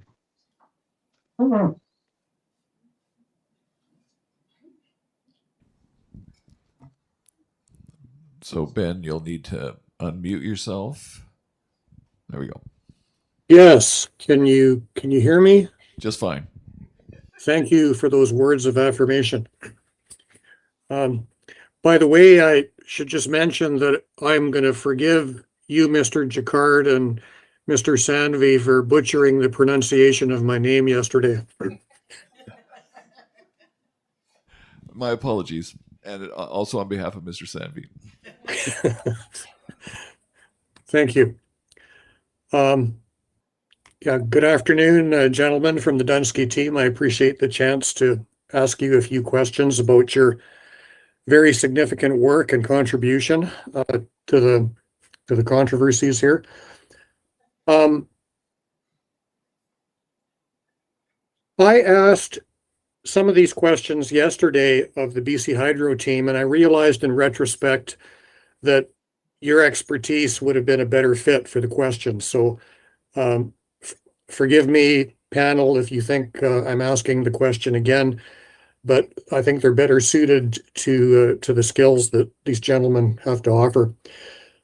So yesterday, I had drawn attention to the fact that if I can just make one comment though, you do know what the answers were given by the panel yesterday, so we really hope that rather than repeat the whole question, you focus in on where you didn't think where you could have gotten a better answer or more in your answer. Thanks. Yeah, absolutely. Yeah. So yesterday, we had explored the fact that in fiscal 2024, BC Hydro was a net importer of energy from other utilities to the level of 25% of the domestic use of their customers. It was 1,603 kilowatt hours, which the average cost at the tie line was approximately 1.38 billion, which worked out to 10.15 cents a kilowatt hour at the tie line, which after adding 8.7% line losses, which I think aligns with your work, is a energy value of that purchase about 11.03 cents a kilowatt hour. And I was asking, the question I asked yesterday was related to how it is that current market conditions like that, like the actual price paid on the open market for this desperately required energy to make up deficiencies within our province, does not factor into the long-range marginal cost avoided cost valuation. I think in a nutshell, the question would be, how is it that a kilowatt hour in the hand is not worth more than 2 kilowatt hours in the bush that might be available 6 to 8 years from now? If an IPP or BC Hydro built equivalent generation. Again, this is outside the scope of what Dunsky is here to testify to. I have to agree with BC Hydro here. I'm dying to answer the question myself, since the prices we pay in a hydrocritical system when we have a long-term drought can be very different than the long-run marginal cost price.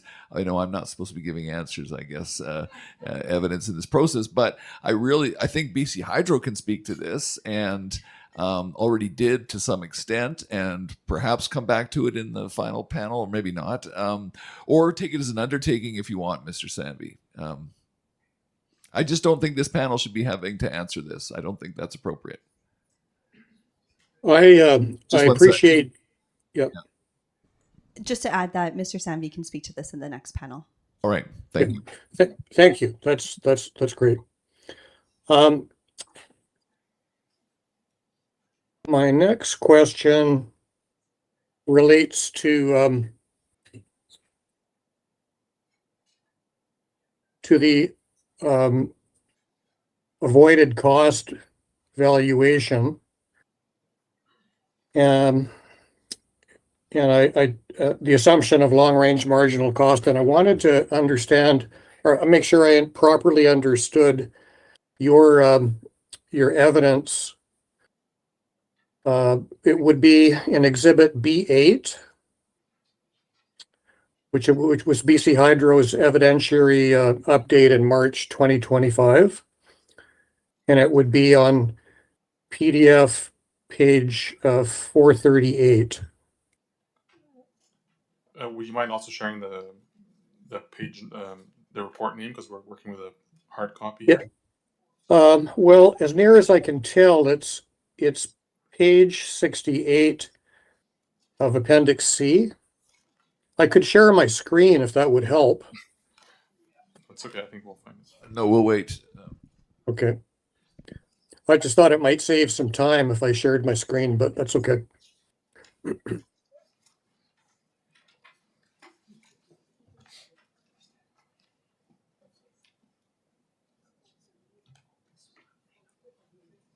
Are you referring to the slide deck titled Energy, LRMC, and Model Energy Price?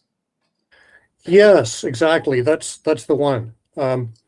So when I look at that chart, it looks as though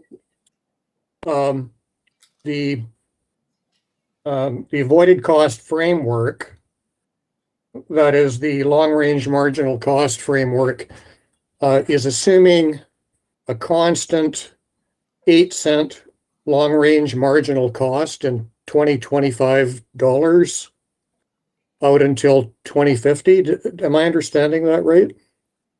That is right. Sorry, that is right in this graph, but I'd like to point to important clarifications. So this is from a working group presentation. I'm not sure of the date, but this was an earlier version of the LRMC, which has since been updated, and we've been using the latest LRMC from BC Hydro's latest IRP. So the number is not 8. The number, I believe right now, is 9.7, if I'm not mistaken. And that is in real dollars, in real 2025 dollars. So it is flat here, but it is in real dollars. So obviously, accounting for inflation or converting those to nominal dollars, it would be increasing over time. So thank you. I'm sorry I missed what the corrected figure is. Whatever figures are in the final report that was filed as evidence would be the final numbers. Those were. But it's around 9 cents, though, you mentioned. The exact number doesn't matter, but it's a higher number. Yes, so I would point you to Appendix B3 of the Dunsky Value and Cost Shifting Report, page number 16, figure 3-3, that shows the same updated figure that we see in the presentation, but in the report that shows the ACF flat in real 2025 dollars and the expanded and comprehensive framework energy values changing over time. Okay, thank you. So in the corrected figure, then the long-range marginal cost is constant out to 2025, but at a higher value. Is that correct? Yes, it's $97 per megawatt hour, and that's in 2025 real dollars. Okay. And can you maybe help us understand, based on your experience with this type of utility scale modeling, is it realistic to expect a long-range marginal cost of energy to remain constant for the next 25 years?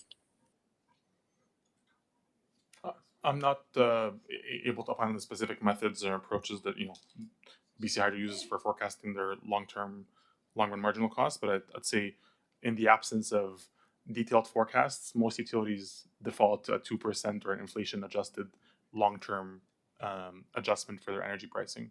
So other value solar studies that we've done, unless there's detailed forecasts of these costs, typically 2% or inflation is the assumed default assumption.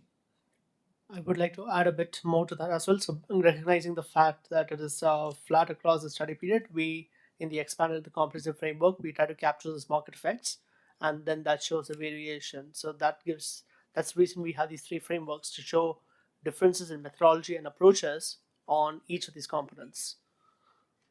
Right, but in this particular proceeding, what's been proposed by BC Hydro, it is the avoided cost framework. So, I appreciate you clarifying that it's not uncommon for utilities to assume a constant long-range marginal cost like this. I appreciate that. I'm sorry, were you puzzled? Were you puzzled by my comment, or just for clarity of the record, that's not the evidence that BC Hydro has put forward that it's adopted that framework. Just for the record. Okay, thanks for that. I'm sorry, I missed the speaker's point. Could you please repeat that?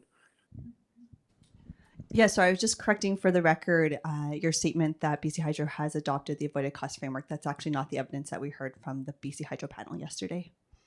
Yeah, I'm sorry. I think I either I said the wrong thing or I was misunderstood. What I'd meant was, as BC Hydro in this rate change submission has proposed using the avoided cost framework to establish the value of solar. I think that's maybe a more fair statement. So my apologies for getting to dispute that. Sorry, I don't propose myself to start giving evidence for BC Hydro, but I think the evidence we heard from the panel is that does not fairly summarize it, but in any event, we can leave that for argument. We can leave this for argument. I would rather we get to the specific questions for this panel. Sure. Yeah, thank you. I'd be happy to be misunderstood on that issue. Thank you.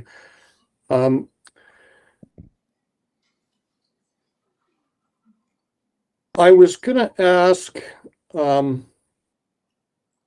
regarding cost shifting. I know you did a tremendous amount of work on the cost shifting analysis. Is it fair to say that the value of solar that is assigned to a net billing rate structure will significantly affect the cost shifting outcomes? Yes, the value of solar is a key input into the cost shifting analysis, so that value does have an impact. Right. So I think we've heard this several times. I'm not sure that we have, but I'll be able to get through the question quickly here. Thank you. So what I was going to say was, is it possible then that if the established value of solar were higher in, whatever the established value becomes as a result of the proceedings, if net billing goes forward, if that established value of solar were higher, let's say, for example, it was 12 cents instead of 10 cents, how would that affect the cost shifting? So the cost shifting assessment looks at the difference at the fixed cost recovery. So just by looking at assuming everything else is constant and only the value increased, then the cost shifting numbers should decrease. That is only in that condition that only the value of solar increases and nothing else. Okay, so is it realistic to assume that if the fair value of solar was assumed to be, or was higher still, that we might reach a tipping point where the costs are offset and become benefits? I don't think that's likely feasible because, again, the cost shift is made up of three components: program cost recovery, fixed cost recovery, export credits. So even if we get rid of the export credit one and try and reduce the fixed cost recovery one, there would still be some program costs that would have to be recovered from ratepayers. Okay. Thank you. Did Dunsky do a sensitivity of an analysis around how the value of solar would affect cost shifting? So we did a sensitivity analysis on the metering interval and self-consumption portion, but not on the value of solar itself. Okay, so I understood correctly a moment ago that if a higher solar evaluation were adopted, that would reduce cost shifting. if the value of solar was deemed higher by our framework or by another framework, then that would directionally reduce the cost shifting, yes, but we did not model that as a sensitivity. Okay, thank you. So the changes in the solar valuation were not assessed in how that will affect the cost shifting. So the cost shifting evidence that or analysis that you provided was based on the proposed 10 cents. Is that correct? Solar value? No, it was based on the our expanded framework. So we conducted analysis on the 3 frameworks of what it cost, expanded framework, and comprehensive framework. When we saw the convergence between the values for the 2 frameworks, we decided to just do a single scenario instead of introducing more sensitivity analysis and more confusion to the record. So our study was conducted prior to BC Hydro selecting the 10 cent energy price. So we used the expanded framework, which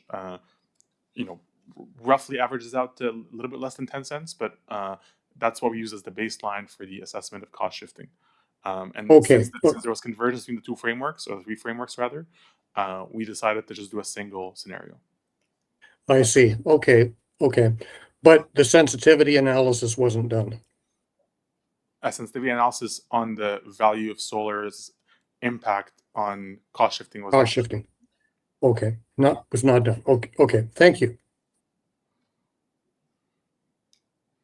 I was wondering about the solar adoption modeling that you have a lot of experience with. It sounds like a very impressive model that's been very valuable to other utilities. In your work around solar adoption metrics, have you done any work or seen any conclusive material on the hurdle rate for what the ROI needs to be to encourage solar adoption amongst residential customers in various parts of Canada? Yes, so as I said this morning, we don't have the model doesn't have a specific cutoff payback that has to be achieved for adoption to happen. It has a function that I'll be happy to point you to in our rebuttal evidence in exhibit B25 under question number 4 with regard to intervenor evidence of the CSC. We offer a fairly detailed description of how the model captures customer willingness to pay for solar. So if you're able to follow along on figure 1 there's a curve that shows... I'm sorry, my apologies. I haven't been able to bring that up yet. Could you please repeat the reference? Exhibit B25. Yeah, just one moment. I'm sorry, it's going to take me a second to get there. Exhibit B25.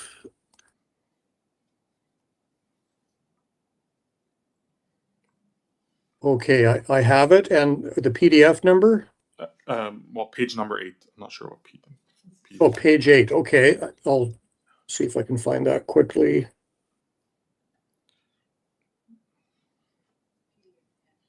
PDF 10. PDF page number 10. Thank you.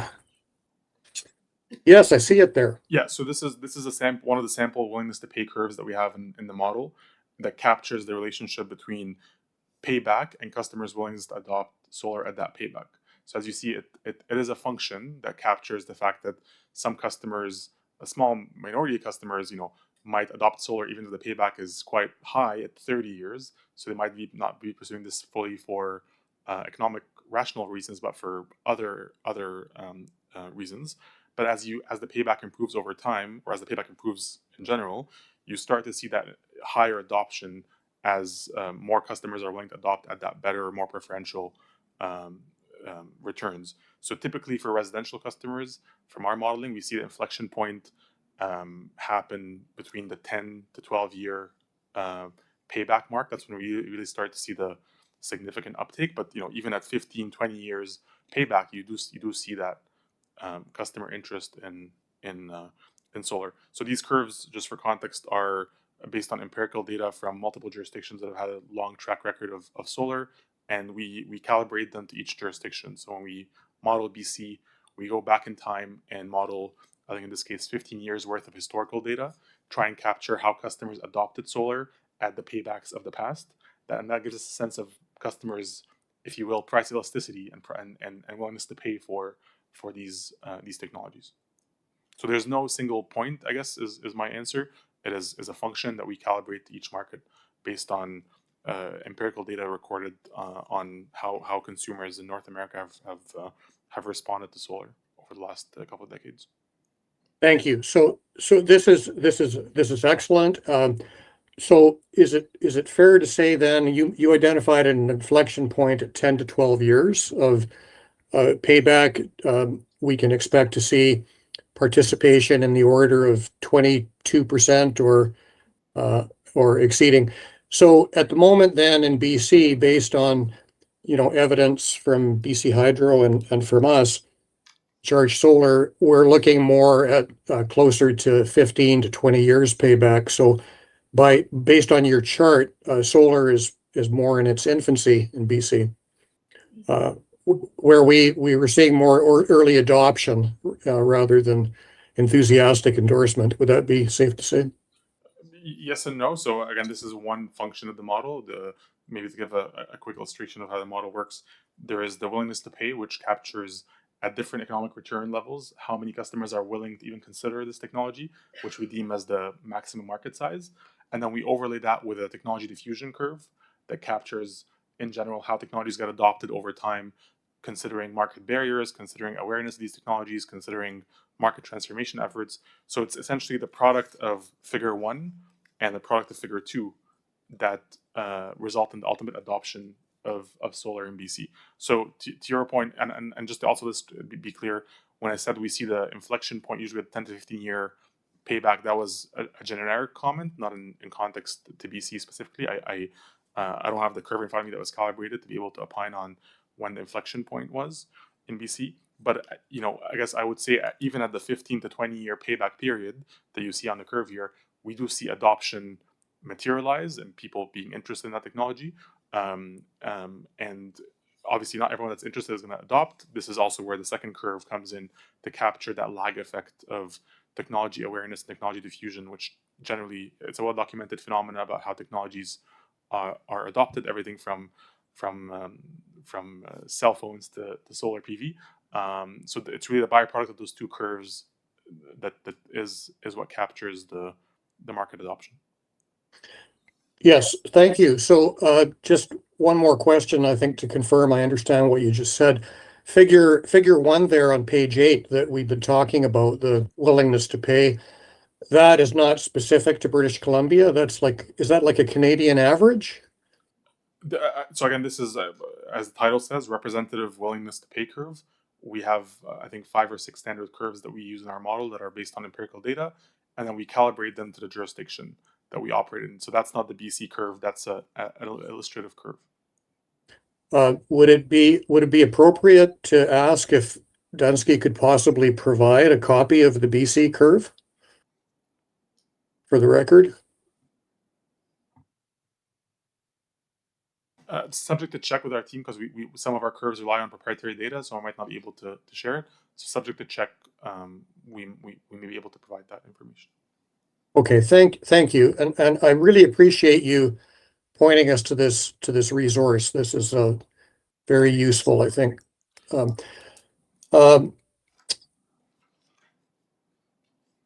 So, is it safe to say that you used willingness to pay assessments in your modeling to predict the level of endorsement or participation by self-generation customers over the years from 2025 to 2050 during the study period? Is that what you used? Is that correct to say? That is one of the factors, yes. Okay. What other factors would have entered into the modeling regarding people's willingness to participate?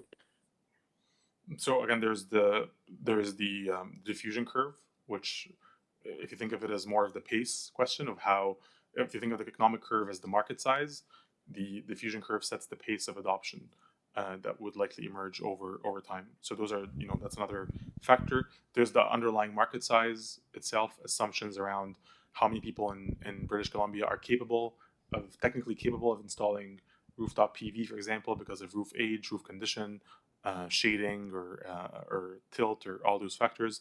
So yes, willingness to pay is among the key factors, and it's driven by the underlying economics that are assumed in the payback, as well as that calibration that we do to try and capture, how, based on historical adoption, how the market is likely to respond moving forward in response to those different pricing points. Okay, so thank you. So at this point, I mean, the rate has not yet been introduced. Yep. And all of this has been described in the response to the information request, is what. This is described in our rebuttal evidence in Appendix B25. Right. Commissioner Losky just reminded me of that. Yeah. Mr. Quayle. We have an intervention here. Yes. This may or may not be in order, but I feel compelled to say the purpose of this process is not an education session for interveners. We're not here for people to learn, at the interveners, to learn more about the subject matter. It is to enrich the evidentiary record, to clarify issues for the purpose of assisting you folks at the front of the room in making your decision. This is not a discovery, it's not a training, it's not a workshop.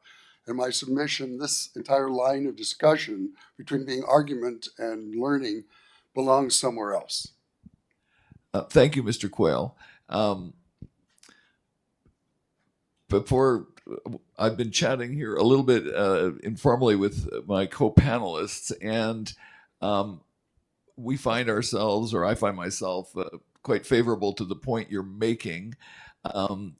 At the same time, some of these questions have been marginally helpful in making sure we understand, but I will again invite the panel to feel free to say that you already have answered this question somewhere in the proceeding, and I will invite the questioner in the way that Mr. Quayle said, that this has to be something that's going to help you with the evidentiary record for final argument. Please then, with that in mind, go ahead. Thank you. So just in the purpose of enriching the process, I will point you again to the B25. Appendix B25 has our rebuttal evidence, which has a couple of pages that articulate the model methodology, and then the core report, which is part of the BC Hydro evidentiary update submission, Exhibit B8, Appendix B1, pages 8 through 12 have a detailed methodology description for the record. And in some cases, you may be able to answer a question by saying Hydro will report to us later where this is already. You could say this is in the evidentiary record already, and if you can't find it immediately, you can say that Hydro Council later will fill us in on that. Okay, go ahead, Mr. Giudici. Well, I have only one more question, which I'm hoping is appropriate for the Dunsky team. So what I was going to say was, or ask, was if in fact the BC marketplace found that the RS 2289 rate was less attractive financially, return on investment wasn't quite there, they weren't as willing to participate, the outcome would be that the levels of self-generation participation and surplus energy that you've projected to be available through the next 25 years would potentially be different. Would they be less? Yes, I don't think anyone would dispute that fact. So in our report, we model what we call the alternative rate scenario, which looks at the introduction of a rate equivalent to 2289 in isolation of any rebates, and that results in a net reduction in uptake compared to the net metering program. So it goes down from 1,100 megawatts by 2045 or 2043 rather, to 803. So yes, the introduction of, according to our forecast, the introduction of the rate in isolation would be expected to reduce payback and therefore reduce uptake. However, the introduction of the rebate in conjunction with RS 2020-2289 results in a net increase in adoption as forecasted by the model. Yes, thank you. I'm done with my questions. I really appreciate your time. Thank you. And I will defer now to Mr. Macaulay. Great. I have 3 questions that I think will be quite brief. I, of course, will be referencing Exhibit B8, and specifically, if you can flip to PDF page 260 for those following digitally, and Ahmed, for you, Appendix B3, so specifically cost shifting model. Thank you. Section. Yeah, no problem. And could you point to the page of the report as well? Let me get the stated page of the report. It doesn't have, 47, which I believe would be the page number within Appendix B3. Yep. And again, PDF page, let's see. My apologies, stand by.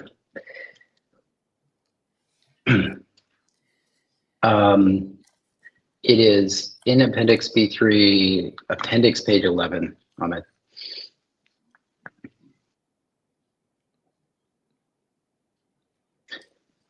Sorry, Appendix B3, page 47 of the report, the one that shows the cost shifting impacts for residential under net energy billing.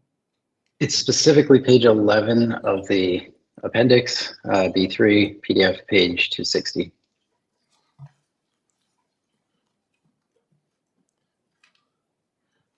But All right, the page that shows the step 3 defined scenarios and sensitivities. exactly. And so this came up in our information request, was partially answered and then discussed yesterday, and again was deferred to some extent to the Dunsky panel today. We're curious why the cost shifting implications of the alternate rate scenario, which excludes net billing or excludes rebates from the net billing scenario, why that was not included specifically in this section of the definition of scenarios. Sorry, could you repeat the question again? So the question is, why was the alternate rate scenario not included as a third scenario at this point?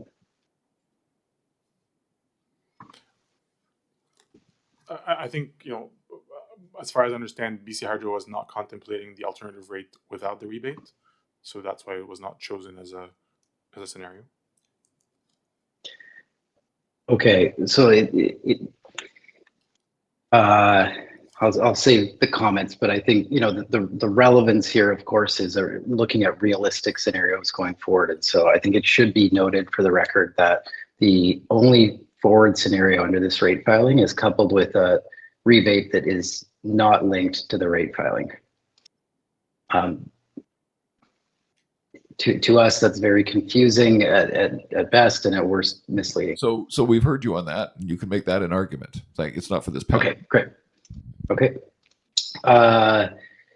You answered in your answer my second question, and so I'll just end with my third question, which is the last question for Charge Solar et al. Specifically, if we can stay within that same exhibit and the same section, but now move to PDF page 296, and I'll get the physical page number for you. That's page 47. Yeah. They've got it. Yeah, we have it. Okay, great. Okay, great. So the top line of table 4.9, 4-9 on this page indicates that the cost shifting estimations for 2025, which I presume is fiscal 25, it sort of ranges between 1.6 and 2.9. I think it's an interesting year in which to look at it because, of course, you can still choose to take net energy metering without rebates, which isn't shown here, but it's sort of somewhere in this range, right, of $1.6 to $2.9 million. Is that, I just want to make sure I'm clear before I'm asking the question, is that an accurate statement that this is the range of potential cost shifting figures for fiscal 25 for BC Hydro as it relates to residential cost shifting impacts under net energy billing? I guess, yeah, like this is the range, but these scenarios reflect distinctive scenarios that were assumed. So the 1.6 is net billing with the rebates. The 2020, the leftmost column is the assumed hypothetical current net metering with the rebates, and then the middle one is the current net metering without the rebates. So, and I would also point out that does not include any of the transitional cost shifting impacts. Okay, that may be part of the answer to the question. So then I'll just need to point you to one other piece of evidence, and then I can ask the question and be finished. If we could now look at Exhibit B29, which is response to Zone 2 ratepayers IR, and it's Exhibit B29. I'll give you a minute to get there.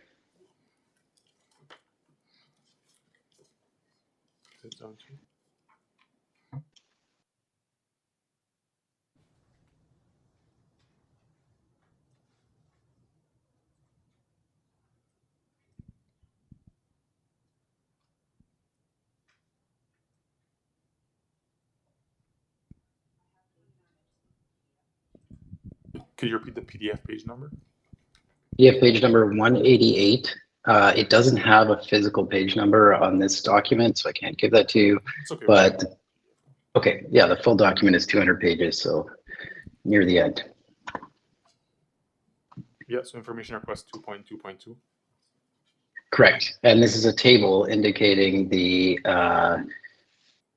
then current fiscal 2025 total rebate value as it relates to business rebates, Indigenous, residential, and MERBs.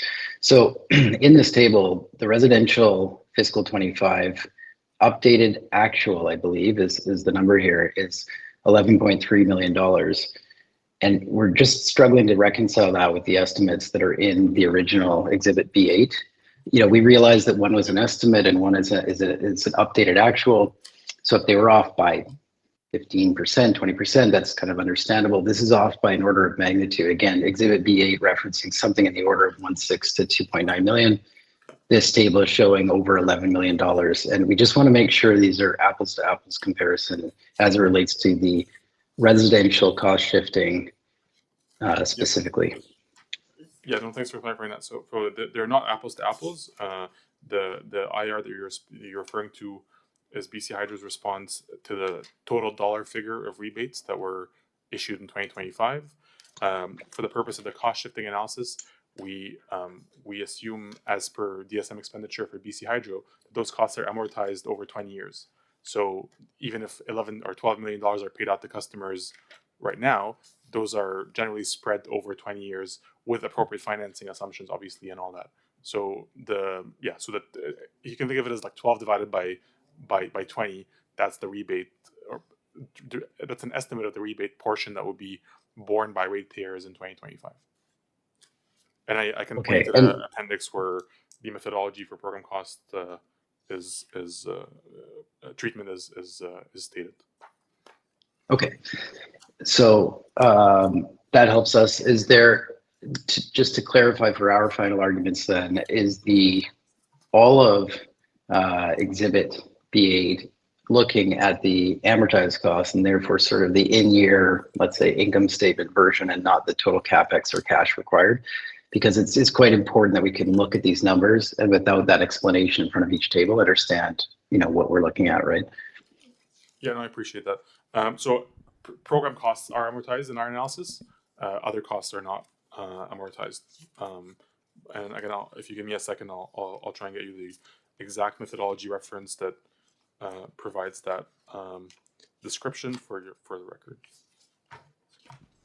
If you find it valuable, that's helpful. If not, we're happy to look it up offline. The specifics of the methodology is not super relevant to our question. It's just, it now explains why that's sort of an order of magnitude different.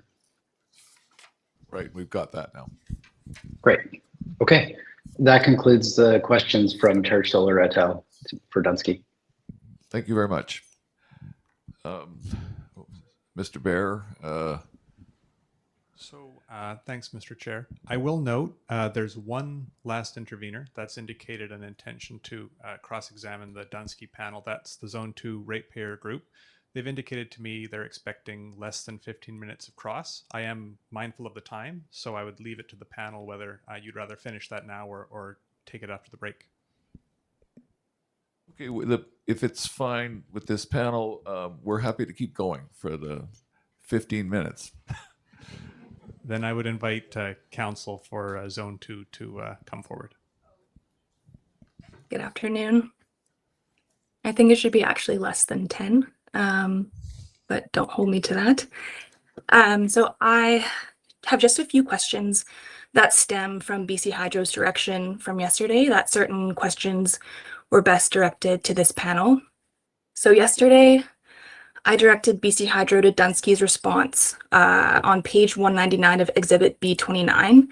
It might not actually be necessary to flip to it to answer, so I'll just ask my question first. So there, Dunsky states that states that its assessment represents a system-wide average value of solar, not regional or microgrid specific valuations. So as a clarifying matter, when Dunsky refers to a system-wide average, the reference is to the integrated system-wide average. Is that right? Not an average of the integrated system and microgrids together? That is right. So we use the LRMC, which is based on the integrated system. We heard yesterday from Mr. Sanvi that with respect to the analysis that Dunsky conducted, Dunsky sent BC Hydro a proposed scope, and BC Hydro then instructed that Dunsky proceed on that basis. I understand that Dunsky's proposed scope did not include a jurisdictional review of net metering microgrids. Is that correct? No, it did not. What was the basis for the decision not to include net metering microgrids in this jurisdictional review? I'll be honest, I think it was an omission. Like we did not offer that in our scope, and we did not receive feedback or direction from BC Hydro afterwards to add that to our scope. We were, I think, incorrectly focused on the integrated system as the bulk of where net metering adoption historically has been, and where it likely is to remain more dominant. So that's the exclusion was I think a scoping omission from our end, and it was also not necessarily flagged by BC Hydro after that. In Dunsky's experiences, has it encountered jurisdictions that treat microgrids differently from the integrated area and in net metering applications? So when it comes to like the value of solar assessments, we have typically seen that the value of solar is system wide, and there aren't separate valuations. The closest example would be probably New York, where they do it by utility zones. But in that, they may demarcate certain zones only for distribution purposes, but microgrid specific value solar assessments we haven't come across that.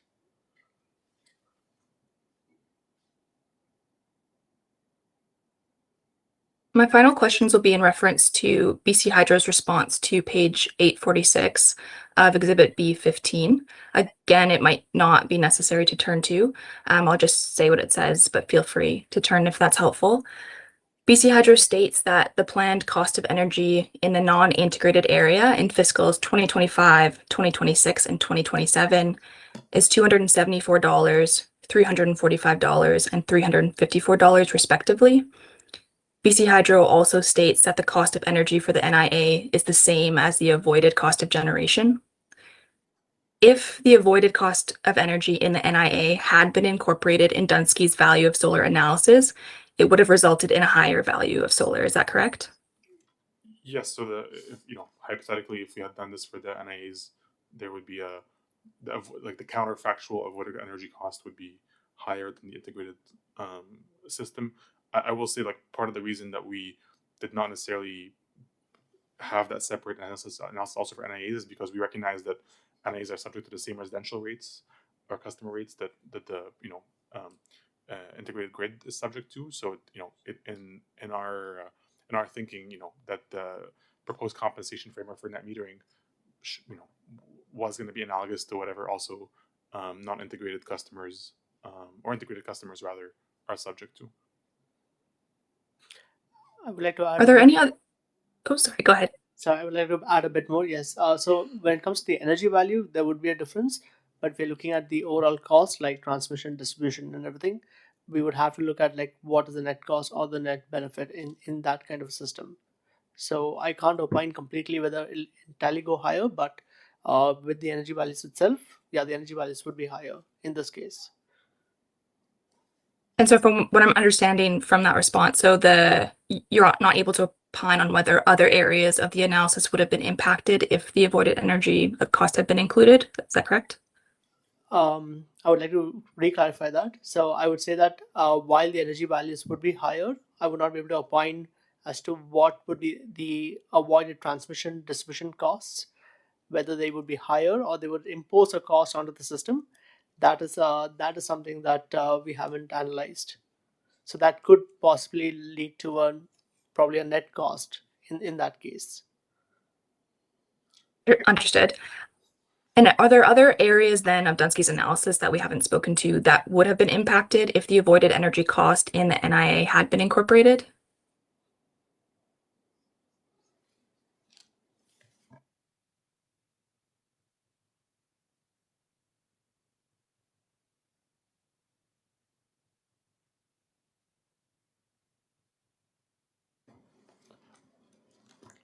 I guess, to the extent that we would have captured the NIAs in the cost shifting analysis, and again the cost of service these regions is higher than the average of integrated areas, we would have seen a slight change in the cost shifting analysis. But the portion of NIA to integrated system load is obviously marginal, so I wouldn't expect it to have a material impact on the cost shifting results. But directionally, it could impact the cost shifting results to some degree.